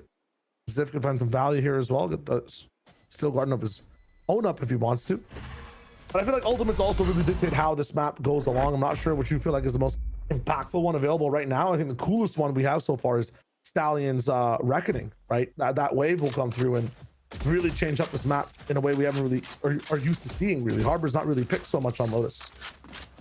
Even just the Steel Garden, but it seems like Rose has been pretty good at taking the sites and kind of waiting for their lurks to pull attention away. It doesn't feel like Rose is utilizing those lurks to push a site with, but rather cause chaos in the YFP camp. And maybe that's kind of the state of the game that Rose need to force with lacking that IGL and playing with a sub, is to break down the structure of YFP. But this beam walk down forced yet again on this lower buy with the Bucky, and it's an exchange. It's a bloodbath, and it's just no clear winner at this point until the heroics from Retro. It's the deja vu of how this player's been able to step up in these walkdowns. It's a multi-kill that keeps Rose in the game. We're moving over to Stallion's site though, and yes, only having the sheriff is a problem. Not being checked the first time. Being able to get the first luck the second might just be enough. Storm Surge coming in. Gonna give him one. Oh my god, almost caught with, the cove didn't come up in time. Oh, just so unlucky, but a better reaction from Tim in that moment. 4 rounds in a row from Rose, and Retro 8 and 4. Still not even using the Steel Guardian, but having a showstopper if you want to play in a lobby fight, which seems to be where Rose is leaning. You don't even need to play for the orb, just play for the kill. And now if Rose just commit more members to this, it could really be rewarded. We'll see what kind of posturing the YFP will do at the start. YFP so far in these earlier rounds have set up good traps that haven't really had the firepower to make these traps really advantageous for their team. And that one, having just one more rifle, could have been the difference at really fighting Retro. Not giving him a 3K. This time, Rubble already gained over for the side of Rose. Denied though from Buddy. Oh, no escape. You heard the op from YFP, and Rose is gonna try and peek it, overwhelm it, use numbers. Retro trying to use their gun, and Ziff gets the last laugh. So we're ending with a 3 versus 3 and no ops in sight. Now with how this map is being carved out from this harbor, Is really enclosing Rose into a fight. They can't play the distance duel, and it's a little messy. Tim forcing the ult, getting back in now, needs to hurry, and this is good space creating too, just to be able to mark who's gonna be at the back of the site, but Tim will eventually expire. We're left with equal numbers. A lot of these rounds have been so close. Bracketing available here. Tim bought a lot of space. The group up here from YFP. We just saw the tail end of that player swinging, and Bob would have had a moment. Now decided to get into cover, just barely, and that decision is right. And now the Steel Garden on top of this 2 ults from YFP in this 2v2. And Rose getting as active as ever. Now on the other side of tree. Stallion has no idea where this push could be coming from, and they emerge, and after those 2 ults are expended, YFP are expended as well. Rose continue to streak. As many rounds as possible on attack should be the challenge that Rose is really rising to in this one right now. Ultimates in tow as well. The bank is so large, 5K, 3 times across the board on both Sherrod, Jason, and Bob respectively. The side of YFP, they're free falling. They're drowning right now in loss. They're not finding any chance to secure a single round.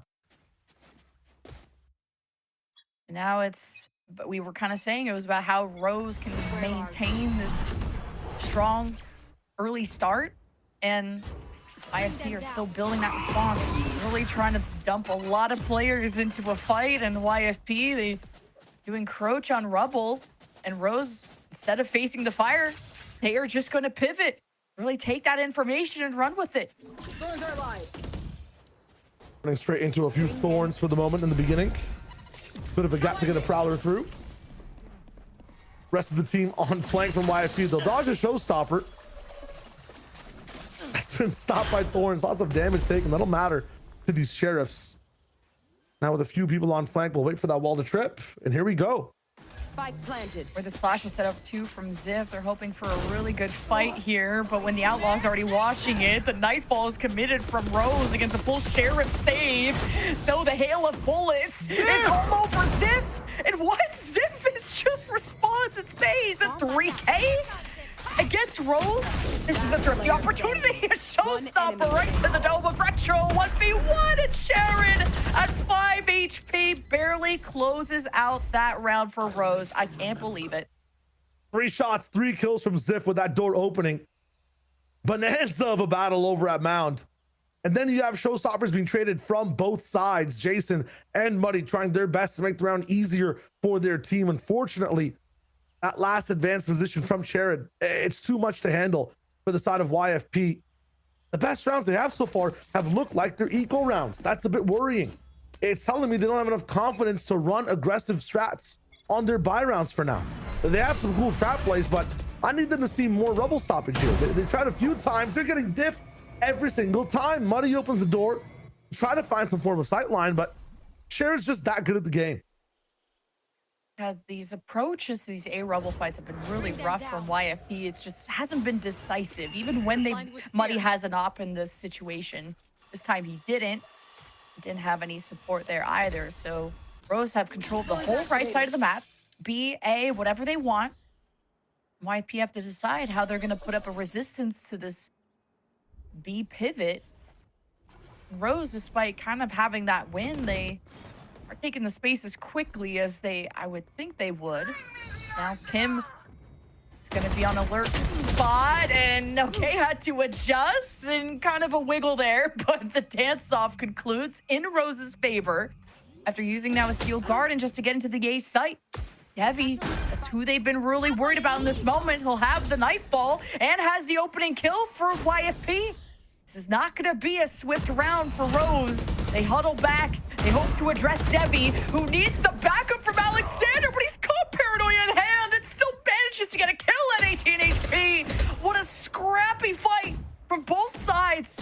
YFP, they buddy up, and now the swings are looking cleaner. At least it's traded, but Stallion at 50 HP, 1v2, gets caught by Tim, and the win streak continues for Rose. They are just untouchable.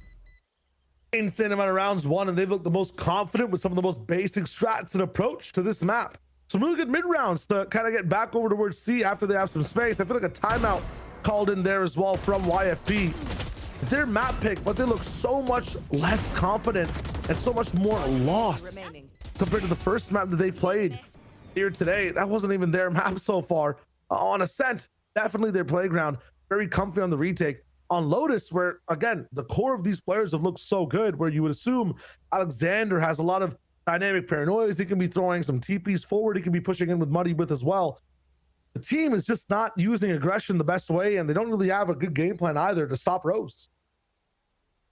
And YFP, when they faced off against SAD in their first match, they picked Haven, a 3-site map. And you would think that, okay, not that I'm saying they're the same map, but Lotus 3-site, Rose hoping to, or YFP hoping to really explore all of their strategy options. They are ahead. They have their core, I would say, at least all of their players not using a sub. And it's taken really a while for this YFP strat book to kind of hit its mark.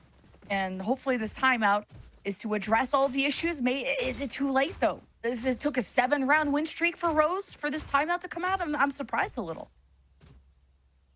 I mean, the biggest thing here too is that, you know, this is going to be an 8-1 after this. Look at the eco from the side of YFP as well, unless they have a crazy strat, which is, hey, go for the A fight. 1 TP across, it's not really going to be enough. At least they've taken Sherrod's pressure down. I want to see this in a buy round. That's the level of confidence you have to have, but season will be open now. No rifle here for Ziff and no rifles on the retake. You've lost your gap to have impact here for the side of YFP. You heard even in the previous interview, it's about translating what you do in scrims to what you do in a match. And it comes down to that decision making, comfortability, confidence. You keep hammering that down. I absolutely agree. And how do you go from a 13-5 to what this is from YFP? And it's still a steady approach. This is just the beginning of the stage. Ironing out your map pool is certainly part of the objective at the beginning of a season like this. Now you have Sherrod exploring here with the ult, but ultimately ending with a re-hit towards A. Really impressed from Rose so far, especially in this round. It's not just win your gunfights, get a few lucky kills here and there. It's all about working this map and where you know you can confidently win space. Start over at A, as you always do, because half the time YFP give it up. If it doesn't work, retake that C space. Door open up, back up into A, into a B hit afterwards. They've traversed the entire map as a group against this anti-eco. And even if you have a straggler, if you make it retro, he can make that value so large. Just keeps doubling up his numbers. It's insane how retro gets a multi-kill in every engagement. Having to play as 2 players is insane. Now Rose, they have to huddle up towards B. Bob being proactive, not having any kind of prowler to suppress this. It's Shared, maybe getting into position for paranoia. And I mean, Bob doesn't need it. YFP are absolutely floundering in a round like this where they weren't supposed to do a whole lot with their buys, but hoping to do more damage at least was the minimum. Yeah, double timeouts from YFP, both used on this half. So if you're hoping you get more than 1 round as a translation, that timeout before the eco was also meant for this round right here and to reset the mentals a little bit. Nightfall available, Reckoning available too right after a little bit of an orb take, and it looks like they'll be taking that orb on the A side as a consolation. I'm liking the strat from YFP. Rose, as a result though, have switched up their A hold and slash A rubble take. They're moving all the way over to C as an exec. They haven't done this too often, mostly just in the anti-eco. No one way for them to be able to stop with either. They've got the bounce space already, and they might hit the site very fast. There. If you're hard coping, this is still an 8-4-able half, which is totally normal, right? But YFB are getting their buys util taken down, already being triggered, I mean, and YFB at least are gonna have a heads up on this. Debbie has the Nightfall, maybe hoping to pull the trigger on this through the waterfall. Now it just goes down, and Rose are caught in the midst of it, but YFP can't fight off of their Nightfall because they were just already taking a back seat. It's all good. Go back over to retro, the space that he had for the moment. They've reset the round in about a minute's worth of time. The thing though that's different about YFP this time, they've left an embedded player over at Rubble at A. You look over at Muddy, the round would rely on him, but we're actually doubling back into C from Rose. So usually it's C to A. The calling right now on Rose is phenomenal. 30 seconds left. We're jumping back into a C hit. Not even YFP really sees this one coming. Finally, they've doubled up here as nothing's been seen from the side of Muddy. Rose though, Tim, overwhelming. The trade up there too, the pick me up, able to keep that HP and speed for every gunfight. Hey, this team is going phenomenal right now. Tim has the ult too, so just wanted to keep being aggressive. It would work out. And I mean, maybe it was just Rose needing to find their footing. Tim's gonna activate the ult now. They're getting picked off and spammed by Muddy. And I think just needing to keep that space over in Waterfall, deny one of these powerful angles that YFP could have retaken from, and now deciding to not retake at all. YFP are gonna save. I mean, a dominant half from Rose, fixing up their mistakes, and Lotus, a map that gets scrappy. They're the ones that want that scrap. Half the time YFP weren't even in that scrap with them. They just get map space for free. They get sites for free. Anytime YFP has a sense of a pick on a retake, which is how they were really making a set work when they were behind, that pick has been revived. You know, it is straight up Clove, back from the dead, being able to work that site again by about 15 seconds or however long it is, 12 seconds of time. It's insane. And 9-1 up for Rose. Surprising on a map that usually is dominated by YFP. Crazy turnaround to trade map picks. And like I said, it's Rose. I don't know how the substitution happened, if it was kind of a last minute thing or if it was always intended for Jason to come in, and kind of what kind of comms does he provide, and who's that vocal player that's stepping up. And maybe this kind of unexpected play style is what's really throwing YFP for a loop. They've had all of their setups shut down. Usually the V hits have been looking good for YFP in terms of their walkdowns, but then you have Retro that hits a 3 or 4K, and you can't really plan for that sometimes. Yeah. I mean, the biggest thing Retro needs to do right now is to keep locking those 3 and 4Ks in like you're talking about. You can't slow down just because we're up 9-1. Now Tim has kind of become that lurk and has found success in these inserts, just to also listen in on how YFP are moving around the map, denying any chance for walkdowns like this. Has been a special for YFP, and Tim, he's not done yet. Okay, the blind buys enough time for Alexander. And now Rose, you have to walk into this A site, and this harbor has made things weird because you don't really probably scrim against a harbor too often, so it's a unexpected wall to have to traverse. 30 seconds left. Can't jump into it for free. We'll slow you down slightly. Reckoning pushing forward on most of the site. And Muddy does not care about no nade on the other side. The drop downs reunites with his harbor, and as all those walls come down, Rose, the objective is done. But wait, Shared wants to get aggressive here, find a timing, wraps around, trade it out. Jason can't really hit the angle, and now Bob has to retake the site, does so with the Nightfall, and it's just cooked. Now finally, YFP get on the board, but is it too late? The round? No. For the game? Yeah, maybe, that's what I mean. Yeah, obviously. Yeah. No, it totally makes 100% makes sense. I mean, 9-2, you obviously want to make it 3 if you can for YFP, but again, for Rose, every single one of these rounds matter. I feel like the biggest thing about this being Lotus that's amazing for Rose is that the defense also has a lot of agency in playing the map. What does that mean? Some of these maps you see, like I'd say even Haven sometimes, not even that is a good example. You can't do much from the defensive side. You have to wait for the enemy team to kind of make their move.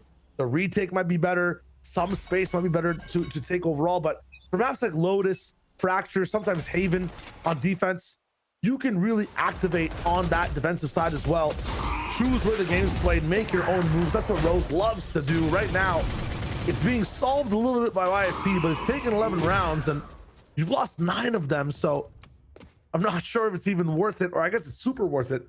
If you're Rose, they're going to be at a bit of a man disadvantage for the moment, but Retro's alive, Bob's alive, and Shared's been saving some rounds too. So I feel like for Rose, they're not worried about this one at all. Confidence is at an all-time high. Sometimes you just need one to get the ball rolling. Up, down. Now a 9-3, high-low. Retro, while smart with disengaging from that, but also off on his own, so see what kind of chaos he can create while the two have to hold. And Shared has really had to balance their aggression on how they want to push past these smokes, deciding to just reestablish. You have to just play for time. especially cut off how YFP are going to approach this site. And Sharon finds a moment, but of course 2 people are in the smoke. That's so unlucky. Bob gets ahead of the game. Steel Garden. Gonna throw a wrench into things, courtesy of Ziv. And now YFP have really taken over the site. You have a crossfire, it's all broken up thanks to the Cove of Stallion, and this has really been something you just can't expect. And YFP get back into this half, 3-9, but that is still quite a deficit to overcome. I feel like they finally understood the Rose setup and how they like to play these post plants. It's 9-3 though. Guys, it is 9-3, and there is trouble on your doorstep. Rose pushing for that final map here. Another triple-sided map where you can be as aggressive as you want on both sides. I don't think that YFP want to take this over to Haven. They want this comeback to start now on this halftime though. You got to be wondering, can they keep up with the pressure that Rose is putting down? Kiwi, so far, they're looking so much better in all these fights. Maybe if I had to cope for YFP, which I didn't think I was going to have to do this series, YFP turned up towards, the end of that first Ascent map. And is that kind of resurgence at the end of that first half, is that going to be what clicks for YFP? It's going to all ride on this pistol, which is a lot of pressure to put on YFP, but it convert the first pistol, converted even the second pistol on Ascent. So we'll see if that kind of wind in the sails will help YFP as they're expecting this big rubble fight, and it's just Bob there. Oh, they're playing into YFP's notes right now, Rose, and not in a good way. I feel like for Rose, I talked about it, it's very good when they're aggressive, very good when they're making the first move. This is all YFP making that move. Bob alone trying to work this one. What are we doing, Bob? That's just tragic, but expected to happen when you disrespect the smoke. I can't believe, yeah, Bob just trying to get into those duelist shoes. Let me at him. Has been that girl to drop a 40 bomb on people, but this is a team you have to respect now. Even when YFP are down, they're not down that bad. And now you give them a chance in this pistol. How far can they go with it? The smokes to cut off Rose, and it really catches Jason by surprise. Now YFP will have to time, or Rose will have to time these swings well.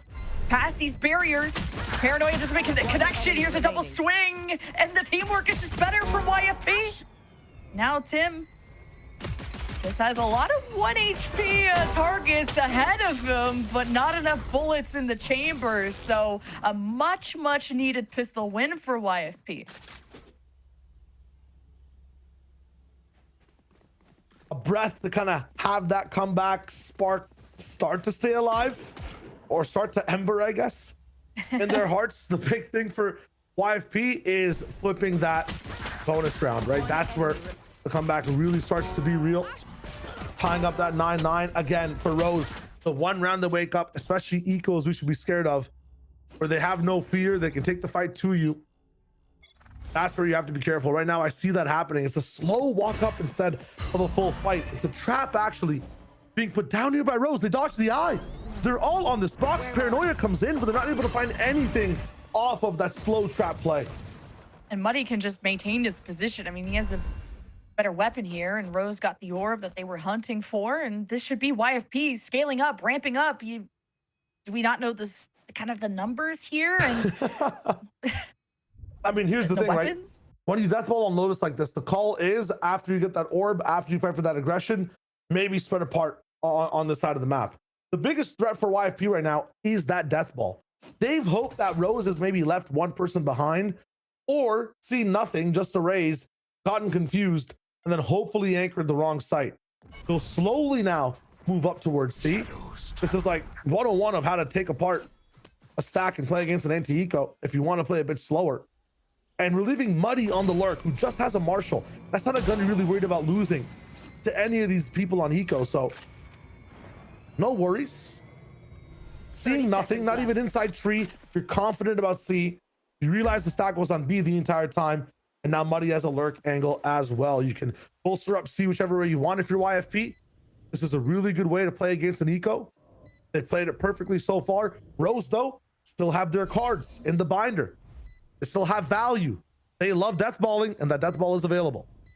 And Bob has to be the one that sets this up. Prowler, everything available. And Rose, here's the retake. Big shutdown, poking and prodding through all the sides. Tim and Retro, the stars as usual for Rose. Try to get them to the double digits.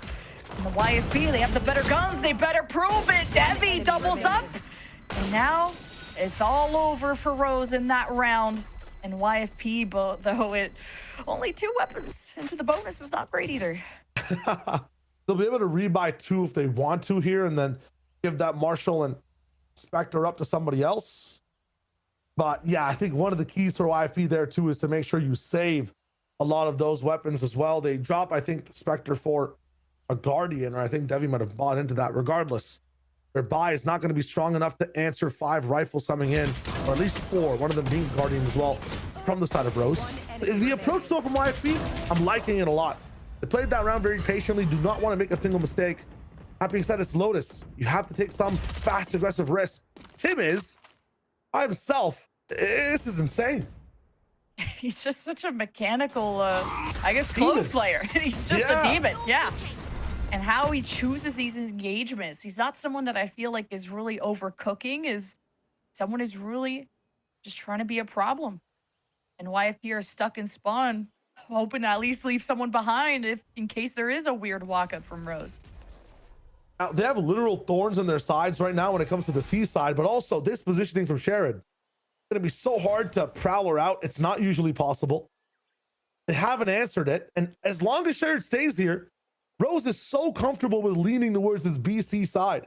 Look at the information. Sherrod's moving in even closer inside main, seeing nothing. That's enough to get one person to at least rotate over to C maybe.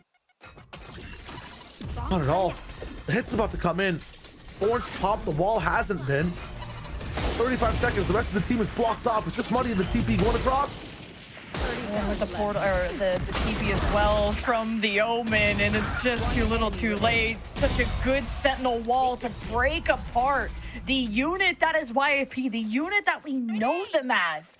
Come in with, yes, all these different players, but IGL has been leading that charge, and YFP just couldn't stay together and at least address that Viswell until it's too late.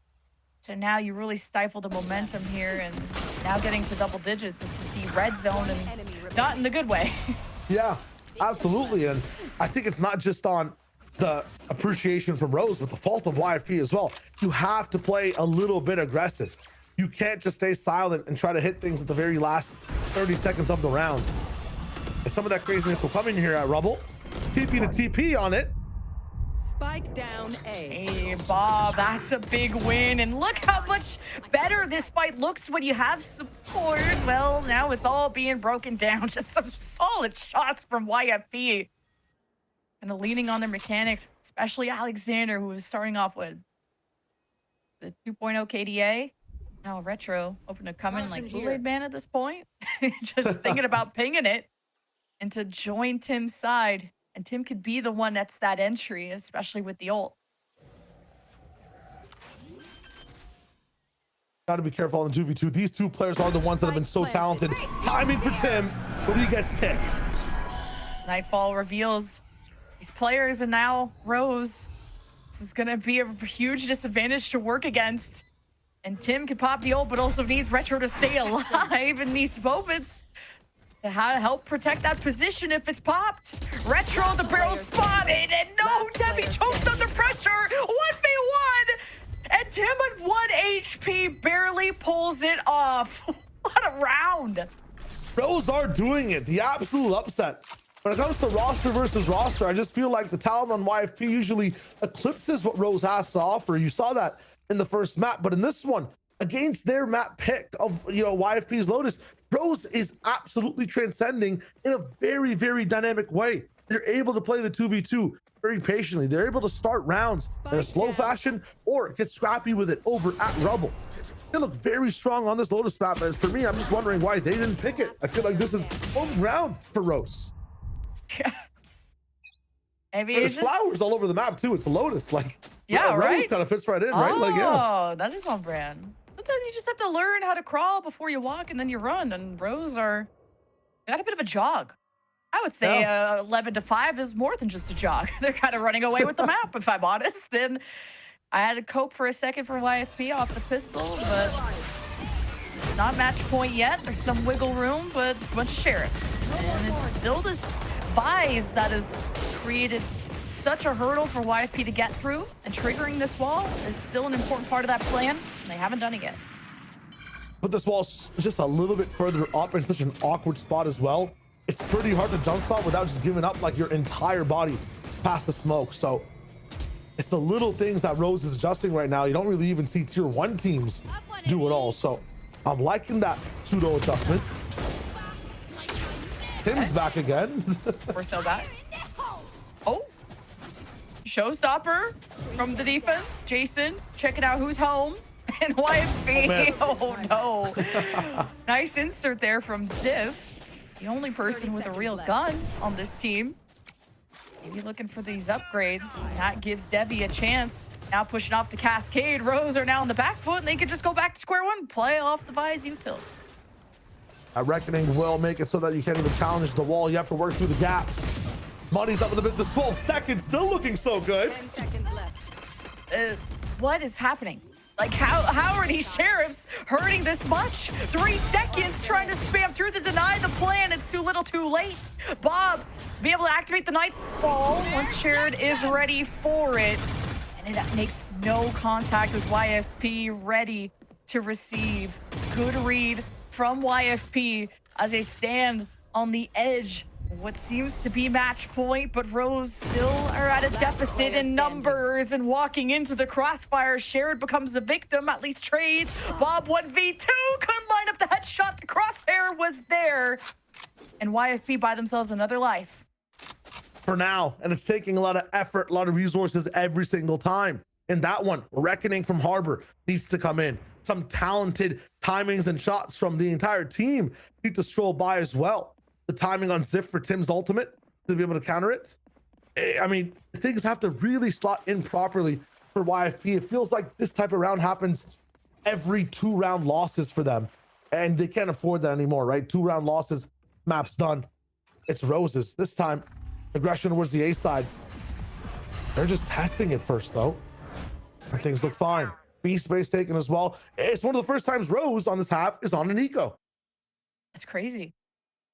Still a gap in the score, but it's how you cycle your ult economy as well. So when the tables are even for these buys, that YFP will have more tools in their arsenal.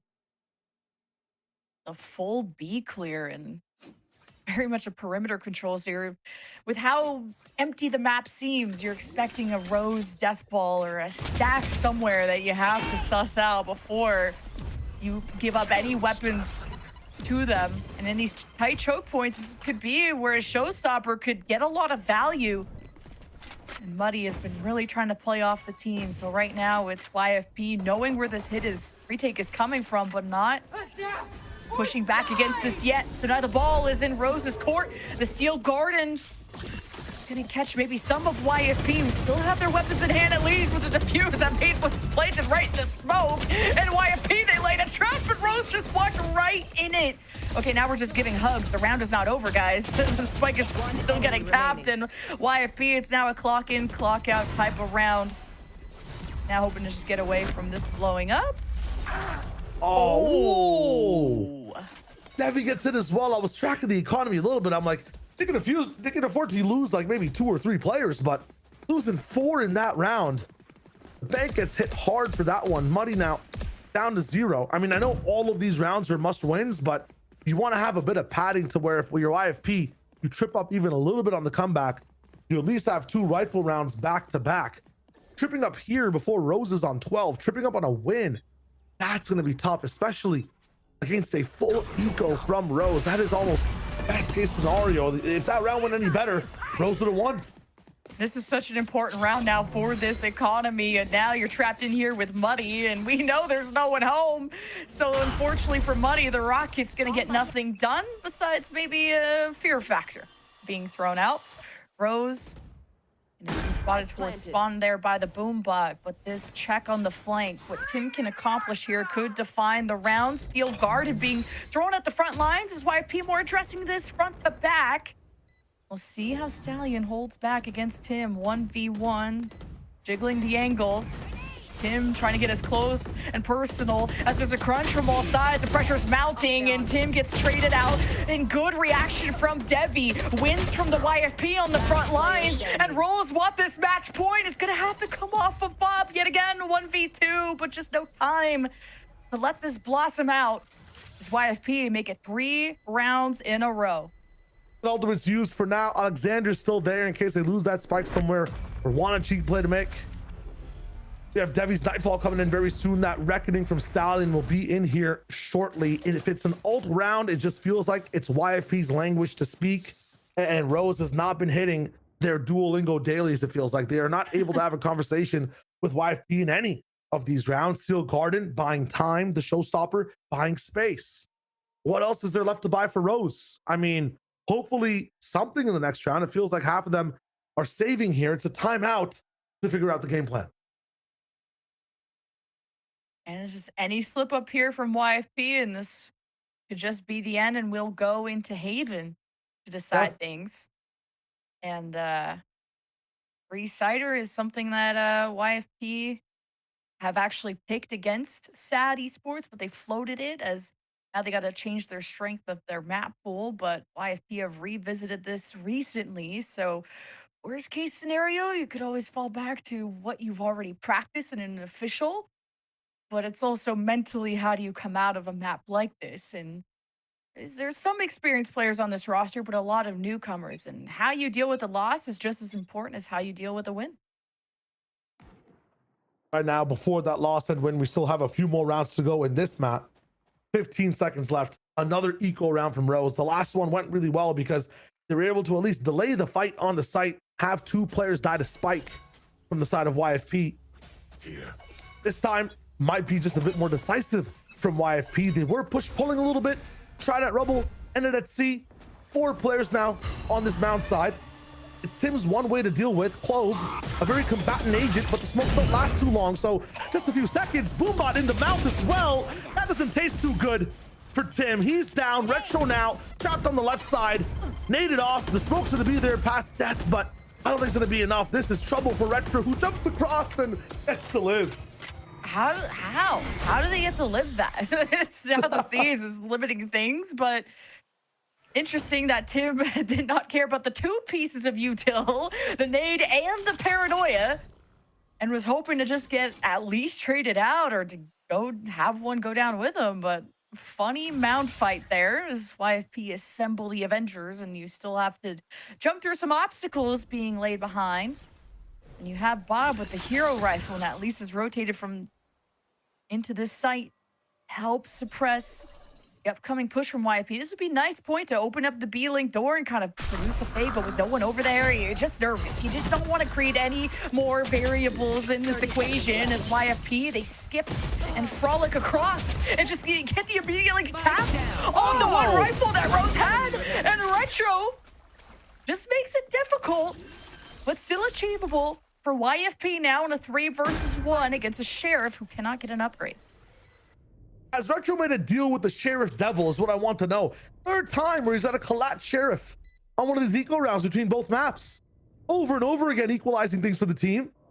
Sherrod, big wall of water, and a big site with 3 players locking it down. This is gonna be a hard one.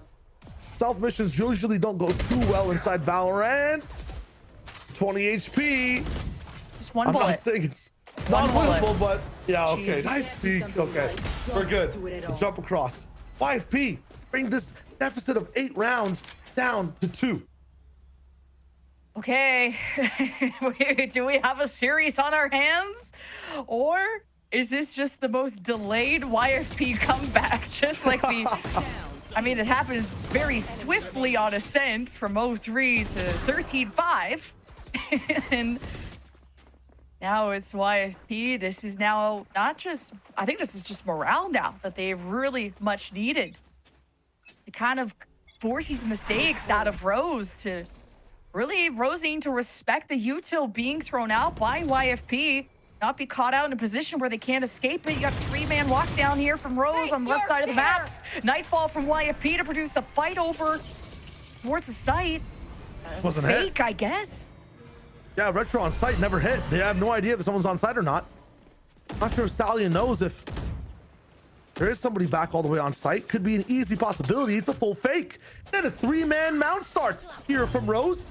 They were completely attracted off the site, pushed straight through B. They're desperate to get around on the board. YFP use that desperation. There is no IGL. There's just spirit on this team, and that spirit has possessed Rose to make the wrong call. Stallion haunts their walls and finds another. It's a mega round from YFP. An insane call that shattered Rose's setup. The Prowler hits someone in Waterfall. You have the post-plant Thorns from Ziv. Even a flash to produce a fight, not existing quite yet. YFP, though, have their backs against the wall. A lot of space. Rose lead in off the Paranoia. As now, through the off angle, Stallion is just throwing everything at Rose. And now they hesitate on the approach. The smokes are about to come down. You need a reaction. And it's not the right one from YFP, getting caught utility in hand. Now 3v1 though, you just have to finish the job, but Retro had it so close. YFP, they're not done yet. Stallion, oh Stallion. My Harbor on this map. We talked about what this agent can do. A reckoning coming in all the way from B to stop on the actual C site, giving you a gateway that you cannot cross. You are blind, you are slowed, and you have no chance. He gets that ultimate off that lurk kill as well. This round painted in the most confidently improvisational way from YFP, and it's art. It's absolute art to make it a 1-round deficit, to put them back on eco. But don't doubt Rose. When they don't have rifles, they can get scarier, and this time they're pushing pressure on C. Now huddled up in spawn. YFP know that Rose are going to get frustrated and maybe just walk down through Mound. They're so aggressive on that side of the map. 1-to-1. Rose really want those upgrades. They're surging forward. YFP has to deny it, and Stallion finds a beautiful angle on 2. He rides into the sunset, leads them towards C to potentially equalize this match. And this map, as Bob and Retro are left, Steel Garden may just would be the 911 call you need to make if you're the defense. As Bob, looking for the one tap, whips the first shot, pays the price. Now Muddy, King of the Hill, denied here by Rose. As YFP, they're on the comeback. I love that on the eco, though. A lot of the times, casters across all tiers, players as well, treat it as a round that's gone. A lot of the times me and you, Lemon, will have a conversation about what's going down in the macro sense of the game. But in this one, both us and the players are locked in. Rose cannot be underestimated in an eco round where they have nothing to lose and they just play for what their strength is, their aim. On this next match, or in this next round, should I say, we have to be looking at where they're taking their aim. This C mound take they've had for the past 5 or 6 rounds has really given them lots of information. It's come at the cost of A though. Showstopper down B, solo from Muddy. Finds what? Lots of space. He's done this round before. It's ended in a B plant, and it might move Rose the same way. Right at the feet of Bob. YFP ahead of this. Looking for the lead as well. The spike, wait. The spike's been down. Complete split.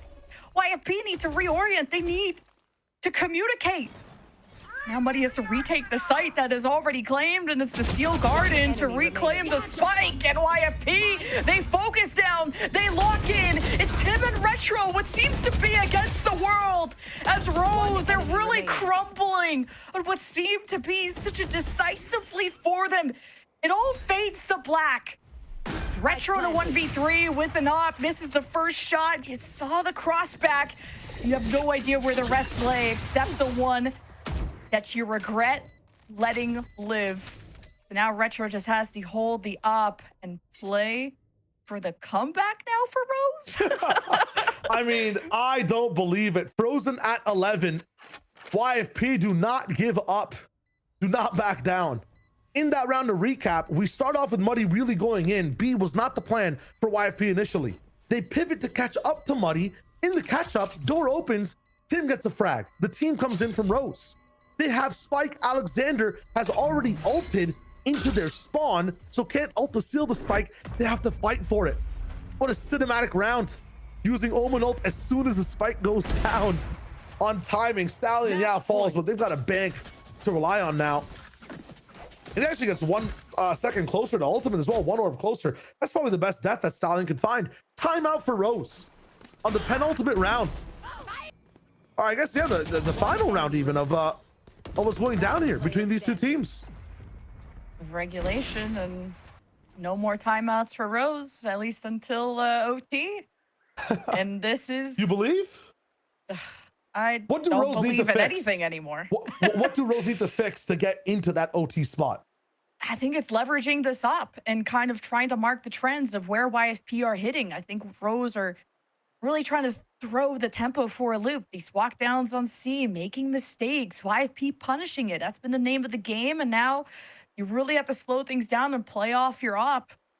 And also keep up with keep Retro in this round in general, because it's been such a huge boon for them to protect C with all the thorns and the walls, and YFP have adapted to that. So it's really strengthening C, which has been a huge part of YFP's success, I think. What do you think?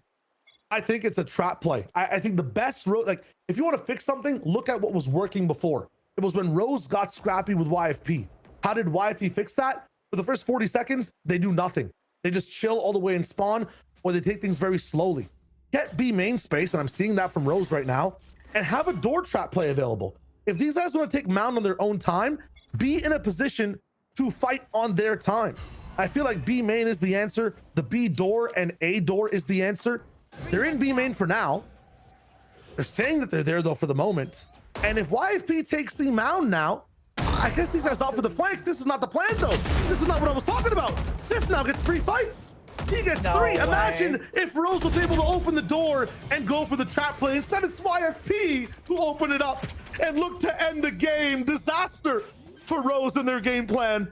Still garden, but what is a garden with no roses? It's not beautiful at all. They have no players to be able to play off this one. A disaster, Lemon Kiwi. 3-9 comeback, it's really happening. YFP better late than never to the party. And they're already starting to celebrate 5v2 on the post plan, and the Steel Garden was only to try and get Rose some vision within this enclosed space, and it's a circus. And YFP, they made a disaster of Rose with a flawless final round. A 3-9 comeback is insane. YFP take the series. I think it was 1-9 at one point, or maybe 1-8. They brought it back. 9, yeah, I mean, that is insanity. Flawlessly towards the end of it, pushing forward the entire time. I think Gompers bet her entire house on this series as well, so, or buying a house, so she's gonna be broke. If you don't see her for the rest of the split, that's an unfortunate situation. But let's really talk about YFP, because OMFG, these guys are insane. Like, I can't believe that. The dynamicism in that combat, slow rounds, fast rounds, dealing with ecos, they can do everything. Do it. They literally can do anything. If they could come back from a 1-9, you could go buy a lottery ticket at this point. Insane. Now we got houses. I think hairlines are going to be falling backwards. I really don't know what more to say. This is going to make for a banger of an interview coming up with one of the players from YFP, because Shayo, I mean, there's so many new players to talk to, and Ziff is holding it all down together. Yeah, absolutely. Like, you know, when it comes to this team and how, you know, there's been people coming back and forth, it's amazing that they were able to be that cohesive towards the end and really play off each other. Big shout outs to Rose though, because in getting that lead, the way Rose were playing, that's the best I've seen them play in the last split and a half. Like, they played that game very well, just weren't able to, you know, slot things out towards the very end. Playing with a sub as well, Rose. I mean, they were a very big threat on the server. Phenomenal game from both teams there, Lemon. And when that sub is also replacing your IGL, talk about having to come back from and figure things out in the midst of all of that. And so, yeah, great effort from Rose, but they trail in the standings now 0-2, while YFP get their first win on the board. And we're going to be excited to talk to them in this upcoming interview, so don't go anywhere. Philips Norelco OneBlade presents Shave All Things.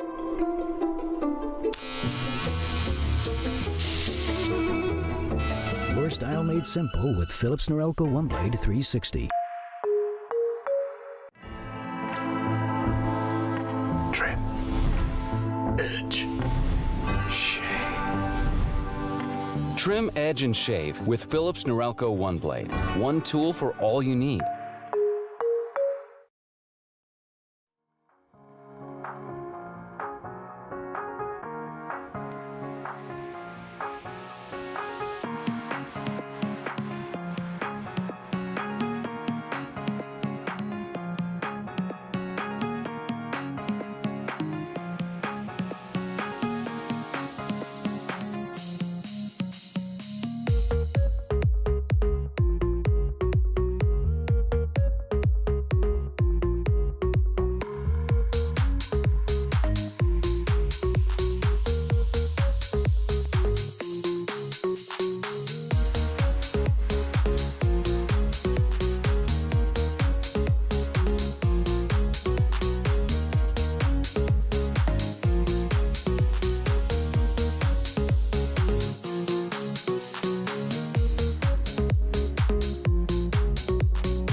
that has been massive in these D1 rounds. And now Foray taking the high ground. Nobody's expecting it.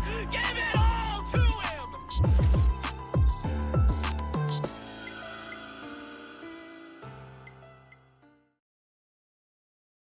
We talk about the 9-3 curse. We joke about it. We've said it isn't real. We said it's dead and gone. YFP said, hold on.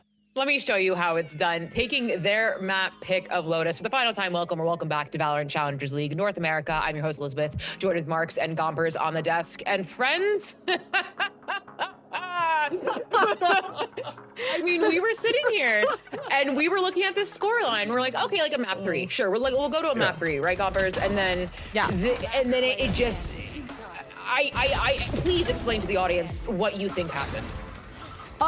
Well, originally, guys, I bet buying a house on the fact that Rose would win. You did. We can address that later, though. Yep. I really thought that they would win. I did. I truly did. And I mean, it's kind of crazy how things went. You know, I do feel like a big part of that was just the fact that both these teams seemed a lot more comfortable on the attack.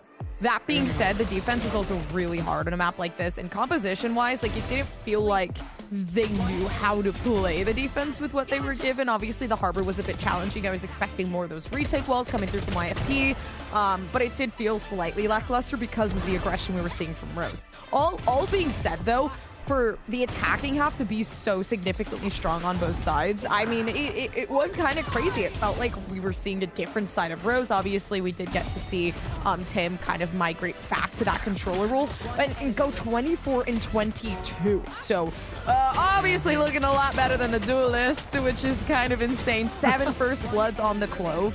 And I don't know, for a Clove player to be able to not only feel that comfort to be aggressive because of those excess heals and just the ability to respawn yourself pretty much, I think it was a perfect role for Tim. I'd agree, and I think especially on their attacking side, when we were watching Rose kind of take that initiative, be aggressive and get that death ball rolling, like you said, there were simply no answers on the side of YFP. They were consistently getting rolled over no matter where it was, wherever Rose wanted to go. And I think that a big part of that is the comfortability on which agents that they were selecting.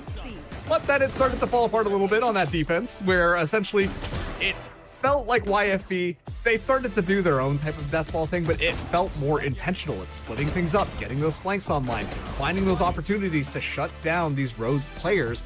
And then it just felt like the pressure cooker was turned up to maximum, where Rose were feeling it. They were so confident. They thought that they were going to get that map 3, and it was just getting taken away from them round after round. And by the end, it was not as clean as you would expect from a lot of those players. And ultimately, I think that's what led to their downfall here. I feel for Rose right now, right? You know, it is so close. You just came back and fought for your lives in a promo relegation, and this is how you don't get your first one, you get your second loss. But at the end of the day, you did keep it competitive, and that is what we are looking for. I mean, 14 first kills on the side of Rose, and then, of course, YFP, looking at that timeline, said, I want to know what that half speech was. I want to know who gave it. I want to know what exactly was said, because I'm going to write it down and put it on a mirror as like motivation. Because if you can turn a 9th around on Lotus like that, you can do anything. But I think with Rose moving forward, they lose their map pick, and then we go to YFP's map pick. And I think, even the improvement numbers from map 1 to map 2 from Rose was great as well, and exactly what we are looking for. So those pieces that we keep on talking about, these kind of mythical pieces, we keep talking about that the teams are going to find. Rose absolutely has those pieces in play. Oh, they do. Again, like, Tim is such a strong player for this team. We've seen moments from Sherrod where, they really are head turning. And this was a good testament to that, obviously. 11 to 13 is completely okay on a map that YFP is known to be notorious at. I will say a lot of teams do struggle on the defense on Lotus. This is something that's been happening for a very long time. So it just makes it a lot easier, all the while. But it's unfortunate. Rose starts off defense and YFP kind of, Rose ends up going defense second half, and YFP kind of have to readjust to that, and it gives them opportunity for more. So I think they handle themselves well. I'm really happy with how the games went. After you, Max.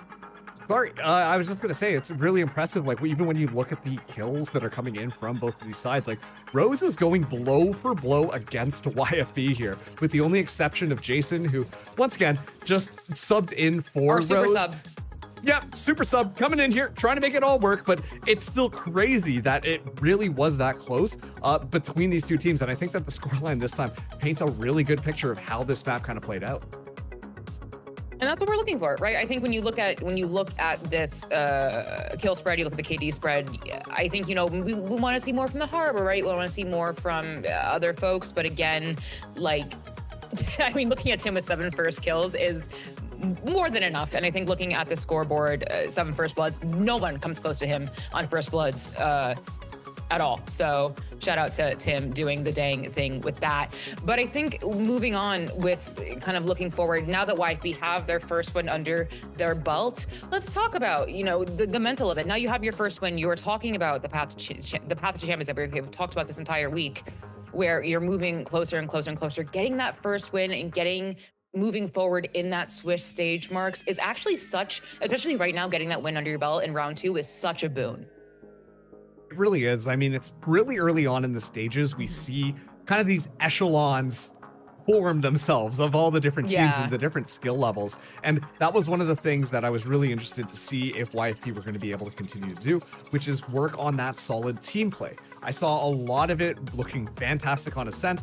Lotus, you can tell on the defense, maybe a little bit more work needs to take a look at it. This is a new YFP squad we're talking about. But a lot of these fundamental pieces of just making these set plays happen, relying on that utility to set up your duelists for success, it feels like they're slowly starting to come together and kind of getting yourself into that level where you're going up against teams where they're all going to be kind of doing that. That is going to be what helps set you apart from everybody else and also pushes you to improve your overall game.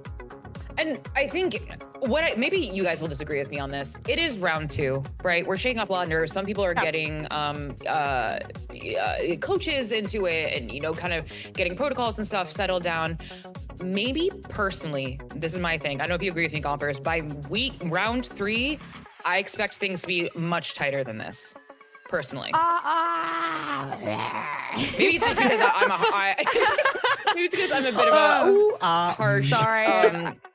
But do you disagree with me? I didn't mean to growl at you guys. I'm thinking honestly, some of the gameplay from some of these teams have been pretty consistent, Yes. And there's a lot that needs to go underway. I think sometimes we obviously there is like slight adjustments and they are getting better at a certain rate. But other teams are getting better faster, and it really is like if you're not able to get as good as these other players that are in the top squad as fast as they're improving, then you're really just gonna get left behind. And I think sometimes like for the lower teams, that's exactly what's happening. They are improving, but that improvement really doesn't outshine what's going on, and then it keeps them at this consistency where they're constantly losing. So I think if anything, even though it sounds brutal and harsh, like you guys really gotta work as hard as you can to even make it past a certain threshold that you're consistently staying at. Yeah, I kind of agree with what Conference is going at here. Sorry, Liz, didn't mean to turn the analysts against you in this particular statement here, but I have to agree. Like, I think that there are some fundamental pieces for both Rose and YFP. I don't want to just be talking about YFP, where this is going to sound strange, but it's almost like, hey, let's not play the game, but let's sit down and talk and study and go through a lot of that type of thinking through things so that all the players have a much greater understanding of what their roles are, and you can start to sharpen things up, because both Rose, both YFP, these teams have showed us that they've got that individual talent on both their teams. It just comes down to really reining it in and making those solid game plans and being comfortable off playing off one another, which we're seeing signs from both of them really show us that they're capable of it. Yeah, I'm also a big believer in anyone can make a star team. I really do believe like anybody can truly mesh together. I can put anybody on a roster and they should be able to flourish. The problem being everyone needs to have the same amount of dedication and everyone needs to be willing to put in the same amount of work, right? So I mean, the best teams don't become the best because there's one player lacking, right? So I do feel like everyone needs to, like Mark said, now is the time. Really, now is the time. And unfortunately, it is slightly late because you're already 0-2 and stuff like that. And this doesn't go for Rose really necessarily. A lot of teams have been struggling with this you know, in general. So it really is just putting in the effort and trying even harder than you have now, even though it feels like you're putting in 100%, you know, put in 200. I feel like I want to be very clear. They should be fixed, as in they better be fixed. That's what I meant. So while I loved, and I think it's very important that we hear what you have to say, and like teams have trends, teams, you know, it is hard. We're not going to ask like a bottom team to become G2, right? Absolutely not. That's not feasible. But I think if you want to have a chance at, you know, we're talking about path to champions. Let's talk about path to champions, right? We are talking about playing against tier 1 VCT Americas teams to qualify for champions, which is then the best teams in the world. That is an incredible opportunity, 1. And 2, you have to have everything buttoned up to the T, because those mistakes that we are seeing and making, Marks, that we want to get fixed by next week, like I was saying, that will cost you a series. Yeah, 100%. Sorry, I love when Liz gets demanding here, just being like, listen, guys, this is gonna be some tough love, but this is how it works. And truthfully, yeah, you're right. I mean, even if we like take that whole conversation to VCT and just kind of abstract it for a second, just taking a look within Challengers itself, you're going up against squads like M80, going up against squads like Shopify Rebellion Black, where yes, they do make some of those same mistakes, but at the same time, they're a lot cleaner about that stuff. And folks, we have for our Phillips Norelco Game Face interview, none other than the man of the hour, Devi of YFP. Sir, come to the front, take a seat. My first question for you. We were wondering, is it true you are Yo Mama Gaming? Oh? We'll never know. Can you hear me, Devi? Debbie, can you hear? I guess not. We'll never know. I try to do journalism. Yo. Where's my journalism? Dude, I thought low-key Debbie was mogging you and was like, he's gonna do a little bit of this, and I don't know. Debbie just wants to keep it under wraps. You know, keep the mystery going. We can't get it spoiled here. Debbie came out of nowhere, rose from the ashes. You know. Yes. Oh my god. Well, I think while we maybe wait for any technical issues, apologies for that, everyone. I mean, talk about Debbie's debut, right? This is something we didn't know a lot about, right? And so it was really awesome to see Debbie have this debut today as we go to our bracket graphic. We're gonna scrap the interview for you now. I apologize for that, everyone. But this is how our bracket is shaping up for this Swiss stage. We're moving to round 3, folks. We're moving forward, upwards and onwards. You can see how things are working out. I believe, we're not sure those matchups are confirmed at the bottom, but that round 3 1-to-1 looks, I don't want to say messy in terms of like that is gonna be scrappy, but that is not an easy bracket to get through by any means, Mark's looking at that. Oh man, it really isn't. I mean, first of all, EG Academy is down there, and that's such like a crazy thing to kind of think about just because EG Academy has so much potential. They looked really good last stage, but then also we have the new team dynamic that is hanging out down there as well. There's so many teams down there that you're like, oh wow, you know, like we know these guys, they should have been able to kind of pull this one together, and yet they're facing a road where potentially some of them are going to be down 0-3 and then face elimination so early on. You know, it always is tough, but at the end of the day, that's the spirit of competition. Yeah, I think a also, lot of. Oh, sorry. I'm sorry. No, after you. a lot of teams that you know, are really surprising the bracket today. I agree. I think another one that does kind of make me feel a little sad to see down there is AXG. Yeah. This is a team that I do feel like has so much potential, especially in regards to their gameplay previously that we've seen. I think they actually had an off-broadcast game that I had watched. They did. Yeah. So. Yes. So they have been looking really good as of recent. It does definitely suck that the 0-2 does come into fruition, but you know, same thing that we talked about. Just you know, I am holding high hopes for the fact that yes, it's 0-2, but there's 2 more games, right? So at the end of the day ends. As wow.